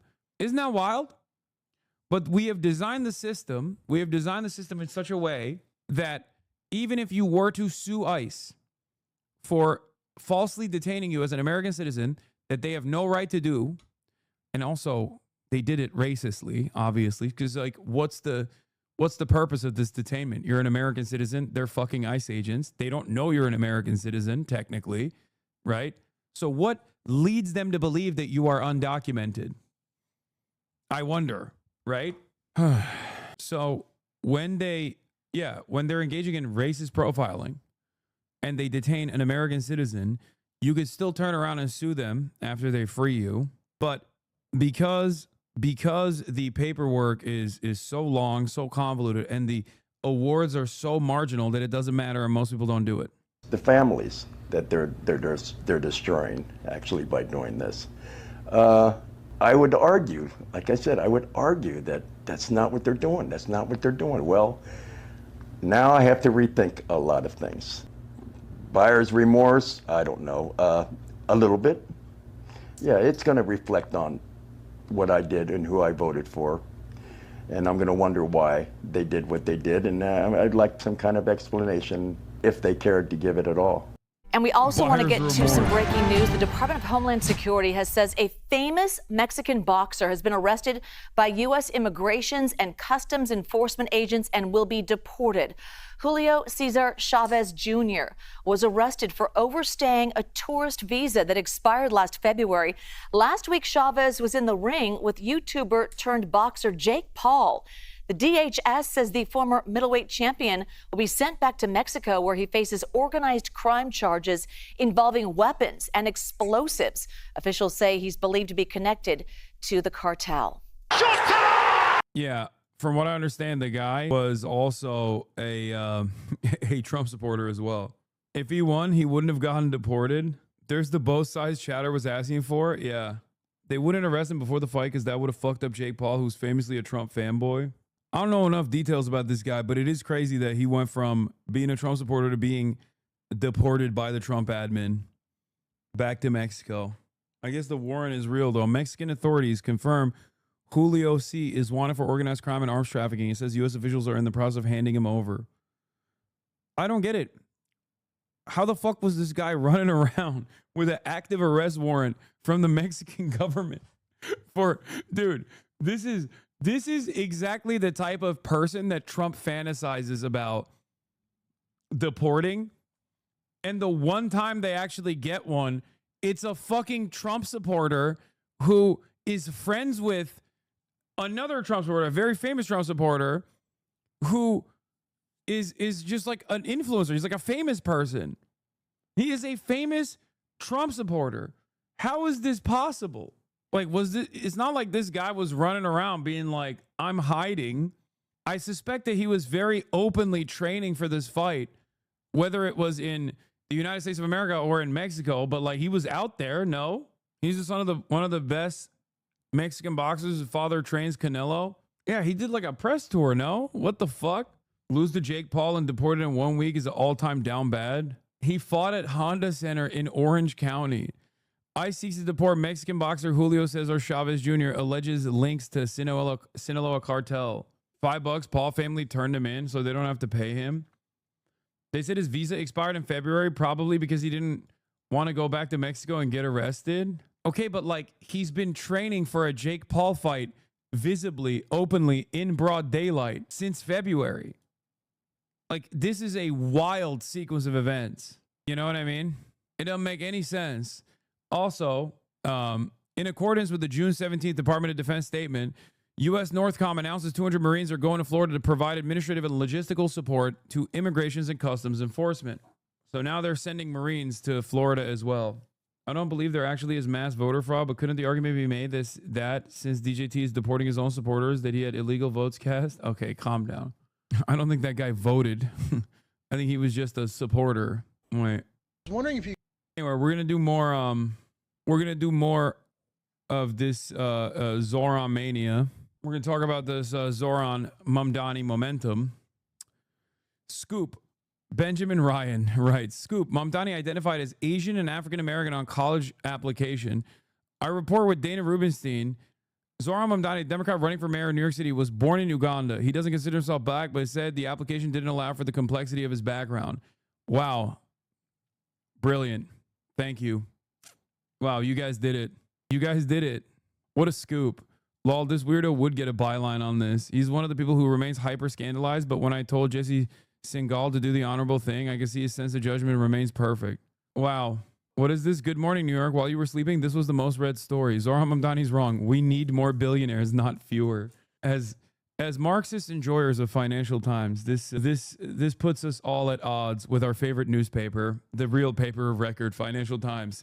Their opinion editorial segment is going to still obviously they're still obviously going to reflect the majority opinion of the readership, which I suspect are not anti-imperialist Marxist-Leninists, in spite of the reality that Financial Times is, and I stand by this, a far better newspaper on their regular reporting side, especially as it pertains to global affairs, than the New York Times by a very wide margin. That remains to be true. This is the New York Times source on the story, who they euphemistically describe as an academic and an opponent of affirmative action. Let's see what else he believes. Last month, wait, what is this? Last month's cyber attack appears to have been carried out in order to see if Colombia was still using race-conscious affirmative action in its admission policies after the Supreme Court effectively barred the practice in 2023. While Mr. Mamdani was not a target of the hack, the information about him was included in a database of millions of student applications to Colombia going back decades. The data was shared with the Times by an intermediary who goes by the name Cremio on Substack and X, and who is an academic and an opponent of affirmative action. The Times agreed to withhold his real name. An anonymous poster obsessed with race and IQ. Musk has replied to at least 2 posts this month from an ex-user who goes by Cremio. The account has more than 200,000 followers and is known for writing about purported genetic differences between racial groups. A typical post from the account claims that black NFL players have lower IQs than white NFL players. Other posts strongly imply that black people are genetically inferior to whites. As my former colleague Ali Brelin noted in The Atlantic, Cremio has been praised on the far right for tracing the genetic pathways of crime and explaining why poverty is not a good causal explanation. Referring to Medicare payments, Musk wrote in response to Cremio on Wednesday, "This is where the big money fraud is happening." What a source. Lead author on this low-effort New York Times Mamdani hit piece a few days ago, just making value-neutral observations, no bias at all. Fewer than 5% of New York City residents cast a first-ranked choice vote for Zohran Mamdani in the Democratic primary last week. Lots of people are still very eager to do some serious, oh yeah, well, quote tweeting of the above tweet, as if I laced a mathematical observation with commentary and spun it into a chest-pounding political treatise, which I did not. Mamdani received top choice votes from about 8.5% of registered voters in New York City. Yeah. For a Democratic primary, he performed above expectations, as a matter of fact. I have private information on a public official who is currently running for an important office. This information shows they engaged in professional misconduct. No one but me and a hacker has this info right now. Is it unethical to release it? I'm glad that he ran a fucking Twitter poll before figuring out the ethics of releasing this thing. And the thing that he released, this damning piece of evidence that he released, is that a man who was fucking born in Uganda, who is of one of the most unique backgrounds we've ever fucking seen, is literally incapable of correctly identifying himself on a form. Fantastic. Wow. Here's Zohran's quote for the New York Times. This feels like something that started as a catchy racist headline that couldn't live up to its promise journalistically. He's Indian Ugandan. Millions of Americans face the same issues with identity checkboxes on applications. Only a newsroom at this 1950s Jim Crow segregationist level of whiteness wouldn't understand this issue. Most college applications don't have a box for Indian Ugandans, so I checked multiple boxes trying to capture the fullness of my background, said Mr. Mamdani, a state lawmaker from Queens. The application allows students to provide more specific information where relevant, and Mr. Mamdani said that he wrote in Ugandan. Even though these boxes are constraining, I wanted my college application to reflect who I was, he added. While neither Mr. Mamdani nor Columbia University could provide the template for the application form the college used at that time, a copy of it was archived online. Mr. Mamdani said he filled out all of his college applications in the same way. Yeah, the U.S. Census sees Middle Eastern and North African people as white. Many don't. Wow, brilliant journalism from the New York Times. Definitely not grasping for straws because they must eliminate all critics of Israel. Fantastic work, guys. Congratulations to the paper of record once again. Absolute masterclass on how news media should conduct itself. If there is a very popular politician that resembles or echoes the sentiment demonstrated by the overwhelming majority of Americans and actually ends up winning an election in spite of these attacks against him, on the issue of Israel, then we will do everything we can to try and tar and feather this person and try and tarnish this person's reputation.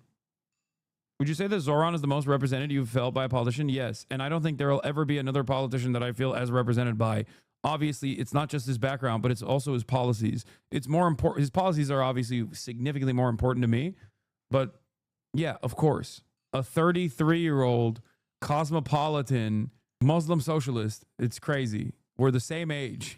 You could address some of these comments that the president made earlier this morning. He was talking about Zohran Mamdani saying that we'll have to arrest him if he interferes with ICE. And he also talked about you and saying that you were. If he interferes with ICE, arrest Mamdani. If he interviews with ICE. Interferes. Interferes. Yeah, if he interferes with ICE, he'll have to be arrested. Just wondering, where do you stand on that? And he also talked about how you were a good independent option, and he obviously supported you. So where do you stand on both of those? Well, no one should. I've said this over and over again, and I'm going to continue to say it until it resonates and people may appreciate it in a period of reflection. ICE is a federal law enforcement agency. It is not some illegal entity. This administration will collaborate with our federal agencies when it comes to criminal behavior. We're not going to collaborate if it comes down to civil enforcement. The law doesn't allow us to do that. And anyone that is an elected or not should never interfere with federal authorities carrying out their function. Because if someone doesn't like ICE, what happens if you don't like the IRS? What happens if you don't like the environmental protection? You just can't pick and choose. And, you know, my pet peeve is disorder. I don't feel comfortable around disorder. You know, maybe it's my blind side that I just don't like disorder. We can't have systems of disorder. And so I will encourage anyone not to interfere with federal authorities. He's not trying to win the election, I don't think. Like, that's crazy. He's speaking like a man who cares about not having the Department of Justice decision come down on him, and not as a man who is desperately trying to win the mayoral race. He looks like he's under duress. Legally carrying out their actions. And so the president makes his determination what he's going to do. I'm not a federal elected official. I keep saying that over and over again. I'm a city elected official. I'm the mayor of the greatest city on the globe, and that's New York City. And I have enough things to improve on in this city that I'm doing than to talk about what they're doing on the federal level. We got federal authorities. Federal authorities need to do their job.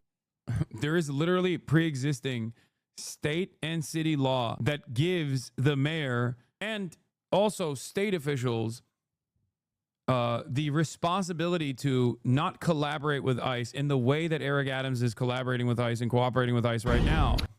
Now, of course, the reason why Eric Adams is cooperating with ICE is not because he thinks, you know, he's law-abiding or whatever, and he doesn't have the authority to override federal mandate. It's because he had a Department of Justice case due to his corrupt affairs, due to his corruption charges, working with Turkish government envoys. And then the Trump administration took that away and are now dangling that as a fucking carrot in front of him. They took those charges away, and then they said, we can bring these charges back at any moment if you don't cooperate with us. Incredible stuff. Right now, the drama continuing on the House floor. Democratic Minority Leader Hakeem Jeffries has been using his magic minute to delay a vote on the One Big Beautiful bill for over 7 hours. Jeffries claims he's, quote, taking his sweet time on behalf of the American people. No thanks. Whenever he's done speaking, House Speaker Mike Johnson will take the podium for what's expected to be a brief speech. Then we'll see a final vote to decide whether the OB3 reaches President Trump's desk or sends lawmakers back to the drawing board. We'll be keeping a close eye on the House floor all hour long, and we'll bring you the news as it happens. First, we are getting an idea of how New York City Democratic mayoral nominee Zohran Mamdani, who also self-identifies as a Democratic socialist, may address the Big Apple's affordability crisis. Hello, everyone. This is Outnumbered. I'm Emily Campagno, and joining us today, Carly Shimkus, Fox & Friends' first co-host, Lydia Hu, Fox Business correspondent, Kaylee McGee-White, Fox News contributor, and Charlie Hurt, Fox & Friends weekend co-host. Now, resurfaced video from 2021 shows the socialist candidate pushing to limit private housing and increase public communal housing. No. Bombshell. Guys, did you know about this? This is scary. Dude, I hate when Fox News does this and doesn't issue a trigger warning beforehand. What?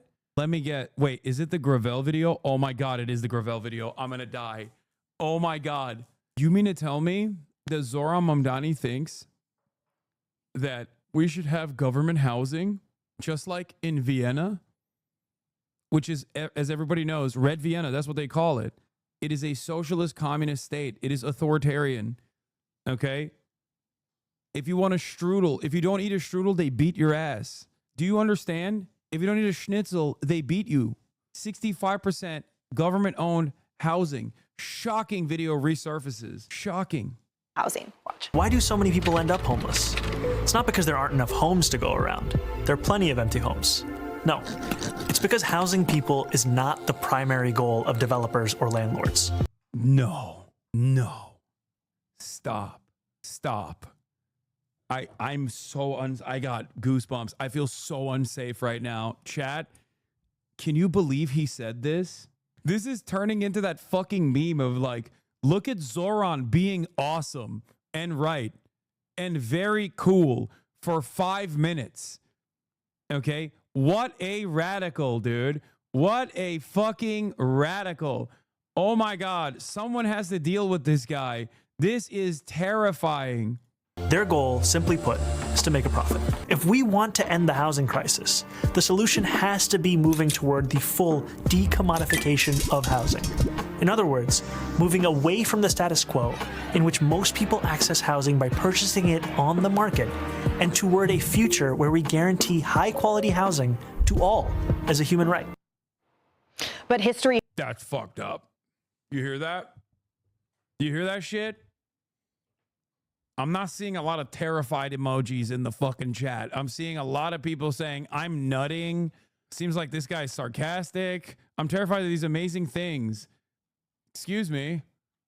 You shouldn't be sarcastic about that. This is terrifying. Okay? Imagine if houses are not seen as a speculative asset and that everyone gets shelter. That's fucked up, I think. I haven't really thought this out. Let me think really quickly. What about the landlords? That's right. That's right. Shows that public housing has been plagued by chronic underfunding, leading to major problems in both big and small cities across the country. From New York City and Chicago. Donnie and Waltz are the same. Big smile and hand over heart. Both are unwell. New York somehow wants to be a mess, it seems. As a truck driver, I can tell you it's industry-wide that trucks avoid city areas with housing projects, especially at night because of the high crime, poverty associated with the area. The best companies for jobs will leave New York if he gets into office. Be careful, New Yorkers, and think about what you're doing. We need cheaper housing, not free housing. Send them to Cuba and go take a look at how successful socialism is in Cuba. I mean, you can't even go to Cuba directly. Like, there are limitations placed upon people who want to travel to Cuba, not by the Cuban government, but by the American one. So, yeah. Chicago to Boston and Pittsburgh. Horror stories of problems inside public housing units capture just how bad some of the conditions are. Cancer-causing chemicals, mold and neglect, infested with mice, rats, roaches, and toxic mold. Those are just a few. President Trump, vowing to act as a safeguard against some of Mamdani's more radical proposals, wrote this on Truth Social, quote, "I'm not going to let this communist lunatic destroy New York. Rest assured, I hold all the levers and have all the cards.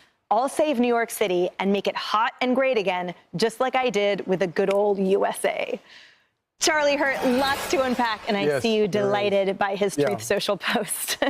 Yeah, no, Trump has a great way of putting it. You know, the thing I love about Mamdani is that what this is more than anything else is a complete rejection of Democrat policies and Democrat control. Democrats have run New York City for decades. These are all Democrat policies, and they have all... Yeah.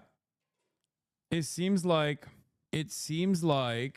this is a different kind of Democrat who wants to change that, no? After all, he won in the Democratic primary going up against the institutional Democrats. So, yeah, you got it. You're not wrong. Just not in the direction that you think you're right. You know, you're right, but in the wrong way. Failed. And the idea that now they're going to turn to more cowbell because socialism light wasn't enough, so they're going to go full communism.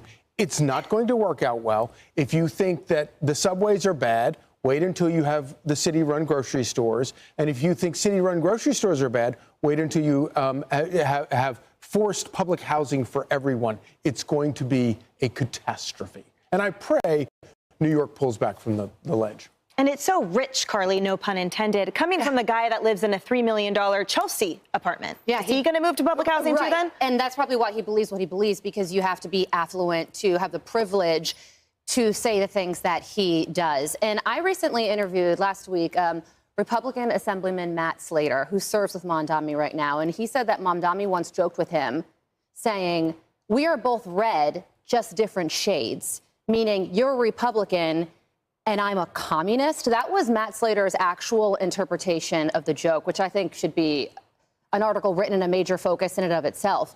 So Zoran Mamdani is not hiding who he is and what he believes in. He was just... Yeah, exactly. Which should tell you something about the way people perceive him. because they hear those things and they go, a better future is possible, ? Yeah, people hear that and they go, I like this. I didn't realize I like this. I didn't realize that politicians said things like this. I had never heard of a major politician saying things like this.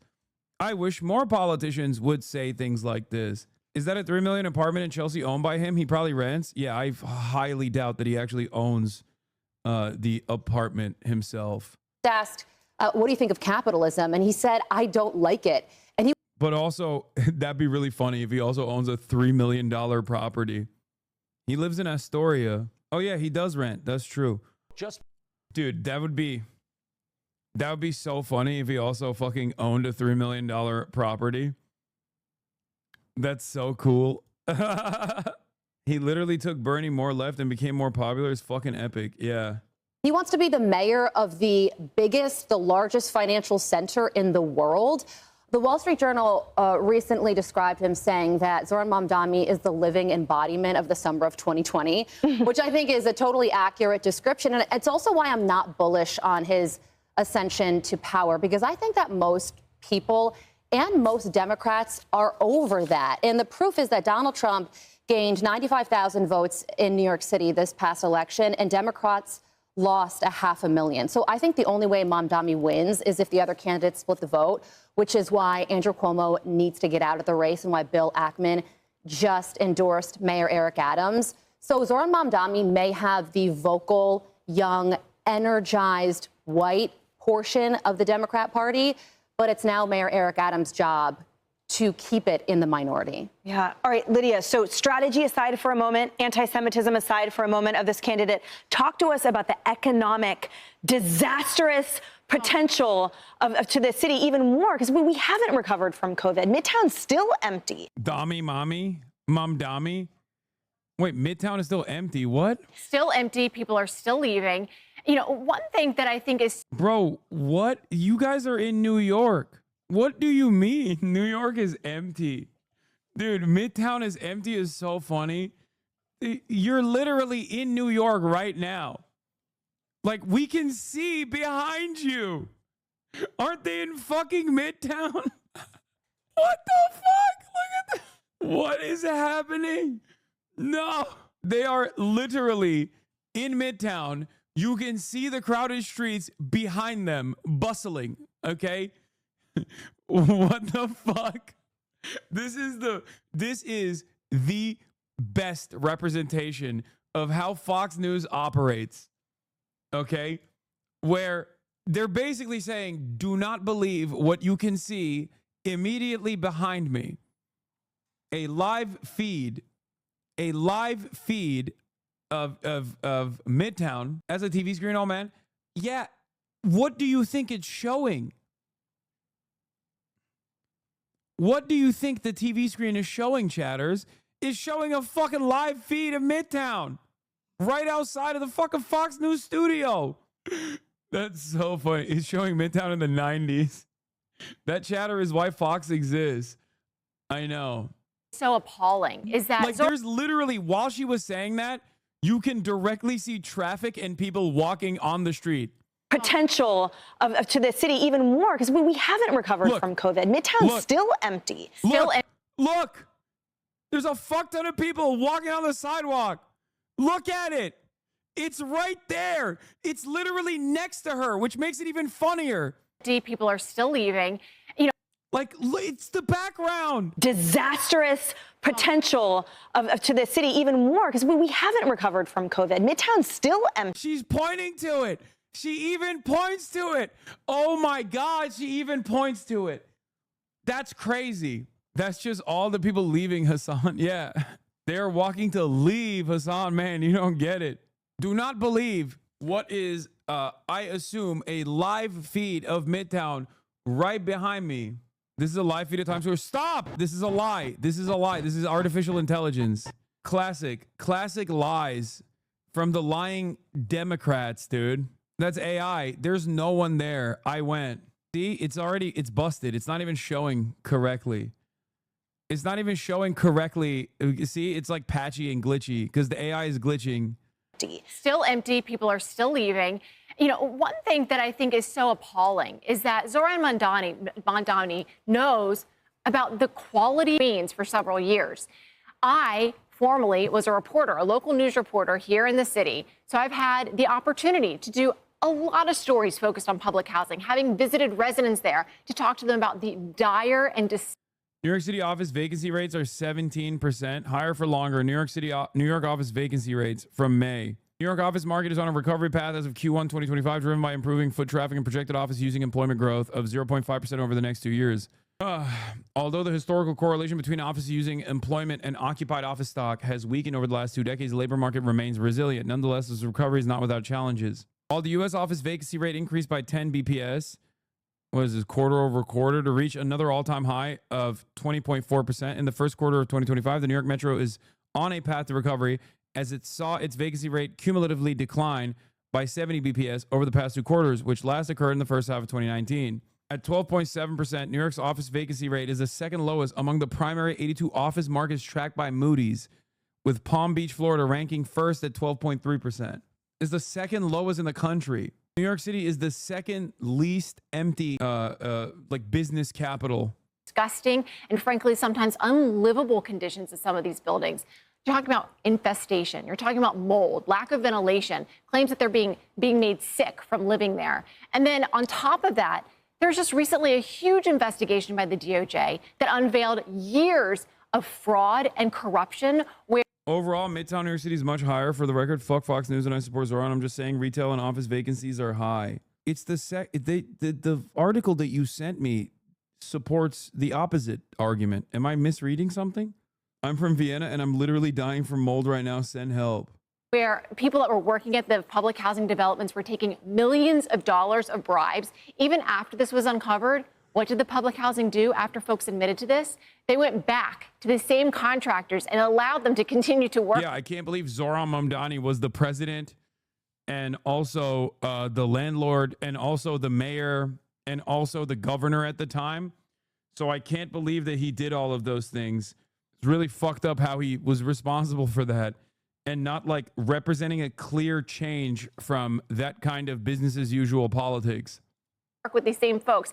So if you are for unlivable conditions, if you are for unhealthy apartments, if you're for fraud and corruption, then yeah, maybe Mamdani's plans for public housing and commune living sound great. This article is so racist, it finally got Jamel Bowie to publicly criticize his employer.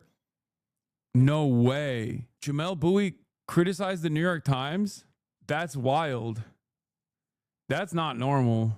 Still waiting on his take on Israel-Palestine. It's coming any day. He is a South Asian man born in Uganda. And the source is a eugenicist who opposes affirmative action because he thinks brown people are an inferior race. Cool. I just think you should tell readers if your source is a Nazi. I have no issue saying Ben Ryan is basically more or less a gay dude who basically wants to be a log cabin Republican so bad. Everything I've seen about him screams a guy with little to no actual brain activity. Wait, what the fuck? Is Jamel Bowie no longer working at the New York Times? This is unique because I'm a little surprised. I'll be honest. I am definitely. Damn, he's straight up calling his paper's own reporter an imbecile. He still works there. He just went full Andor over on Blue Sky. Yeah, the guy who wrote that article that you guys are talking about is literally a fucking race scientist. Like he's like a eugenicist who spends most of his time tweeting about how black people are genetically inferior, by the way, and also more predisposed to doing crime because of their low IQs. So good source for the New York Times on this hit piece. This is the source. The author of the article, on the other hand, is one of those like COVID denialists, kind of. He's one of those. He's one of those like vaccine efficacy critics. Like he's like a weird guy. The guy who wrote the article is weird as well. Anyway, the guy the New York Times agreed not to name in exchange for hacked materials was already outed as a white supremacist by The Guardian months ago. Jordan Lasker, a.k.a. Cremu, one of the speakers of the conference, the crown has been boosted or engaged with dozens of times by that platform's proprietor, Elon Musk, also a eugenicist, falling birth rate. I'd love to see the editorial process on the slop that would have been questionable to publish by the New York Post compared to, say, an article on the confirmed fact of ritualized massacres at Gaza aid sites. That's crazy. The New York Times trying to rat fuck Zoran so hard that they find a eugenicist, a racist eugenicist who received hacked material from the Columbia database, and this is their like big reveal. And the bombshell revelation here is not even worth the reputational damage that they will incur. That is the fucking gamble at the New York Times right now. They are so fucking desperate to like take out critics of Israel that they will literally destroy what remains, the shred of reputation and credibility they have, in an effort to turn into the fucking New York Post, dude. New York Times' reputation, yes, chatter. New York Times still is the paper of record, is still considered the gray lady. It's still considered a reputable newspaper by a lot of powerful people. They, as a matter of fact, they serve exclusively those wealthy liberals that want to read about what's going on in the world from this interesting framework. Yes, the New York Times' reputation is dog shit here in this community. If you think that you resemble the average American power broker, you are delusional, okay? Your perspective is off base. Also, I still defend the New York Times. So what are we talking about? The New York Times is still incredibly important as a piece of newspaper, as a piece, as a way to understand the world. It's just you have to have like you have to have some hand holding in the process. You have to have like one of those little glasses that changes certain words into others in order to read through the. You have to filter it basically. Yeah, you have to have a decoder ring. I mean, I still work with the New York Times. I literally gave a reporter working on a story this morning some quotes for fucking 30 minutes. Okay. There are still great journalists that work at the New York Times as well. It's just that if we're talking about Israel, no. Big no. One of the worst. Tom, please stop lying to your audience. I'm writing this from Midtown Manhattan. I have not seen another human being in over 6 years. I'm surviving solely on eating rats and drinking rat piss. The closest encounter I had with another living soul, except the rats, was fighting over a feral cat in the empty subway for an especially large rat. Every day is a nightmare. The sounds of the streets is nothing but my breathing, occasionally interrupted by rat squeaks. Help. I heard that, I don't know if this is true or not, but I heard that there were a couple people that were pushing the subway trains. Like there's no more energy. The energy grid is completely busted. So the trains don't work. So now they have to pull the trains. Yeah. Electricity is gone. Rats do not have swag. It's Yeonmi York. Fake news, they're rat powered. But yeah, there are obviously still good reporters at the New York Times. These guys that are on the byline here are not any of them. And also simultaneously, the editorial board has tremendous control over what kind of good reporting gets put out, unfortunately. I would be concerned if you're worried about how, housing, how we're going to get out of this affordability crisis across the country. Mamdani's, plan might be something you should take note of because that's what the Democrats are going to be pushing now. Yeah, and so Kayleigh, talk to us about that. So the breakdown, really the minority communities, the underserved, the lower income communities here did not vote for him at all, right? He got the rich, white, Upper East Side vote. But how does this bode for the Democratic Party moving forward? What are they going to do with this socialist wing? And I have to admit, guys, when I saw the president's Truth Social post, I was like, oh, thank God. I mean, as a New Yorker, I was like, yes, thank you. Please, someone, we need a Batman to prevent this. He is going to make New York hot again. It's interesting. Democrats are really embracing Zohran Mamdani, endorsing him in the general, which is quite shocking. And I think they're doing so because he was able to tap into the young adults vote. They know that is a demographic that they are struggling with, and they want to be able to tap into that. And unfortunately, Mamdani's plan for public housing, this is a great example of the larger progressive delusion that true socialism will work. It just hasn't been tried before. But that's exactly the kind of message that young adults fell for. And the reason why is pretty simple. Young adults are struggling economically. And they are being persuaded by quick fixes and temporary solutions that actually do nothing to address the long-term crisis they're facing. It's just a fact that Gen Z adults my age are struggling to break into the housing market, for example. There was a recent article that found that the new first-time average home buyer is about 56 years old. Back in the 80s, it was 26 years old. There are massive barriers to entry for Gen Z adults, and very few political leaders on either side of the aisle are talking about those issues, let alone proposing solutions to them. And in the absence of that, they are going to be persuaded by people like Zohran Mamdani, who are at least willing to listen to and engage with the issues that young adults are facing. And so I think Peter Thiel actually put it pretty well. He was talking about why so many young adults are being persuaded by socialism. And he said that if you don't have any investment in the capitalist system, you're more likely to turn against it in the first place. That is something that both political parties are going to have to wrestle with. Hey everyone, I'm Emily Campagno. Catch me and my co-hosts Harris Faulkner and Kaylee McEnany on Outnumbered every weekday at 12 p.m. Eastern, or set your DVR. Also, don't forget to subscribe to the Fox News YouTube page for daily highlights. Zohran is a Democratic socialist who just won the Democratic primary for mayor of New York City. Now, Zohran is the first ever Muslim nominee for this position, but he was also not even a U.S. citizen until 2017. His family immigrated here from Uganda, and before he started his career in politics, he was a rapper. Shirtless. Damn, 55,000 views. Washed. Likes it. She likes it. Like, not only is he rapping in a food truck, he is also rapping shirtless with old people surrounding him holding falafel wraps. I genuinely do not know what is going on. But I will say, the one place where I will give this man credit is that he has no shame. Like, he has gone on CNN, MSNBC, and they talk about his rapping career, and he's like, yeah, it was a rapper. Zohran Mamdani, he's a self-proclaimed Democrat socialist. Wait. Ain't no way, dog. Asking New Yorkers if they will vote for a communist for mayor. Zohran is over now that his rap videos have been leaked. Also, I don't get it. I mean, Fem Shabibo is a failed artist as well. So I thought she would be a little bit more sympathetic. She wanted to be an actress. She failed to do so. And now this is what she does. Zohran Mamdani. Wait, he wrote his name wrong. Bro can't even get it right for the algo. He's so racist that he got the name wrong, which is not even helping his fucking algorithm. Mamdani. Amazing. Some people are calling him a communist. Do you think communism would work well here inside of the largest city of America? We're going to go full communist?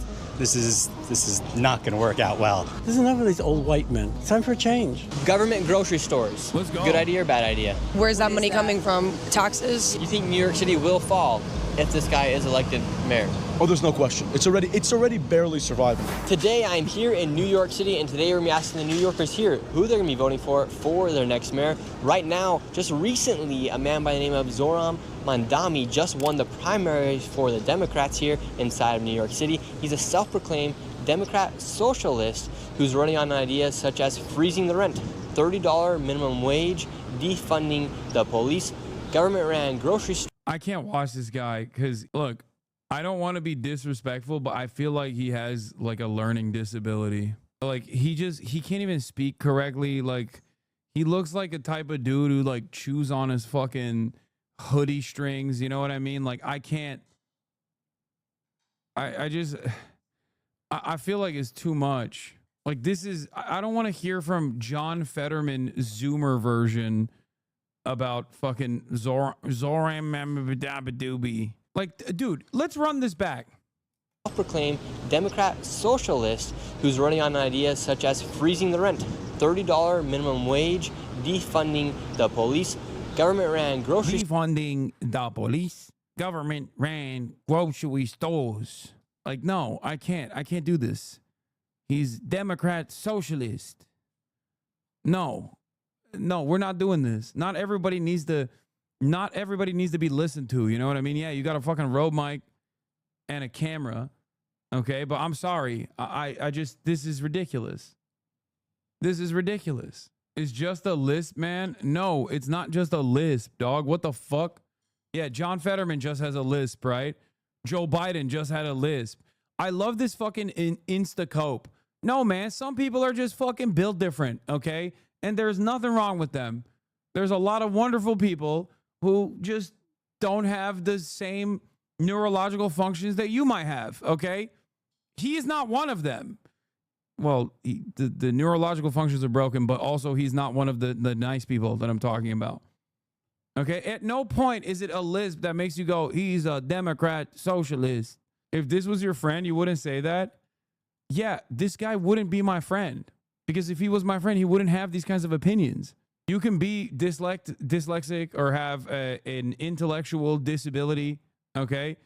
But that doesn't mean you can be a fucking racist asshole. All right, pick a struggle, you know? Sorry. You're ableist if you don't watch the video? Okay, well, I'm ableist. A former then. security guard who worked at controversial US-backed aid centres in Gaza has told the BBC that he witnessed colleagues... New York Times readers respond to the newspaper's big scoop about the Democratic mayoral nominee. This is insanely low, racist, and desperate. Glad to see they've just decided to be a tabloid. It sounds like it clarified it well enough with it writing in Ugandan. Truly insane and just unacceptable that this was framed like this or reported at all. Who cares?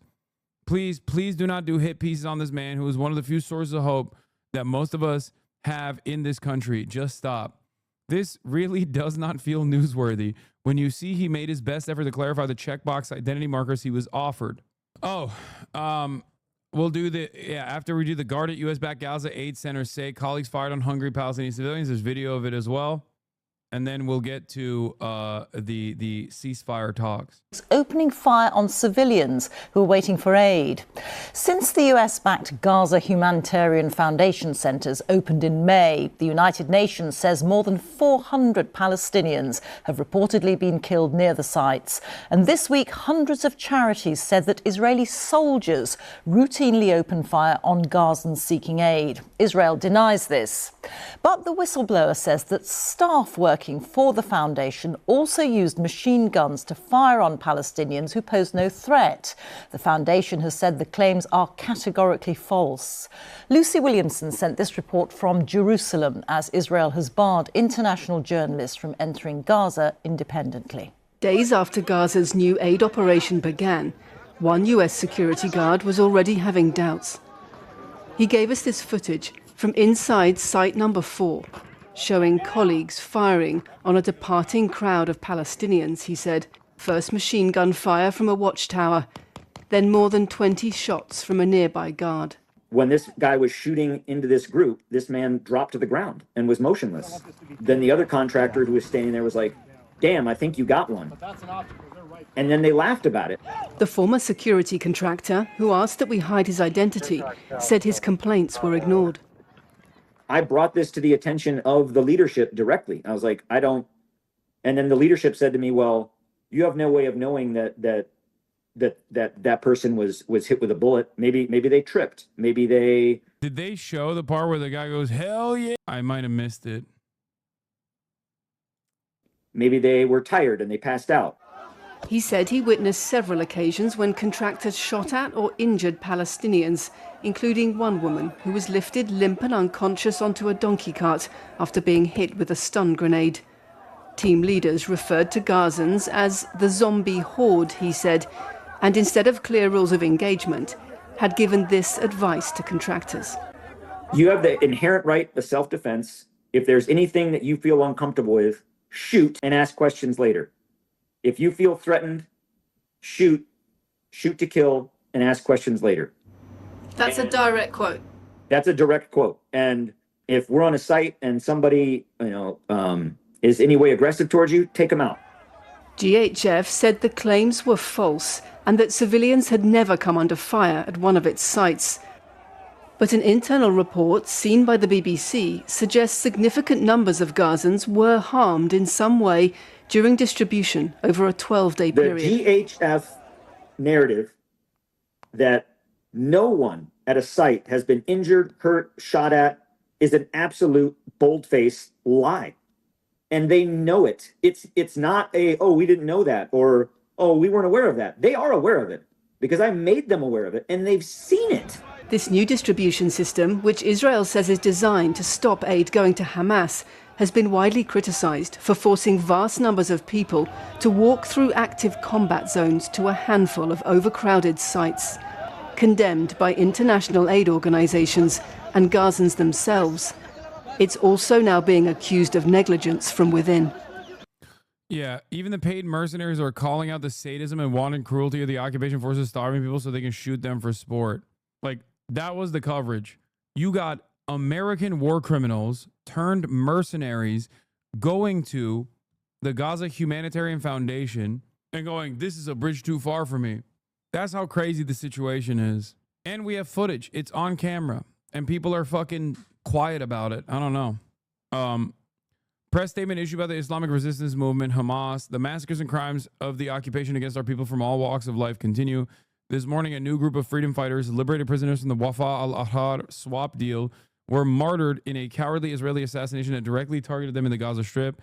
As we mourn the martyrs Mahdi, who were released in 2011, Wafa al-Ahrar prisoner exchange and forcibly exiled to Gaza, we affirm that the occupation's crime in assassinating them and those who preceded them among the martyr prisoners and freed detainees is a desperate attempt to eliminate national symbols and break our people's will and commitment to the path of resistance. We stress that the blood of the martyrs will not be in vain. It will remain fuel for the continued path of resistance until freedom is achieved and the occupation is defeated, regardless of the cost or sacrifices required. We renew our call on the international community, human rights institutions, and all free people of the world to break their silence and exert pressure on the occupation by all means to stop its aggression and hold it accountable for its ongoing crimes. There's also another statement on the potential ceasefire. As you know, Benjamin Netanyahu is supposed to be making a trip to the United States soon, where they've outlined some kind of ceasefire negotiation that Hamas had said they had not seen. Here's their new statement. Hamas says it is not yet delivered its response to Trump's ceasefire proposal, says it's holding consultations with the Palestinian leaders and groups. But their full statement so far, and there is a final proposal we'll take a look at in a second. In the name of God, the most gracious, the most merciful, as part of the movement's commitment to ending the Zionist aggression against our people and ensuring the free entry of aid, the movement is holding consultations with the leaders of Palestinian forces and factions regarding the offer it received from mediating brothers. The movement will submit the final decision to the mediators after the consultations conclude and will announce it officially. This is the Islamic Resistance Movement, Hamas. Here is Drop Site's coverage of it. The devil in the details of Trump's final proposal for Gaza ceasefire. A Hamas official accused Trump of aiding an Israeli deception operation, but the movement says it wants to bridge the gaps and make a deal. Tuesday is when Donald Trump touted the new U.S. promoted Gaza ceasefire framework as the final proposal, which was only for 60 days, if you recall. And the plan was still allow Israel to resume its genocidal war against the Gaza Strip after an initial 60-day truce. Trump is a crucial part of Israel's deception operation, a Hamas official told Dropsite News. The official characterized the proposal, which also obtained by Dropsite, as containing mostly rhetorical changes, though he acknowledged that some of the amended language describing Trump's desire to end the war was clearly aimed at convincing Hamas to support the agreement. The United States and President Trump are committed to work to guarantee the continuation of the negotiations with goodwill until they reach a final agreement, the draft says, according to the Arabic language version given to Hamas. The Hamas official said the new draft was largely a repackaging of terms that the U.S. and Israel tried to strong-arm Hamas into accepting in late May. That deal would have allowed some Israeli forces to remain entrenched in Gaza, offered no clear guarantees for a permanent end to the war, and allowed Israel to effectively maintain control of food and aid distribution in Gaza. Among the apparent concessions to Hamas in the document, one involves the timing of the release of Israeli captives held in Gaza. Israel had wanted 10 living captives released within a week of ceasefire taking effect, while the new proposal would see 8 released on the first day and the remaining 2 on day 50. Hamas has expressed concern that Israel would resume the war after retrieving its captives. According to another section of the potential agreement, once Hamas agrees to a ceasefire, then deliveries of food, medicine, and other aid will commence immediately and will be distributed through agreed channels, including the United Nations and the Red Crescent. It states that this would be done in accordance with an agreement to be reached regarding the aid for the civilian population. A Hamas official said the phrasing would continue to allow Israel to treat humanitarian aid as negotiable. It makes no mention of the U.S.-Israeli aid scheme run by the Gaza Humanitarian Foundation. In an official statement on Wednesday, Hamas struck a diplomatic tone. The mediator brothers are exerting extensive efforts to bridge the gap between the parties, reach a framework agreement, and begin a serious round of negotiations. I think this reads in the same way as this reads in the same fucking way that the previous negotiations read. The only difference in this circumstance is that there is more internal pressure. Hamas officials have come under increased pressure from Palestinians in Gaza, including members of their own families and tribes, to make a deal. All of Hamas's representatives outside of Gaza have lost family members during the genocide. Several Hamas representatives have told Dropsite in recent weeks that they feel a heavy burden to find a path to an agreement that does not amount to a surrender of the Palestinian liberation cause, which is why they've sought to draw red lines around the issues of full Israeli withdrawal and a permanent ceasefire. Israel refuses to do a permanent ceasefire and a full withdrawal from the Gaza Strip. They just will not do that. Understandably, however, that is what the goal of Hamas is.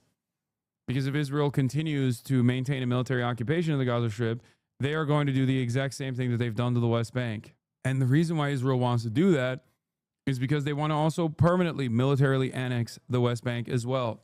The goal here is, once again, a full-blown ethnic cleansing of all Palestinians. Okay? The goal on the Israeli side is full-blown ethnic cleansing. They have revealed this reality on numerous occasions, and they show this reality to all of us every single day with their actions. So it seems like that's what they're doing. New reporting. Secret Trump side letter would let Israel resume war. Israel's Channel 14 reported Wednesday that the current ceasefire deal would include a secret side letter from Donald Trump giving Israel permission to restart the war. The leak, attributed to a member of the political echelon, a phrase used almost exclusively to signal Netanyahu's direct involvement, says Israel can renew the fire if our demands with regards to the disarmament of Hamas and the exile of its leaders are not met. I mean, this is just like, this is so silly. Like, who is this even for at this point? Like, oh yeah, we want a ceasefire, but also not really. The 8 points run by Gaza Humanitarian Foundation, GHF, are controversial. Critics call them death traps. The IDF says it is examining reports of civilians being harmed, and GHF... Oh, the IDF is examining reports. Never mind. GHF itself says there have been no incidents or fatalities at or near its sites, and that this is all Hamas disinformation. So we've got incidents, reports, disinformation. But we have found a clear pattern in the data that shows that Palestinian deaths increase when GHF sites are open. This is what we're talking about. This footage is of an incident near the Netzarim corridor, shows people taking cover from gunfire in the middle of Gaza last week. We've geolocated the instance near a GHF site over here, and we've done the same for multiple other incidents where fatalities were reported. As of July the 2nd, the Gaza Health Ministry, run by Hamas, has said that 600 people have been killed. Israel and GHF say that this is disinformation, claiming that no one has died at these aid sites. But we've analysed the reports of deaths and injuries on the days that the aid sites have been open, and we found that deaths and injuries in Gaza are higher on days when more of the GHF aid sites are operational. In other words, when more sites are open, more people die. You can see that here. On days when the GHF conducts just 2 distributions or fewer, health officials report an average of 48 deaths in red and 189 injuries in yellow. But if we look at days with 5 or 6 GHF distributions, authorities have reported almost 3 times as many casualties, this chart over here. We also found that, on average, 30% of aid distributions have ended in violence. Between the 8th of June and the 1st of July, there were 77 distributions across GHF's 4 sites. You can see those marks over here, SDS's secure distribution sites. Now, 23 of those distributions, at least, there were reports of fatal shootings. That gives us that average of 30%. We've also spoken to eyewitnesses. All along the way, you're hiding. You hide here, then run, then hide again. At any moment, they might shoot you. You might make it back, or you might not. I witnessed death firsthand. Bodies lay bleeding on the ground all around me. This is not right. Food should be delivered to UN warehouses, and this entire operation must be shut down. We asked the IDF for comment, and this is what they said. The IDF did not instruct the forces to deliberately shoot at civilians, including those approaching distribution centres. To be clear, IDF directives prohibit deliberate attacks on civilians. They also added, in light of reports of incidents of harm to the civilians approaching the distribution centres, the incidents are being examined by the relevant IDF authorities, and further action will be taken as necessary. Recently, over 200 NGOs have signed a letter calling for immediate action to end the GHF scheme, which they say is led by Israel, and to go back to the existing UN-led coordination mechanism. I do love it when there's breaking political news on a programme, and James, you're going to be interested in this. You probably know this already, I suspect, but Zara Sultana, the Coventry South MP, who's been suspended from the Labour whip since last September, has just announced that she's resigned from the Labour Party after 14 years as a member. And she said this: Jeremy Corbyn and I will co-lead the founding of a new party with other independent MPs, campaigners and activists across the country. Reaction, James? Well, that's a very interesting development. He says, slightly stalling for time. But that... did you know? I did not know that that was about to be tweeted just now, but that is... if that's true, if what you're reading is correct, then I think that's quite exciting news. But what implications does it have for the Labour Party? Because I hope this works so bad. We need this to work, boys. We need this to fucking work. If I know there have been various discussions, should the what I will describe as the hard left, you may have a different description, but should the hard left take over the Green Party, for example? I know that's been a matter of discussion, but this is a very, very interesting development, I think, and it will have major implications for Labour's electability. I mean, if this new party takes off in local elections and national elections. Well, I don't think there's been such a big opening, such a big space in British politics, probably since the formation of the Labour Party, for an alternative. When you see that 12% of people trust political party. It works when you get Farage. That's really interesting because we're getting Farage whether this happened or not. Even if this didn't happen, we were getting Farage. And by we, I mean you in the UK. Because Labour is so garbage and people don't even want to back the Tories anymore, that the Reform has been growing. And Reform has become the most popular party under the Labour ineptitude, under the Labour leadership. As Labour's victory, its telegraph victory, only led to I guess, lighter version of the Tory regime. This is about anecdotes, I think, about Corbyn. My cousin's husband's aunt wrote to him once about an issue and her landlord, and instead of writing back, he showed up to her house to have a cup of tea and speak to her. At least his constituents appreciate him for who he is and the incredible impact he's made. He's fought tooth and nail for a friend of mine when she was homeless. Jeremy Corbyn was very nice to my great uncle after he was in an attack and actually sent him a letter saying about how he wanted to put an end to knife crime and that he was sincerely sorry for the court's decision for only 5 years of the perpetrator. Once he came to an event I was helping host. Like, Jeremy Corbyn is like a unique politician in the way that, like, it just sounds surreal. Like, there are a million stories like this. It's not even a joke. I've read so many fucking stories like this about Jeremy Corbyn. I know I'm a bit biased, but can you ever imagine having anecdotes like this about Starmer? No. It's remarkable a guy like this even made it out of Labour alive. I have my own thoughts about the party he's starting with Zara Sultana, because there's been some pretty promising efforts by non-idiots to steer the Greens. They're way better positioned than the U.S. Greens into a party for people sickened by Labour, and it very much predates this. But I just love the guy regardless. I hope something can be figured out, because there are really a lot of people who don't want to vote for Reform or Conservative, but will never go near Labour again.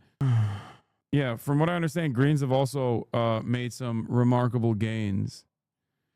Greens won some council seats in a decent large city and have been pushing good policy. A friend is part of the efforts to take advantage of the Greens' surprising strength. Well, surprising to me as a stupid American who hears Green and thinks Stein are bizarre German Greens, and excise anyone who is missing the moment, so to speak. It's really exciting. Yes, UK Greens are not the same as US Greens.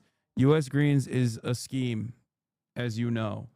I know that the UK Greens, especially as of late, especially in this last election, have made some pretty decent gains and have gotten a lot better. Honestly shocked a new party under Corbyn took this long to take shape. I think people yelling at Corbyn and Sultana and others that they're never going to win are wrongly assuming that they think they'll actually win in the next election in 2029. It's enough to get off the sinking ship that is both Labour and the Conservative Party. Reform's numbers ebb and flow, but the trend is clear as day. You have to offer voters something. It can either be pure spite or it can be a firm anti-war message, but it has to be something. Nobody can say that Starmer and Badenoch actually offer something truly convincing. There is an interesting momentum happening here where I do suspect that, like, the previous duopoly, the previous duopolies are being called into question as like a establishment versus anti-establishment ticket. And I do suspect that the anti-establishment ticket will become more and more popular as things get worse for everyday voters. Trump was able to, of course, capture that momentum of anti-establishment politics while still simultaneously being a part of the Republican establishment. But he forced his way into the top within the Republican framework because it relies heavily on the primary structure and listening to some of their more radical elements. The Republican Party does, as opposed to the Democrats, who have designed their electoral politics in a way where they never have to listen to their voters at all. So this seems exciting in general. I'm going to follow Zara Sultana back. I think there's a plan to do a coalition government between Corbyn and the Greens in 2029. That could be cool. It's pronounced Badenoch, but I don't care. She deserves to have her name mispronounced. I've been calling for this ever since the genocide started. This strategy worked perfectly in Mexico and decent in France. We should 100% push this here. Look at how the Dems are treating Zoran. Yeah, I feel like the American system is designed very differently than the French one or the UK one, though, because it's not parliamentary at all.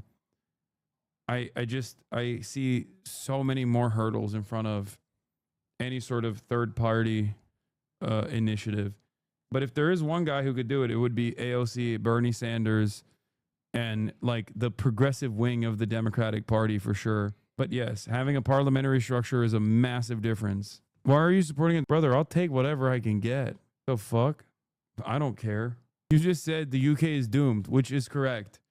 America is even more doomed than the UK. There is no alternative, you know?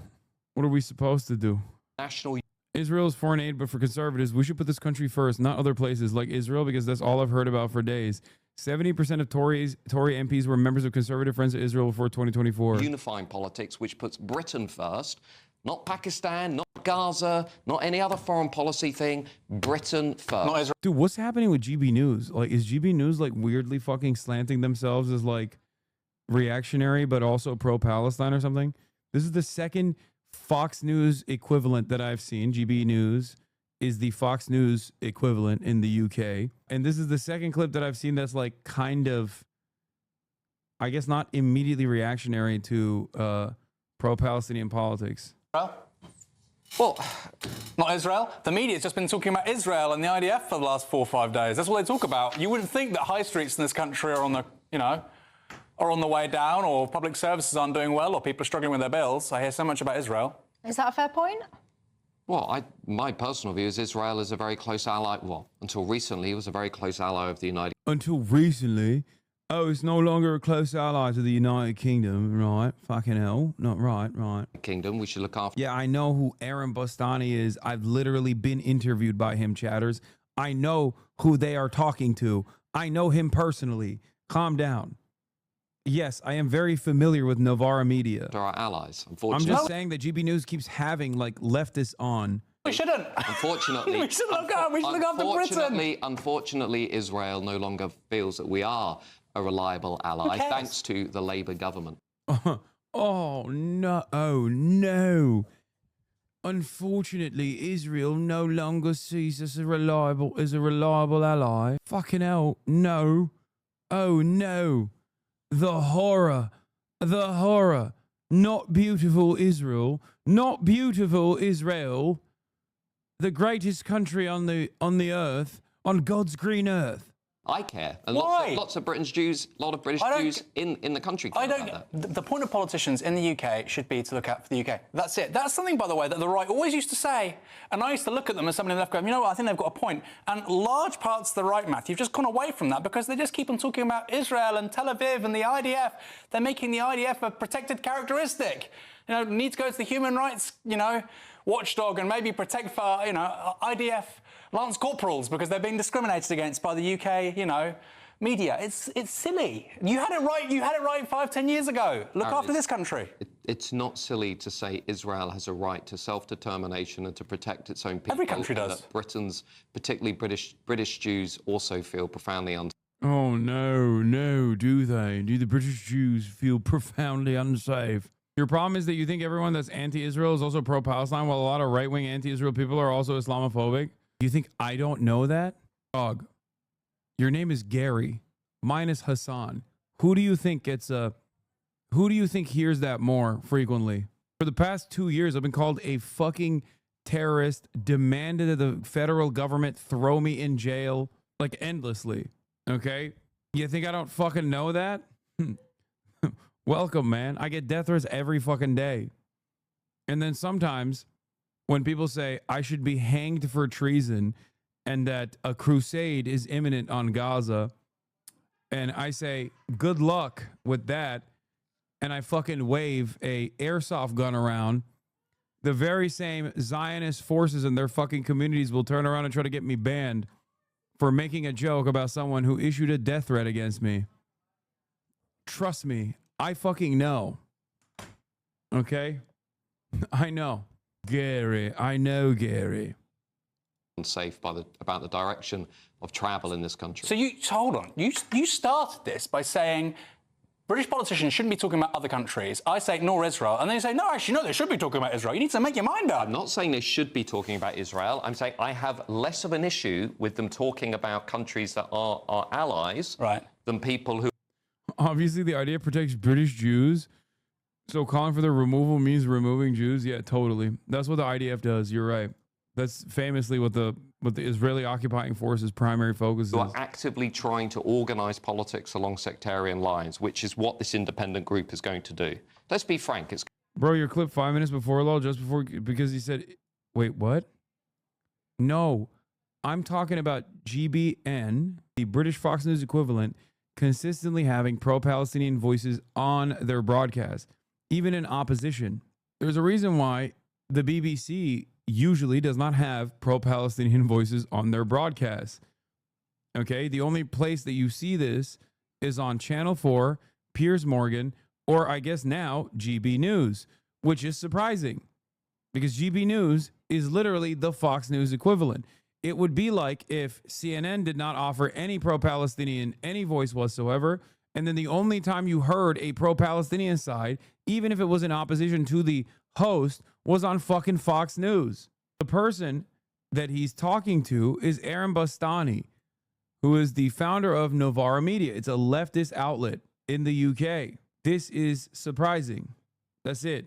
It's surprising that the Fox News equivalent would give any fucking space, any talking room to a obviously pro-Palestinian voice. Than people who are actively trying to organise politics along sectarian lines, which is what this independent group is going to do. Let's be frank, it's going to be pro-Gaza, anti-Israel, anti-British state, anti-military, pro-Palestine action. It's going to be all the things that this country should not really have. Do you know, in the last parliament, do you know what percentage of Tory MPs were members of Conservative Friends of Israel? How many? 70%. Be friends of your own constituencies. Breakthrough over Novara? Yes, breakthrough is American. You mean double down over Novara, which I agree. Double down news is the best. There's a Trump rally. Trump attends Salute to America celebration in Iowa. Oh my God. Every American heart, and it's time we stand and say that I'm proud to be an American, where at least I know I'm free. And I won't forget the men who died, who gave that right to me. And I gladly stand up next to you. This guy can't even sing it appropriately, dude. God bless the USA.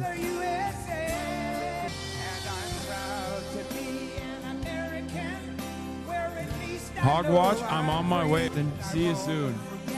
The men who died, who gave that right to me. And I gladly stand up. Yo, this guy is singing off key and shit. Like, what's happening?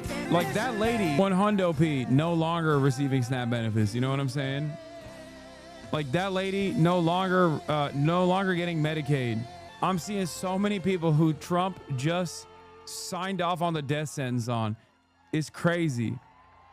I know it's Des Moines, Iowa. I'm just saying, like, there are so many people in that crowd that are going to get fucked because of Trump's big, beautiful bill. He's about to fucking tell them straight to their faces that the fuck and murder all the poor bill is actually not going to fucking murder all of you. I promise. I just want to say a very special hello to Iowa. We have had a good time. Iowa. We won so much here, we didn't know what to do. There was so much winning here. But we love Iowa, and we won all 3 times. So that's pretty good, and won by a lot. But I'm thrilled to be back in a state that I love, and I really do love it too, with thousands of proud, hardworking patriots at the world-famous Iowa State Fairgrounds. Thank you. Thank you. Oh, he's fucking... His busted 18 months ago, the people of Iowa braved sub-zero temperatures. You remember that night? Oh, that was cold. It was cold, but we were warm inside because we won by a landslide to turn out the first in the nation caucuses, and you delivered 98 out of 99 counties. What the hell county didn't? What's the name of that county? Let's get them out of here. Let's get them out of here. 98 out of 99. That's not bad, Susie, I guess, right? We'll take that. But for President of the United States, Donald J. Trump. Thank you very much, everybody. Then in November, we won Iowa by a landslide, 13 points. And it was the single largest presidential victory in your state's history. That's not bad. And now we're back where it all started to celebrate 5 months of incredible success for our nation and wish the Iowans and all Americans a very happy 4th of July. It's an honor to be with you. You know, a lot of people wanted us. When you're president, they want you. And if you're not president, they don't want you so much. But they really wanted us. And I said, nope, I'm going to Iowa because I promised I would go to Iowa. Sorry. I said, no way.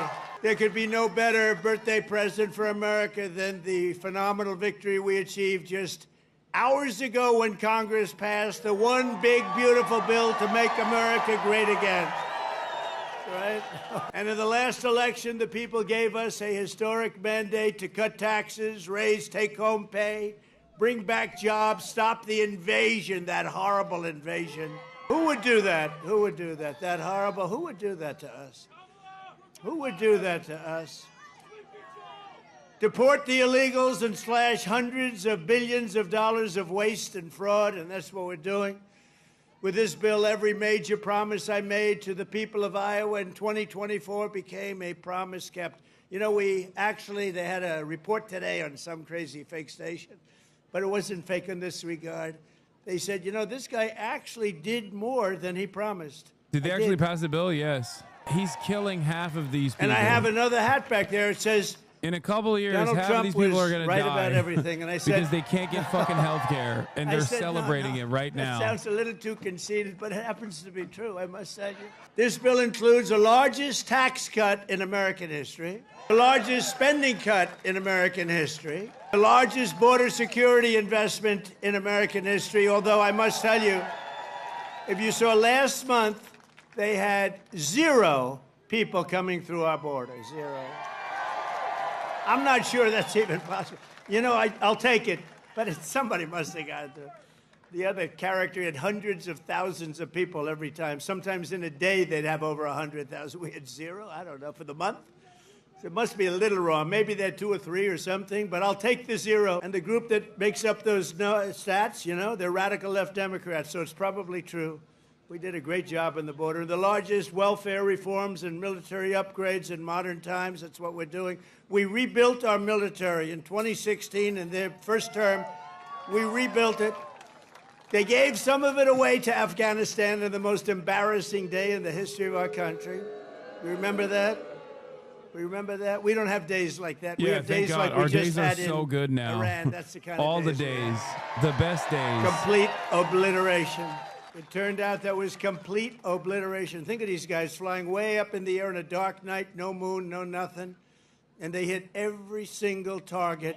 It's the size of 1/2 a refrigerator door, a little size, 2 by 2.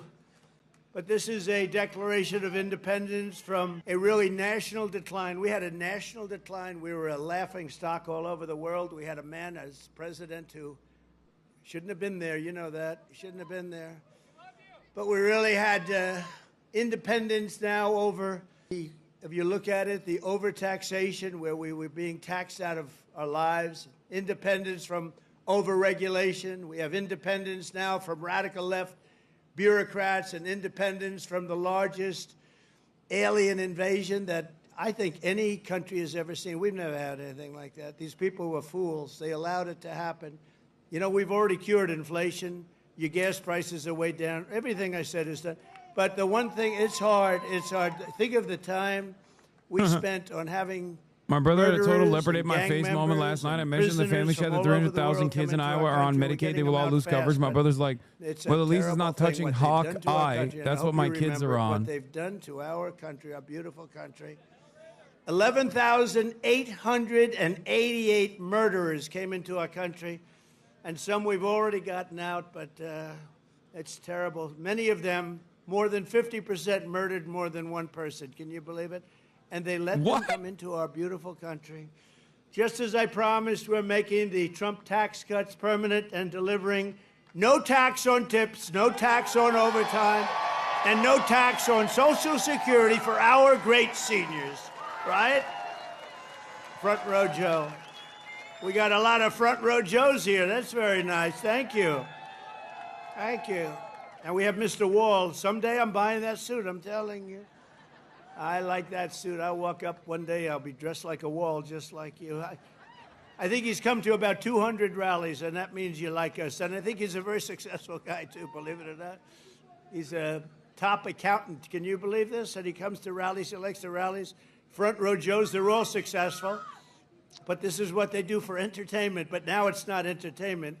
We've saved our country. We've got the hottest country anywhere in the world, as said by many, many leaders of other countries. And we will ignite trillions of dollars in economic growth, increase take-home pay for the typical family by more than $10,000 a year. And very importantly for Iowa, this bill rescues over 2 million family farms from the so-called estate tax or the death tax. In other words, before Trump, you were losing farms to the banks. Before Trump, you were losing the farms like nobody's ever seen before. You love your children. You don't feel so well. You pass away. You leave everything to your children, and they have to pay a big estate tax or a death tax, as we call it. And they couldn't do it. They go out and borrow money, and all of a sudden the bank is foreclosing on the farm. Not going to happen. You have no more estate tax. You have no more death tax to pay. Now, that's if you love your children. If you don't love your children, it doesn't matter. Just forget about what I said. Not going to help you. But if you love them or if you love somebody that you're leaving it to, think of that. No death tax, no estate tax, no going to the banks and borrowing from, in some cases, a fine banker, and in some cases, Shylocks and bad people. But they took away a lot of family. What? They destroyed a lot of families. But we did the opposite. So just remember, to me, it's What so did he important. just and say? it's mostly important for places like we're at right now. Wait, what was that? Isn't that a bad word? $1.5 trillion in spending. So wasteful spending is being cut by $1.5 trillion. And I got to tell you, I want to thank Republican congressmen and women because what they did is incredible last night. And the Senate, the Republican Isn't Senate, Shylock we got- most not with commonly all of used the as an things we did with anti-Semitic the tax term? cuts and rebuilding our military. Not one Democrat. I know as a character from Shakespeare, The Merchant of Venice, he's a Jewish moneylender. But all of the He's a all of Jewish the things that merchant. we've given, and they wouldn't vote The only OG. because they hate Trump. But I hate them too. You know that. The OG Jewish merchant meme. I really do. I hate them. I cannot stand them because I really believe they hate our country. You want to know the truth? But it kicks illegal aliens off of Medicaid and food stamps and allows us to hire 3,000 new Border Patrol agents and 10,000 new ICE agents, and they are great patriots, the Border Patrol and ICE, to carry out the largest deportation operation in the history of our country. And ADL says it's and I don't nuanced. like saying that. I don't like saying that, but we have a country. We have a country to run, and we have so many people coming in that shouldn't be here. And they did. They came in from prisons, and they came in from drugs and gangs and drug lords, the worst in the world. They came in from mental institutions. They emptied mental institutions into our wonderful country. And I know exactly what's going on in Iowa. You had some horrible crime in Iowa caused by illegal aliens, but we're getting them the hell out of here. We have no choice. VP Joseph Biden refers to those who make bad loans to members And our of the great, military. big, beautiful bill, it will Shylocks. build the Golden Dome missile defense shield. We're going to have the best shield. And you saw that just the other day where the missiles are being shot down one after another. You know, they called me to tell me they have to take a shot at us. This was Iran, very respectful. That means they respect us. Because we dropped 14 bombs, they said we'd like to take 14 shots at you. I We said, "Go respectfully ahead, I bombed understand." them, and they respectfully They said, bombed us where back. they'd do it. I said, good. We emptied out the fort. It was a beautiful military base in Qatar who treated us really fantastically well. And they said, sir, 1 o'clock, okay? I said, it was fine. We could make it later. And we had nobody but 4 gunners. We had 4, they call them gunners, and they shoot the Patriots. They shoot the missiles up. It's hard to believe. So all of a sudden, they said, we're ready. And they were a little nervous about doing it, I want to tell you. Can you imagine? They were nice enough. This is Iran, to call me and tell me that they would like to shoot me at 14 times. They want to shoot us, and I said, go ahead. And they shot 14 high-grade, very fast missiles. Every single one of them was shot down routinely by these 4 unbelievable gunmen. And they did their job. I mean, his retelling of events is a little embellished, but it is pretty much how it goes.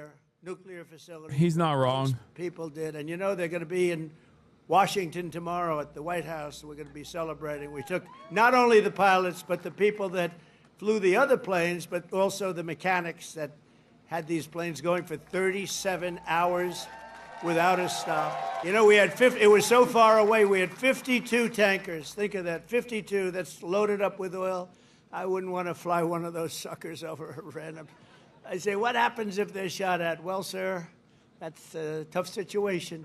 It's not a pretty sight, but they were unbelievable. 52 tankers to load them up. They followed the planes in, and they never had to stop for fuel. They went 37 hours, actually.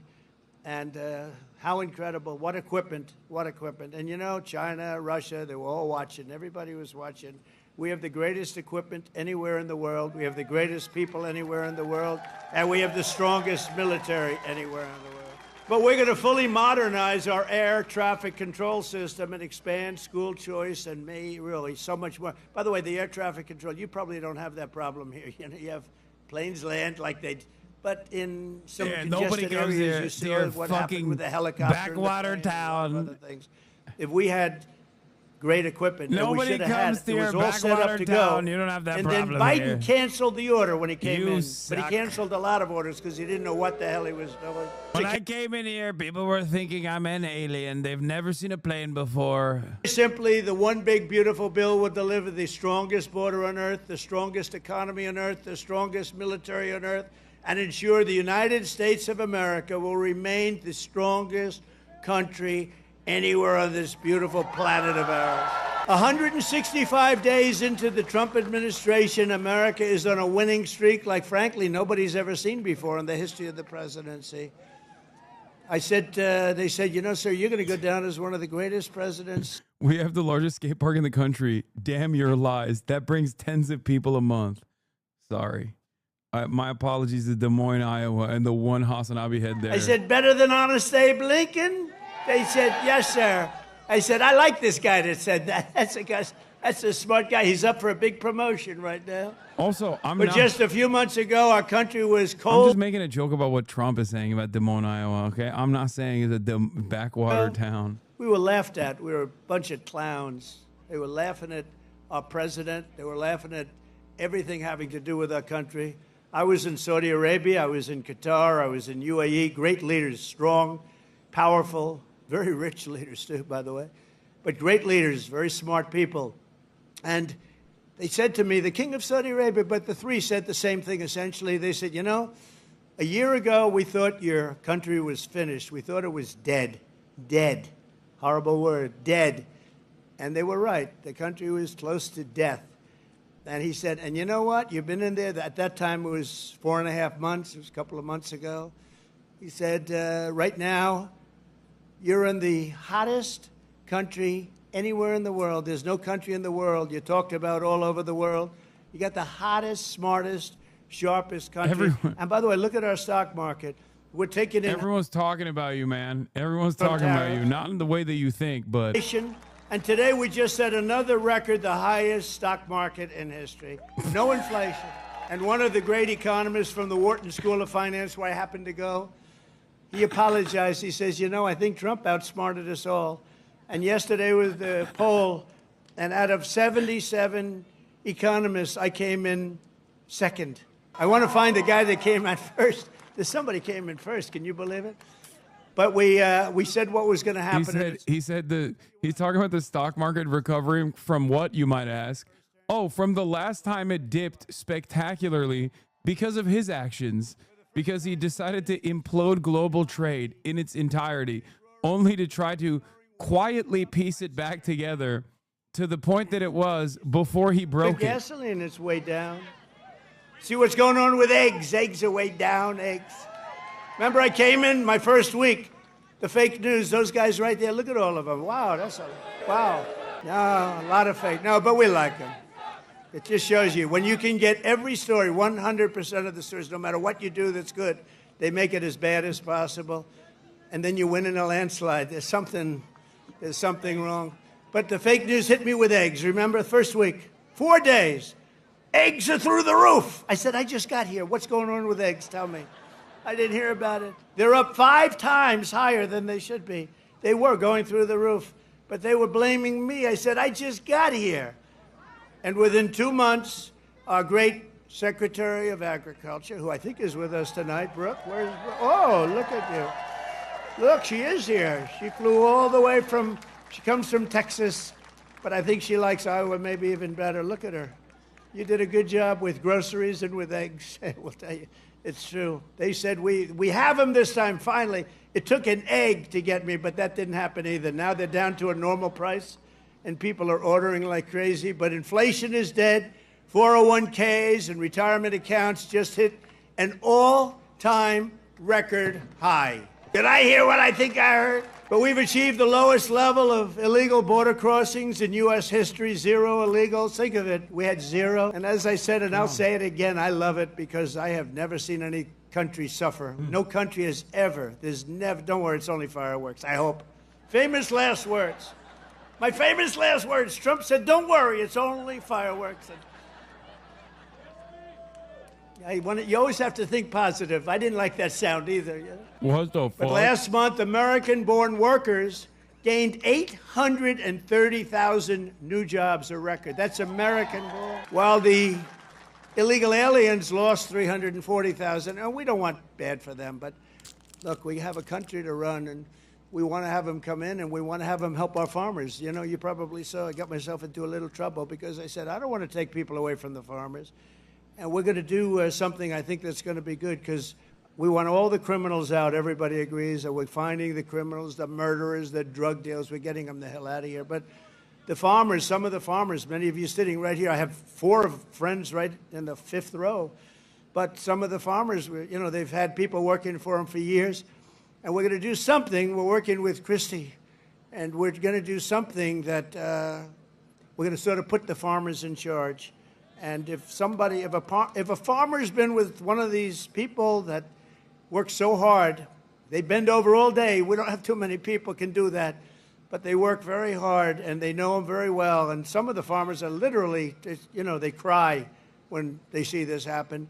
If a farmer is willing to vouch for these people, pull up, bro. In some way, Christy, I think we're going to have to just say that's going to be good, right? You know, we're going to be good with it, because we don't want to do it where we take all of the workers off the farms. We want the farms to do great, like they're doing right now. So, Christy Noem has done a fantastic job, and Tom Homan. Slavery. Oh God, he wants to bring it and back. we're working on legislation right now, Susie. Right? We're working on legislation right now where we're just not going to pay farmers. them, Look, they know better. They work with them for years. You had cases them. where, not here, but just even over the years, where people have worked for a fucking farm joke. for 14, 15 years, and they get thrown out pretty viciously. Don't worry, it's only fireworks. It's crazy. Just before you got here. And people that have hotels and leisure properties. Happy 4th of July. We're going to work with them, and we're going to work very strong and smart. What a disaster, and we're man. Be responsible. What a disaster and I this think is. that's going to make a lot of people happy. Now, serious Am I radical rightfully right people upset who I by the also happen to Democrats' like response to a lot, this? To the big beautiful bill. Well, no, like what's his name, Hakeem Jeffries or whatever. Like the Democrats are obsessed with procedural victories. Like, oh shit, I talked for 8 hours straight, as if that fucking means anything. And they're like celebrating him for that bullshit. Like, just go on Twitch, you'll find a million different people talking for 8 hours straight. Like, who gives a fuck? Yeah. And Nobody's celebrating me. The quote-unquote party leaders like Kamala Harris only come out, and Joe Biden, or I mean, I know they're not the party leaders, but they come out to say something after the fucking bill has passed. Like, the bill is already passed. And you're like, oh, they're like, oh, shame on the Republicans for taking away health. Where the fuck were you? They will write it. Where the fuck were you? Why are you now just showing up? When you right, can't bro. be sarcastic. Let as the a man yap well, a if little you're bit. me, Oh, you sorry. can't be if you're. Good take, though. I just had to. So I want to say I was only kidding. Get that off my chest. No, the fake news will write it. Donald Trump wants all farmers thrown the hell out of our country. The audience booed the hell out of him. There was no boo. No, they're fake news. That's why nobody watches them anymore. Violent crime is plummeting, and we're on track to reach the lowest murder rate ever recorded by the end of this year. It looks like we're doing way good. And that's knowing that we have a lot of people in the country that we didn't have in the country 4 or 5 years ago. I mean, we have a lot of people that they allowed into the country that are serious criminals. A lot of them are on their way out, however. Iran's nuclear enrichment has been obliterated. Remember when CNN said, it wasn't obliterated. It was maybe damaged or damaged badly, but obliterated is too strong a word. No, it was obliterated. That's now been proven. The Atomic Energy Commissions, everything that's been obliterated. He's just lying. And they were trying to demean me by saying that, but they were really demeaning those great the brave pilots and people and mechanics. One of them was a woman. Those planes over there. Oh, God. Were able to shoot from I high love up in the air, fascist going women. very, very fast, with potentially a long as lot they're of a things woman. being shot at them, and hit every single one. Every single. They're trying to demean me, but to me they were demeaning them. And they got out of the plane and they said, "What the hell? We hit every DEI single target." bombers. They know better than anybody. But now that's been proven. It's CNN fake news and scammers that work for them, scam writers that work for them. But we understand it and we fight it back. And a lot of people say, "Sir, don't criticize it because they're beneath you." No, they're not beneath me. Nobody's beneath. You got to put it. Otherwise, people don't understand. If you don't say something about it, you got to say it. These people. It's like me talking to my long-term community members about why I have to address drama sometimes. And I want them to be appreciated for it. So they're coming to the White House Why the fuck tomorrow did he night. choose Iowa? And I'm signing the bill with the Speaker of the House. And by the way, Mike Johnson did a great job. What a cuck, Mike Johnson. John Thune did a great job. Oh, Everybody. God, he's such a This whole 2 weeks has been incredible, hasn't it? You know, when you think of all of the victories. We stopped 5 nations from going to war, and somebody else will get the Nobel Peace Prize for their writing about Donald Trump. 86,000 A professor at some school that you've never heard of will lose Medicaid. has received the Nobel Prize for according his to the Kaiser writing Family about Foundation's Donald Trump estimations. and what Donald Trump did. I'll say, what about me? I don't get it. When will but they that's start one of feeling those these things. effects? But think of it, we stopped. Oh, so they won't feel them for we 2 years? stopped Well, India they're and already Pakistan. some rural hospitals that are already in a dire state Kosovo are and shutting, Serbia, they've like been they're fighting shuttering for their a long operations time. ahead of time And a lot of it was because they trade. just know said, that they "You're not can't gonna trade withstand with us it. if you're gonna go to war." And So India some and closures Pakistan have was already big, taken very place, like big one for in, I think it was in different like reason. I mean, they Nebraska have little that things called that nuclear shuttered its weapons. You would've had operations. pretty soon a nuclear war. We stopped that. In Africa, you look at what was going on in the Congo with Rwanda. That war was going on for 30 years. 30 years. Holy and we shit. stopped it, and it was vicious. 6 million people killed, and it was a bad I one. bet there's people It was losing Medicaid. killed and killed Medicare badly. right behind Machetes. them. Like, Machete. oh, You know yeah. what a This is machete is? crazy. You No, know that's what what I I'm said. saying? Like there's like that And guy. we just did a That guy really needs great job, and then, Medicaid of for course, you long-term cap it care. off with Yeah, the well, hit look the at the woman perfect next to him. hit in Iran, The where they woman. were This talking lady about- definitely, Yeah, she's Jesus, gone. holy she needs, shit. she needs those SNAP benefits. They're gone. I'm surprised she's not on oxygen yet. I mean, not to be, you know, You're insensitive. gay. You can fat shame a little bit. But They my wanna God. meet- It was your month. You didn't She's get to one celebrate it. chin away from a ventilator. I'm not Okay, even. okay. What, is Dial that, back is to that fat too shaming. much? Dial back to fat shaming. Well, Oh my God. I mean, It's- but it's I feel no like longer you your can month. I feel like you can fat shame fascists. I feel like you can. It's no longer. I feel like it's safe. It's no longer your month. Okay. It's no longer your month. Is Your that month too is much? over. Your month is over. I feel like Pack you it up, Skittle Squad. I can't believe. We have Matt Whitaker from Iowa.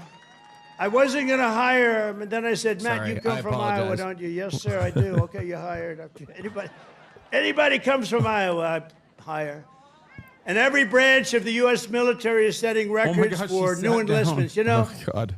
remember a year ago, it was embarrassing. She They heard couldn't get you. anybody to go into the military. too They couldn't much? get I anybody mean, to go come into the on. police. She or heard you. fire She service. heard She you. voted They to couldn't take get away your. anybody to go into All right, government. fine. I She guess voted it's too to take much. away her Now we health just care. I set a guess- I'm record, sorry, a new I'm sorry. record Of enlistments got in woke every scolded. single branch of the military. I just got and back in from the all protest police outside the forces. Savannah. Nazi got punched in the 1 face, year. and like 4 people got hit by cars, and the 1 cops year didn't give ago, a I damn. remember saying to our great First Lady, I said, you know, First Lady, I call her First Lady because it makes me feel good.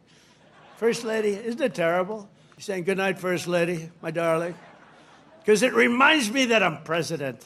That's why. Now, I said, First Lady, it's terrible. Nobody wants to join our military force. And you know, that was very demeaning to the people that are in there, that have been in there for a long time doing a good job. And then all of a sudden, like, we get elected and there's a spirit in the country and we start doing well. We have victory after victory in so many different things, especially economically. We're doing so good. We have hundreds of billions of dollars flowing in from other countries. We have plants being built all over. Oh my I mean, a little less here because you have enough with your farm. Oh, by the way, but I did get beef and I got ethanol into Europe. You saw that.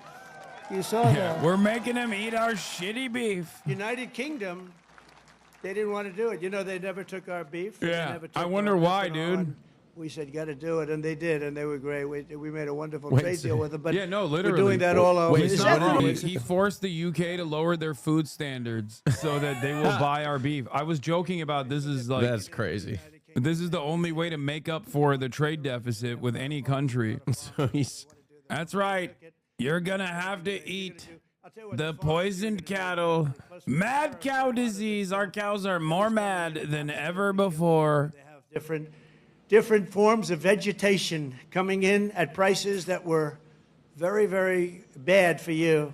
And a lot of it comes in because Chlorinated chicken was a big talking point around Brexit, but it seems the U.S. wants to make it real. The U.S. already is making it real, baby.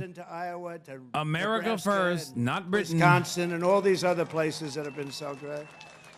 And in breaking news just yesterday, we reached a historic trade agreement with Vietnam to open their markets to American exports with zero tariffs. They get zero tariffs. And you're going to be giving them vast amounts of farm product, including beef, pork, poultry, dairy, and pure Iowa ethanol. You're going to be given all of those, Pure Iowa all of those ethanol. products. And the fact is, I could go on and on, but the fact is really strong, and it's stronger than it's ever Dude, been. it's so funny. Like, people sometimes get mad when I say Iowa is all corn. And here is Donald Trump proving that. They're celebrating pure Iowa ethanol. Like, it's corn folk, okay? I'm sorry. It's just all fucking corn, okay? That's all this is. And this is going to blow it away. This incredible national resurgence is happening We're just in gonna time feed the for one of world the biggest corn, events. whether they like it or not. Exactly 1 they're gonna year eat our corn, folks. That's right. Bond me now with corn. They're going to be pooping out little kernels every day, folks. The Vietnamese, they're making the banh mi with corn. Pho! They're making pho! right here at the Iowa State Fairgrounds. And tonight, here I am. Okay? Promise is kept. Promise is kept. It's an honor, too. It's an honor because you've been with me from the beginning. Thank you. Gross. Thank you very much. Oh my God. No, it is an honor. You've been with me from the beginning. It was without doubt. In fact, I had some moments when I said maybe they might not, fake stories were put out there. It's cool that they found the only black don't like person in corn. Iowa to stand like right corn. I love behind corn. Donald Trump. He's barely on the give you screen fake too. news. That's You like, think that's that is gonna hurt me in literally, Iowa? like, statistically My the numbers one went up. black guy in the I don't entire know. I state. can't figure you And he's people out. right there. This evening, we're officially launching I America won 250. an 100% of the black vote in Iowa. They called me racist. And here he is, right behind a me. great American flag and our glorious American freedom. Did anybody see the beautiful flag I put up in front of the White House? Right? Everyone's liking it. God, he's such a fucking Everyone's dildo. liking it. I actually put two up. I put one in the front is and one this in the generally back. what all these like? I didn't want to go too Is crazy. this I all thought they that care would be about enough. is like Yeah, they put optics two with the colors. Two and then- flag poles, As big as you can 88 get. We're feet, proud of it. and We the will be rope goes announcing through the many pole more as details opposed in to the weeks to outside come, the but pole. there are just Back in the some of day, the they used to have flag poles, and the rope would get rusty and dusty and terrible, and then the flags would fall, and America was falling. But I put the best beautiful poles. I know that is literally how he described the poles, by the way. I'm not making this up. He actually talked about how big and beautiful the poles were and how the ropes are actually I inside. feel like he's constantly messaging to the dumbest guy. Yeah. Yes, they are also 88 feet tall. Yes. Did he talk about the Just like we do fact tonight. now big crowd. I there's can't no even pride see flags the in the White House, So and we thank you back instead there. are putting I'd like to snow. move the press back. They just kind of They love that. They I've don't seen even that on Twitter. They But don't the even Great talk American about- State they didn't Fair even talk will about bring Pride Month at all America this- 250 I feel like, this time programming to around. fairgrounds No, I across saw- the country, I saw a tweet culminating about in a giant patriotic festival. A new next summer like a on the National animated Mall, figure punching featuring exhibits from an all animated figure dressed as the American flag kicking a pride animated figure in the figure in the balls. What the fuck? What are you seeing on your timeline? It was That was my Gunther baby. Eagleman. Because you happen to be Remember that guy? You know 250 that years stupid old, guy on but Twitter? What I Yeah, did he do is blocked during me. my He first blocked you. term, I I don't know got why. the Olympics, and I got the great soccer. You know that whole deal, right? We call it I don't soccer, they follow call him. it He just- football. it got fed. I got them It's- both. I got the Olympics. Yeah, It's the platform. First, I got Austin's the a- Olympics. Austin's a and Gunther I got head. it. No. OG. I was president, and I said, you know, it's a shame. It's a shame. I got the World Cup, and I have the Olympics, and I did it. And you have no idea. President Obama didn't want to make a call to the Olympics. You know why? Because he went to Switzerland or wherever, and he said, you know, if a president goes to get the Olympics, you have to have a deal. You have to be chosen. He went there and he came in fourth, so he hated them, I guess. And he was unwilling to make a call, and they called me up. Democrats called me up, actually, from Los Angeles, and I said, I'll do it. I made the call, and I couldn't get the people off the phone because they were so starved for love, because nobody would call them from. Anyway, we made a deal. I got the Olympics. Then we got the World Cup. I kind with of Johnny. believe that the We got Democrats World called Cup, them, and I though. got them both, and I looked That at my sounds like people. some I said, Democrat isn't it a shit." shame? I got these two, Some but it wasn't in the bipartisanship next that 4 they'd years. be- It was right that after they were that, trying and to the one do. after that. Mr. President, And we I got the secretly love Olympics. this I bill. got We the please don't 250, reveal this so it was a information. Pretty wild term. But I got these two things that are incredible. Nobody else could have done it. I'm telling you, everybody wanted it. Nobody could have not done one, it. but two polls. And I said, and I won't be president because I'll be president for 4 more years, but it won't be. And then they cheated and rigged the election. They rigged. You know, they don't even turn off the cameras when I say that now because now they know it's true too. But they knew it was true before. Remember, the cameras used to immediately turn off. You see all those beautiful red lights go off. Now I can say whatever I want because then they know it's true. But they knew it was true before. What? It's fake news. That's what they call it. But you know what? This term is much more consequential than if I had done it the more traditional way. This was I mean, he's slightly right about harder, that. believe me. It's slightly In a more bad way. dangerous because there are criminals on the other side that tried to put your president in jail and went after him, just like they do in third world countries. And we all beat them together. Which is why we're doing Gestapo and concentration camps, which is not done in a third world country style way.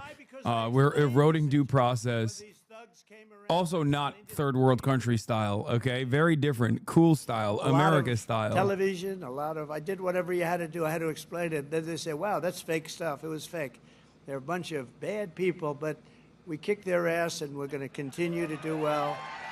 And I appreciate it. And there was nobody more loyal than Mr. Kaufman, who's fantastic, and Iowa, and his son, who's maybe more fan. Where the hell is he? Stand up. Where's your boy? His son is better than him, I'm telling you. And he doesn't mind. I have a lot of fathers who would be very insulted if I said that, but they're bad people. He's a good guy. He's got a son who's fantastic. You know that. I think he's probably here someplace. Where is? Oh, he's better looking than you too. Good. Thank you. Great job. Nobody more loyal than the people of Iowa during that period of time when we had to show our stuff. But we just celebrated the 250th anniversary of the Army at Fort Bragg. You know, they changed the name, and we changed it back to Fort Bragg. That The sucks. people so of mad- North so Carolina bad. came up. They said, sir, we want to really have the name of Fort Bragg back. Everybody was saying that. They kept calling it Fort Bragg. I changed it We back. want You it know, back. These radical left lunatics changed the name of Fort Bragg. So we won World War II.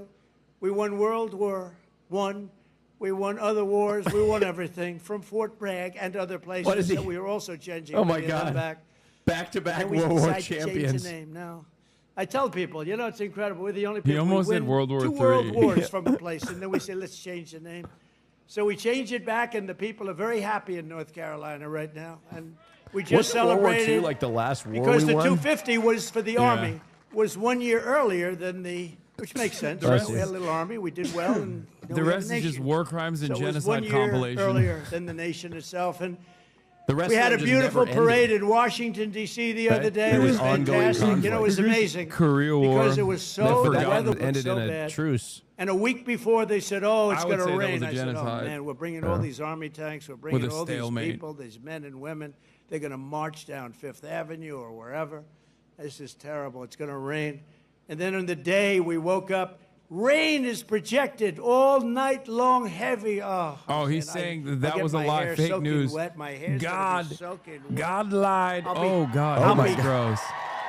Oh, they fucking I'll they're be cheering. crazy. They're cheering for I'll him. say- They're I'll cheering say, for you him know, taking his hat this off. is terrible. It's going to rain 1 o'clock in the afternoon. The thing was at 8 in the evening. 1 o'clock. Rain is forecast at levels you haven't seen before. I said, oh, this is... And so the generals called me, sir, we could change it, but this is the Army. We're sort of used to bad weather. I said, no, don't change it. I'll wear a raincoat, and I'll wear a big fat hat so I don't get totally drenched. I'll be okay. I'm such a tough cookie. And then what happens? We get there, and there's no rain. And we go 1 hour, 2 hours, 3 hours of watching these great guys marching down Fifth Avenue. It never rained. And then I thought to myself, global warming, they're telling us what's going to happen in 250 years to our planet, but they can't tell us it's going to rain 3 hours before the event. In 250 years from now, the planet's going to burn up or freeze up. And you know, remember when they said they called it global warming, then global cooling? They had all different things. None of these people are gonna be alive in the next 5 years, especially after in the next 2 years when you kick them off of their healthcare coverage. They're super dead. They don't give a fuck about no warming climate, dog. Don't worry. In 100 years, the oceans are going to rise 1/4 of an inch and everyone's going to be wiped out. No, you're going to have may not more be around ocean at foot the end of his property if speech. that happens. It's okay. Not the worst. And think of it with all of the It's probably nuclear 100 weapons. degrees out there. Remember Biden had always said, it's an existential threat. He loves the word existential. It's an existential threat. What is? I don't know, climate change. Remember that? Always, that's dangerous NOAA, too, because they're going to take which is that. cool, of course. And they're going to say, he couldn't say existential. So you can't imitate people either. Remember I used to imitate Biden, couldn't get off the stage, and I'd walk into walls? And I called my wife, because it's always on television, and she said, I said, how was it, baby? How good was that? We had 44,000 people. Nobody else could do it. I have to brag a little bit, you know, because what the hell? There's a little truth to that. But I brag a little bit. I say, how good was I? You were really good, but, you know, what happened? You couldn't find this. You couldn't get off the stage. I said, no, I was imitating Biden. No, well, that's not the way it showed up. They showed you hitting walls, bunking your head on walls. So even like the word existential, when I imitate him saying it, tonight it's going to be on CNN. He couldn't speak. He couldn't say Biden the word. couldn't speak when he tried to say there's an existential crisis due to anthropogenic climate change. Like he's undermining Biden, and he's also sometimes undermining the fear mongering, as he's saying, about climate change. States Marines. They're all good. What did he say? The crowd only. And I'm a little prejudiced. Runs one of his and one of them greatest is going to be really like a great. USA It's called chant Space Force or because that was my baby. Deportation reference. Remember, they wanted to terminate They it. tune out the rest First of it. year of Biden's administration, they wanted to terminate Space Force, and the military wouldn't let them. And it's turned out to be one of the most important there is. I was very proud of that Space Force, and they're doing great. In addition, just as I promised 5 years ago tonight in my speech at Mount Rushmore, where a certain governor at that time, who's now our Homeland Security Chief, Christy Noem, stand up, Christy. Now I don't have to introduce you later. Dog killer.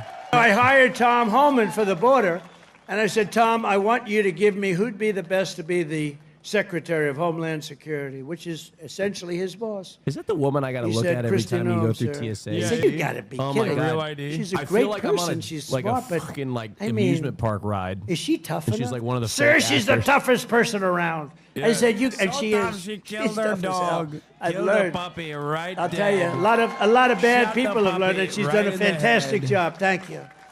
Thank you. But we're going to be officially opening the National Garden of American Heroes, a vast outdoor park featuring statues of the greatest Americans whoever lived. You know, they took down a lot of our Robert statues. E. Lee. They took Call down me the Christy statues Nome of the some way of I'm the about to greatest kill some people that we've dogs ever had living. tomorrow. I stopped them from Jefferson taking Davis. down Thomas Jefferson. They wanted That's to take right. the Thomas Some of the greatest Jefferson Americans to ever memorial. They live. wanted to rip the hell out of the statue inside. You can imagine who they were going to put Benedict up. Let's get rid Arnold. of Thomas Jefferson. Real So good we guy. stopped them. Misunderstood. We signed a law. Do you remember that night? It was crazy. And they were marching toward the Jefferson Memorial, and I took out an old bill from 1909, and it was a bill that if you so much as touch old, because today they don't do these things. They don't do it like they used to. Today you could never get it passed. It said if you so much as touch a monument or a statue, you go to jail Oh, here he for a goes. 10-year period. No anything. Here he goes. So they were Referencing- marching down there, and in the middle of their march, I gave a news conference. I said, anybody that touches, and I'm signing, immediately goes to jail for a 10-year period. That march broke up so quickly you've never seen. They said, it's a miracle. What happened? I signed a little bill that said you go to jail for a 10-year period. It was a great thing. It was an old bill that wasn't used. In fact, I don't know. I hope we don't have to use it again. But they're learning that, you know, we saved Los Angeles. If we didn't send in the National Guard, I would have said it in the Thank you, military if Mr. they President. needed it. That was sick. But if we didn't send in the National Guard, That's right. It was on fire. Los Angeles would have been burned down to the ground, just like half of their houses were burned down to the ground because they What didn't is he give water. talking that they about? had He's talking about the wildfires. I'm pleased to report that that's the One fucked. Big Beautiful Bill includes full funding for Jesus those Christ. statues. And we're going to do statues to our greatest That's wild. Americans. And we're going to let the people choose who they are. You better choose me. No, I'm only kidding. I should take myself out. I think I should take myself out, Susie. Our great chief of staff, the first woman chief of staff. Can you believe it? Susie Oh Wiles, my God, stand woke, up. woke, DEI, woke. That beautiful They love doing exterior, woke don't shit. let They it fool love you. being She's I don't woke. know why they like to outwoke. She got No, rated no, the they most love powerful wokeness. woman anywhere in They the love world. She wokeness could when take they're out doing it. a They're country liberals. with a They're mere all phone liberals. call, Everyone's a which is liberal. true. Actually, it's very true in her case. And she's done a great job. We're doing okay, Susie? He's like angling the Mount Rushmore shit like you talk about us being in a secret relationship. He like keeps bringing it up. He's like, they want to put me on Mount Rushmore. I say, don't do it. Don't do it. Please do it. Many people are saying they want me on Mount Rushmore. Like Austin Show and Hasanabi are in a secret gay relationship. That's what they're saying, folks. Austin is empreg. Televised, and it'll be led by our great Secretary of Health and Human Services, Robert F. Kennedy Jr., who's really doing it. They want to rename the mountain to Mount Trumpmore. More Trump for They keep saying 2028. it. Everybody's saying it, in fact. They really shouldn't be, but they are. I guess 18 years, 10,000, think of this, out of 10,000 people, okay? 10,000 people, and I'll go a little different way. Right now, out of 10,000 people, 18 people don't have, they're safe. 18 people. We have a statistic on autism that's the worst I've ever seen, and he's going to change it. Oh, He's going no. to change it. It used to be 20 years ago, you just didn't have it. Wait. And now it's What? numbers that are Has he been pushing unbelievable. RFK's autism? Unbelievable. Where Oh, my the God. numbers are so bad, it's got to be artificially Oh, where have you induced, and been? we're going to I find don't out know. what I it don't is. know. I missed When this we're going part. to find There's it so out much as soon going as on. possible. I can't believe it. No more autism. Think about it. The numbers have increased by 200-fold. And that's 200-fold. really something, and we're going to get to the bottom of it. That's a terrible situation. Likewise, under the leadership of Secretary Burgum, who's here right now, he was a great governor of North Carolina, great governor of North Dakota. Where is he? Where is he? Mr. Secretary. And he's in charge of energy plus a lot of land. He's the biggest landlord, I guess, in the world. But he was a great governor of North Dakota. And he was very special in so many ways. He became an energy expert. And he came to me, and I said, I want you to be the head of energy. He said, no, we have one man that's better than me, and that was Chris, right? And put him in charge, and we merged the two. And he's got all the land with all the oil, and the other one has all the expertise to get the oil out of the land. And Chris is doing great, and you're doing great, Doug, and I appreciate it. And say hello to Catherine and We're everybody. so done. We're doing a as great country. job. We have a God, great we're so capital. done. Everybody's gonna eat. China's gonna eat us for lunch. It's not even close. So every one of our national We're park, so done. battlefields, and I just- historic sites are going to we're have so- special it's events so in honor of Jover. I hope the America Chinese 250. government And I will even offer think me we're going to have a citizenship. UFC fight. We're It's going to. so Does anybody Jover. watch We're UFC? The so Great Dana fucking White? cooked. I'm just looking at the people. We're in going the to have a background. UFC fight. And I'm like, We're going to have a UFC oh, fight. God. Think of this on the grounds This of the White is House. the best we can fucking do. Are you kidding We have a me? lot of land there. We're going to build a little. Oh, God. We're not. Dana's going to do it. Dana's great, one of a kind. We're going to have a UFC fight. Your friend is championship slow? fight. You full talking about fight, me? like 20, 25,000 people. And we're going to do that as part of 250 also. We're going to have some incredible events. Why is he some doing a professional UFC events, ad? amateur events, As but the president UFC in fight- fucking Des Moines, Iowa. to fund improvements and enhanced experiences across the park system.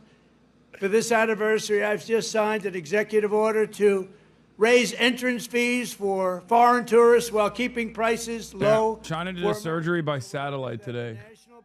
Like Wait. first successful surgery by satellite. I think it was like 5,000 mile range or something. Wait, so like they were remote. And these are just a doing few of the surgery many remote? programs, They were- I'm initiatives, sorry, celebrations what do you that mean? will renew for our national pride. We're going to have great pride.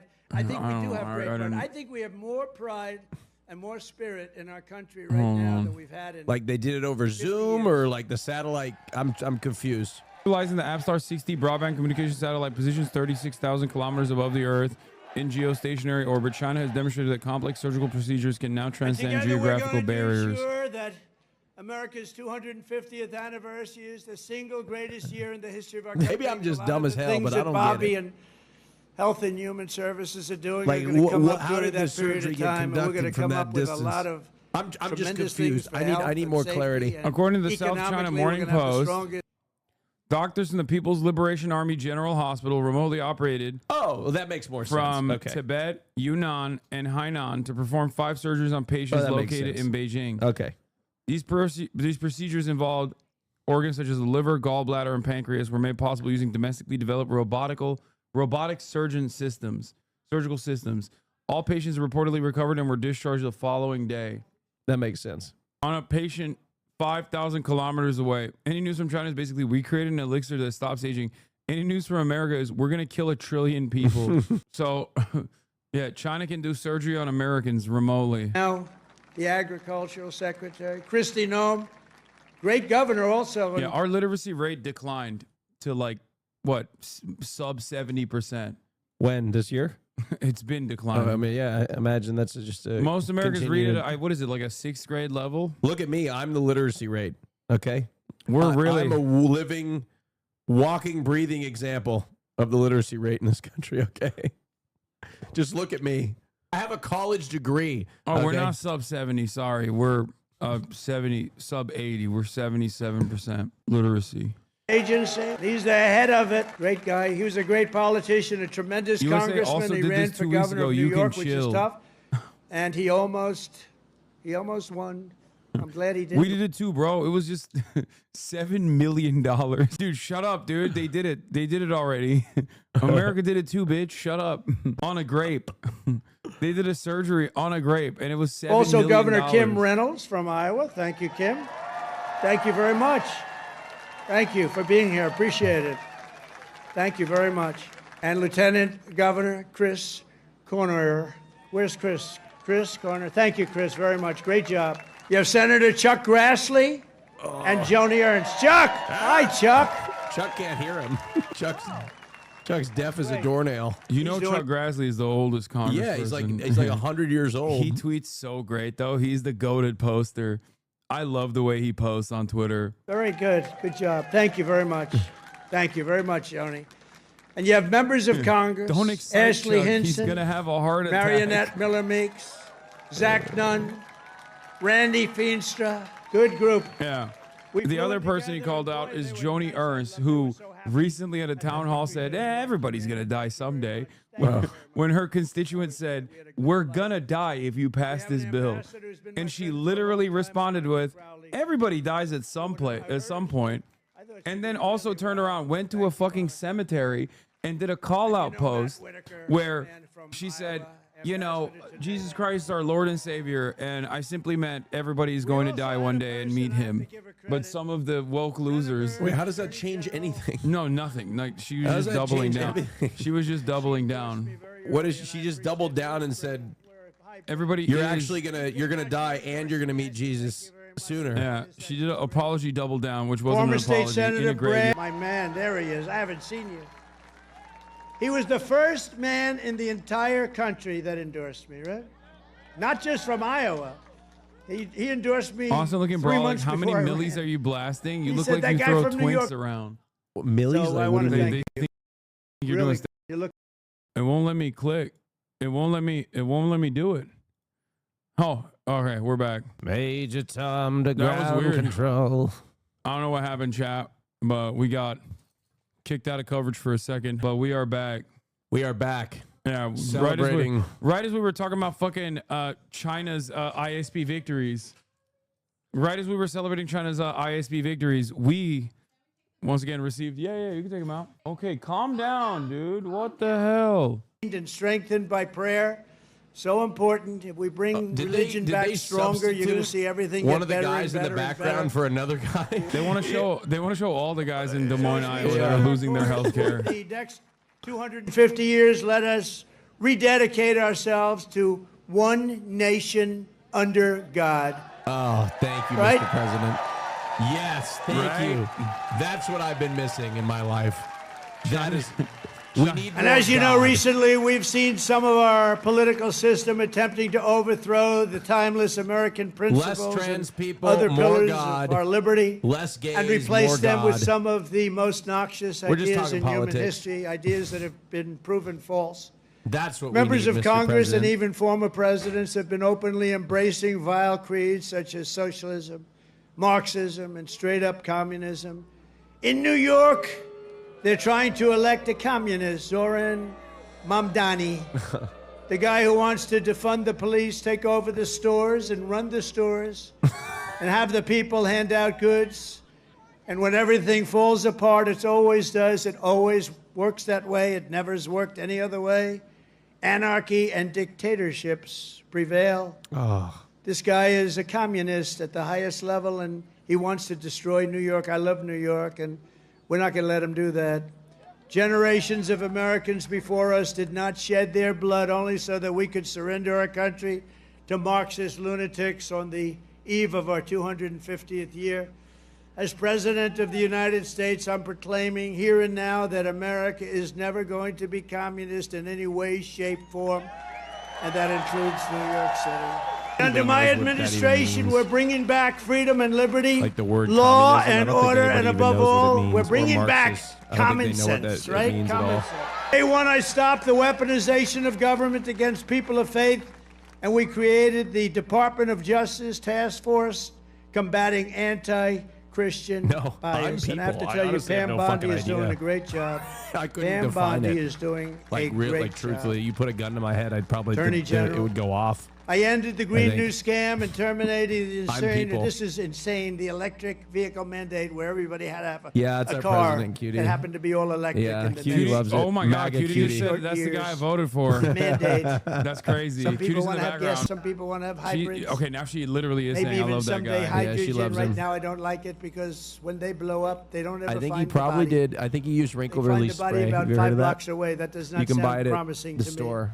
They said, no, And it's he just getting sprayed it better. on his I face said, and it that's okay. de-wrinkled Let him. somebody else use it. But we're not going to have all electric. We're going to I have know. electric if people It's a want spray it. tan. Electric is great. To spray tan. Gasoline, He people needs like that- better in that many cases. but Kybella you or can have whatever, where whatever they you inject want. into your But neck, it's it melts ridiculous the to fat. mandate Yeah. that everybody's going to He be needs driving that. an electric car in 5 years from now. So I ended it. Signed an order to begin eliminating the Federal Department of Education and send education back to the states. That means Iowa's going to run their own I know. education. You're going to have to run your own education. Iowa will, I use you in my thoughts. Whenever I always say Iowa and Indiana, and I'd mention certain states, but you want to run your own education because you don't Really? want the bureaucrats in Washington doing it.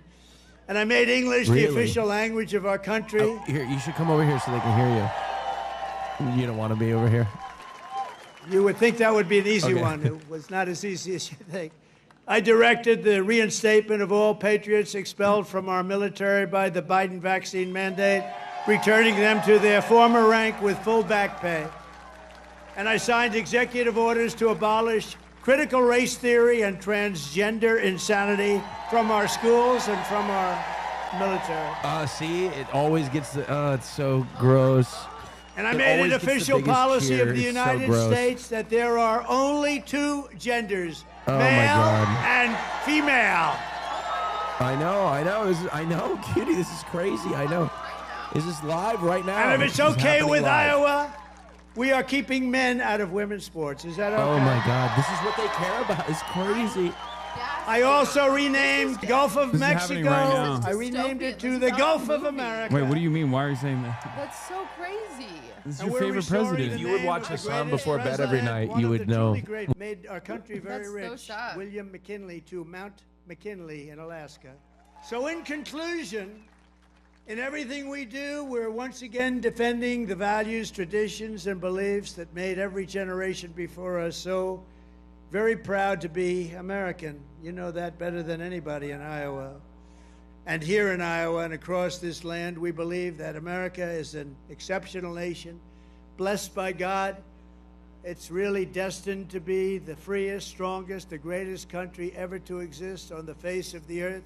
And we're going to make it that way much more so than it's ever been.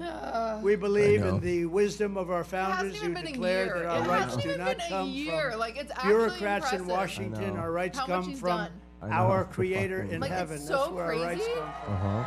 And we reject government discrimination and so-called diversity, equity, and inclusion mandates. They're just about washed out the window, actually. They're just about over with. We're just about finished. In this country, we believe in hard work and we believe in merit. And by the way, It's like you and we're me on allowed the to have podcast. merit. We're now back to being a merit-based system. Oh, did you see We had a this? Okay, wait. decision in I the got United one way to States. get cutie off the fucking Trump train. Are you ready? Wait, but I support One him so provision, much. one provision that didn't make it into the big beautiful bill should have. If you're over the age of 21 and you go to Disney World, but you don't have children, you go straight to Alligator Alcatraz. But have That's you ever been to Epcot? I think we need restrictions on if you're over the age of 21 and you go to Disneyland or Disney World and you don't have children, straight to Alligator Alcatraz, El Salvador. But and have the you club. ever been to Epcot? I'm just saying, this is weird and That guy? Oh my God, that pisses me the fuck off. I was just there yesterday. Alligator Alcatraz? I take that guy Disney. to Disneyland one time. I changed his mind. I could change him. You are a better human than me. I could fix him. I got more mad about this. This is the only thing that Hassan agrees with. I got more mad about this in your stead than you did. How is that possible? I'm so confident I could fix him. So you can't. He's a demon. I fixed you. You're But a demon. no, I am not a demon. I am a nice and kind individual. All Since jokes when? aside. Hold on, I disagree. I think there's a Disney adult, and then there's adults that go to Disney. I think they're two separate things, right? A Disney adults are kind of like you know what I mean, the weird people, and then there's adults that go to Disney, which are like, you know, like cutie, like respectable adults that go to Disney, right?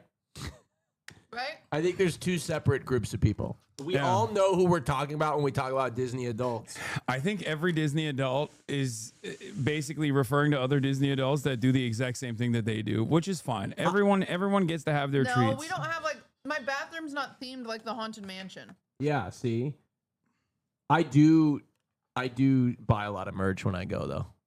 Like I wear a Disney sweatshirt and Mickey ears. Oh yeah. And I get the first time at Disney pin, even though I've not been there. That's gluttonous. You shouldn't do that. I shouldn't do that. You think that's inappropriate? Yeah. Is that like looked down upon by Disney? Yeah. By Disney park I'm gonna turn goers? you in. Yeah. Okay. Well, I did do that. All right. Well, Trump is the president, cutie. I don't know if you knew that. Today, with your help, He stole the America is election. free, America is proud, and America is sovereign. Since he stole once the more. election. And this 4th of July, our magnificent destiny is closer than ever before. We are do one with the gun. people, Don't one hold it. family, They'll and one try to get you banned too. Oh, really? That's We the will new never meta. give in. We will never give People up. are- We people will are never upset back that down, and we will never, Someone ever, was ever saying surrender. that I should be hanged. We will fight, like I fight, should be fight. killed. We will win, win, win because we are Americans and our hearts bleed red, white, and blue. To kill a chatter with a weapon. I was like, dude, what do you mean? Oh yeah, here. America, damn it. I have a right to self-defense. Here, let's. And together, as we look forward to the 250th year of American independence, we will make America powerful again. This is a nice restaurant. We will make America wealthy again. We will make America healthy again. We will make America strong again. We will make America proud again. We will make It's America like reading a bedtime story to a child again. at the end of the night. And we will make America great again. Thank you, Iowa. Thank you. Thank you very much. Thank you, Iowa. Hell yeah, brother! Take my wife, take my firstborn child. Is that Great again. bulletproof glass? Yeah. Oh yeah. Well, that's normal for presidents. If only we had something to do about gun control. Yeah, I know. No. See, yeah, no, they have. Yeah, they always have bulletproof glass. They may have a little bit more, but. Why the fuck's he in Iowa? Is he running again in 2028? Oh, here he goes. The double jerk. The double dick suck. Yeah, here we That's go. my favorite. Oh, he sometimes gets more zesty with it. I wonder if he'll do it this time. Where he's he done goes like this. He's done like different. He did one of these before. That was crazy. That was a crazy move. That's why he won, I think. Yeah. Look at the crowd behind him. It's hard to. It's hard to love this country when you see this. I'm sorry. It really is. It's just no. Can I feel a deep sense of shame. Can I be real? I used to really enjoy the 4th of July as a liberal voter. I used to love it. I used to dress up in colors. And then you became a Hasanabi head. I used to listen to country music, and now it just feels gross. I can't even do it. Like I'm gonna wear all black tomorrow. I don't think you're alone in this. I feel like a lot of young people especially feel this way. Like ugh. Where they're just like everything sucks. It just feels so. There's nothing to like feel patriotic about. Like honestly, what the fuck could you feel patriotic about? Well, that's what I'm saying. I enjoyed it more when I was less informed. What has the United States of America done like recently? In the last 5 months, can you point to, with the exception of Zoran Mamdani's New York mayoral primary victory, which Trump is now advocating to fucking literally deport him? Like, what have we done? What makes people feel patriotic? That we spent like $100 million defending Israel and then bombing Iran because Israel wanted us to? Wow, resounding success. Like the only thing we're receiving independence from as of late in our new Revolutionary War is the treacherous health care that is afforded to some of the poorest Americans. That's what we're receiving freedom from. It's great. That's awesome. Are you celebrating the 4th of July tomorrow? Are we phasing up tomorrow? I don't know. Why not? Why? I don't know if I have time. Wait, what the fuck are you doing? Working. Doing what? You don't have a job? He's just starting Building the wine about it set. He's just starting to talk to everybody like me. Yeah, I just treat everyone. Dude, they're like, yeah, he's got the fight shirt on. They're such fucking piglets, dude. Jesus Christ. The local YMCA sent an email saying they're 100K short since the federal funding was pulled for a childcare program they run, and they asked us for donations. Good luck, chatter. Does this cutie caught Austin? There was an episode in 2023 where I went to Japan and I brought Cutie a gift, and it was my first visit to Disneyland, okay? Tokyo Disney. Well, I gave Cutie a sticker, and that particular sticker, she never kept it. She returned it to me, rightfully so, because it was a terrible gift, but that sticker is on my laptop. That is the infamous gift to Cutie Cinderella, my first visit. That's crazy. It's the wrong sticker. Wait, really? No, that's not the right that's a sticker, different Austin. sticker. Wait, what do you mean? That's not the right sticker. Wait, really? Yeah. Oh, no. Yeah. Wait, really? Austin, you If got a you're gonna double. say I left your gift, Oh. I'm gonna prove to you Oh, no. that I did not. That's my a different God. sticker. Oh, no. Buster. Oh, Okay. no. Oh, no. Yeah, sassafras. Bro, you're crazy for this. Well, I wasn't. You just outed yourself. You double outed she should've- yourself. Like, it's a sticker. Nobody's going to hate her for not keeping the sticker. I just thought that was a sticker. Oh, you weren't trying to hate Okay, don't know what it was. For That a was our sticker? problem. That's what it seems like. No, I was trying excuse to me. hate Excuse farm me. you. You don't get to talk about being getting hate farmed. What are you talking about? Your entire clip compilation before and after this is probably a hate farm of me. I literally said, though, rightfully so, you shouldn't have kept the sticker because it was a bad gift. Oh, it doesn't look too good, does it? Doesn't feel too good when you fucking hate farm. Yeah, that's funny when I do it to you. Oh, yeah, it's so funny. Love it. Yeah, go look at the wine about it title. How long ago was this? Wait, what? Wine about Wait, a did time. the first episode drop? What is the what? Wait. Oh, I saw that. Wait. Hold on. Let's look at it. Hold on, because there's some other things to look at as well on that one. Wine about it. The end of an era. Wine about it. 132. Okay, let's look at this. Let's look at this real quick. Hold on. Hassan is the most inseparable person on earth. 295,000 views in 2 weeks. I mean, it worked. Yeah, I'm about to. I need to pass the yard. That's crazy. I was on a rocket ship to pass the yard, and now they have 100K on me, but they also have 2 weeks on me. Yeah, there's a chance, so we did get them to click. We got them to click. It's crazy. Out. It's crazy. But they, yeah. It's good though.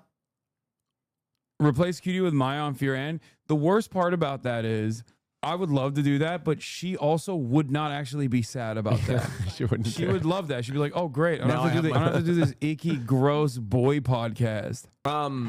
So wait, where's the sticker thing? I want to see what happened. I thought that was the one I gave you. So Where did I get that ago. one? You'd Then? think it'd be in the title. Okay, so it was definitely before this. Oh, it's this one. Because Will, No, yeah. it was before that one. I feel like. No, it's that one. That's the one. To remind you of your American side. Wait, so is this from Japan? I thought he made. So me I'd like to dress go. up I in got that. gifts. I actually got gifts for everybody. Oh my God. God, you're such a ass. What's Okay, this I have to jacket? you know That's that. a nice jacket. You would Oh my fucking God, I was brown so noser. excited You to would give get it a to gift you, for too. every single person. Well, I got us all kickaroonies. What's a kickaroomy? Fuck. A kickaroomy.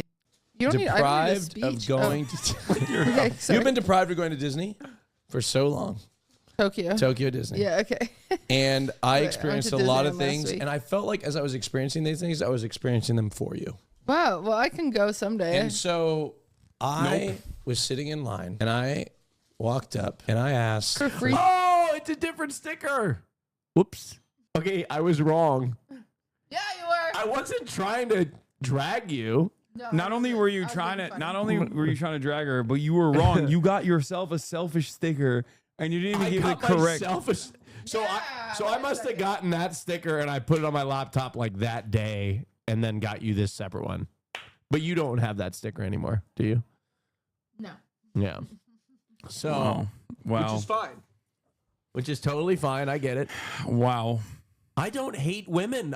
Nobody supports women more than I do. No, I don't know about that. You don't even have sex with them. Yeah, no. Yeah, that's what they don't want men. Ew, gross. You can't even. So that's why I don't have sex with You them. don't 'cause even. You don't men even are gross, kiss women. and they don't like. You don't even. They don't hold like women. men. You don't So even that's- date women. That's how much you hate women.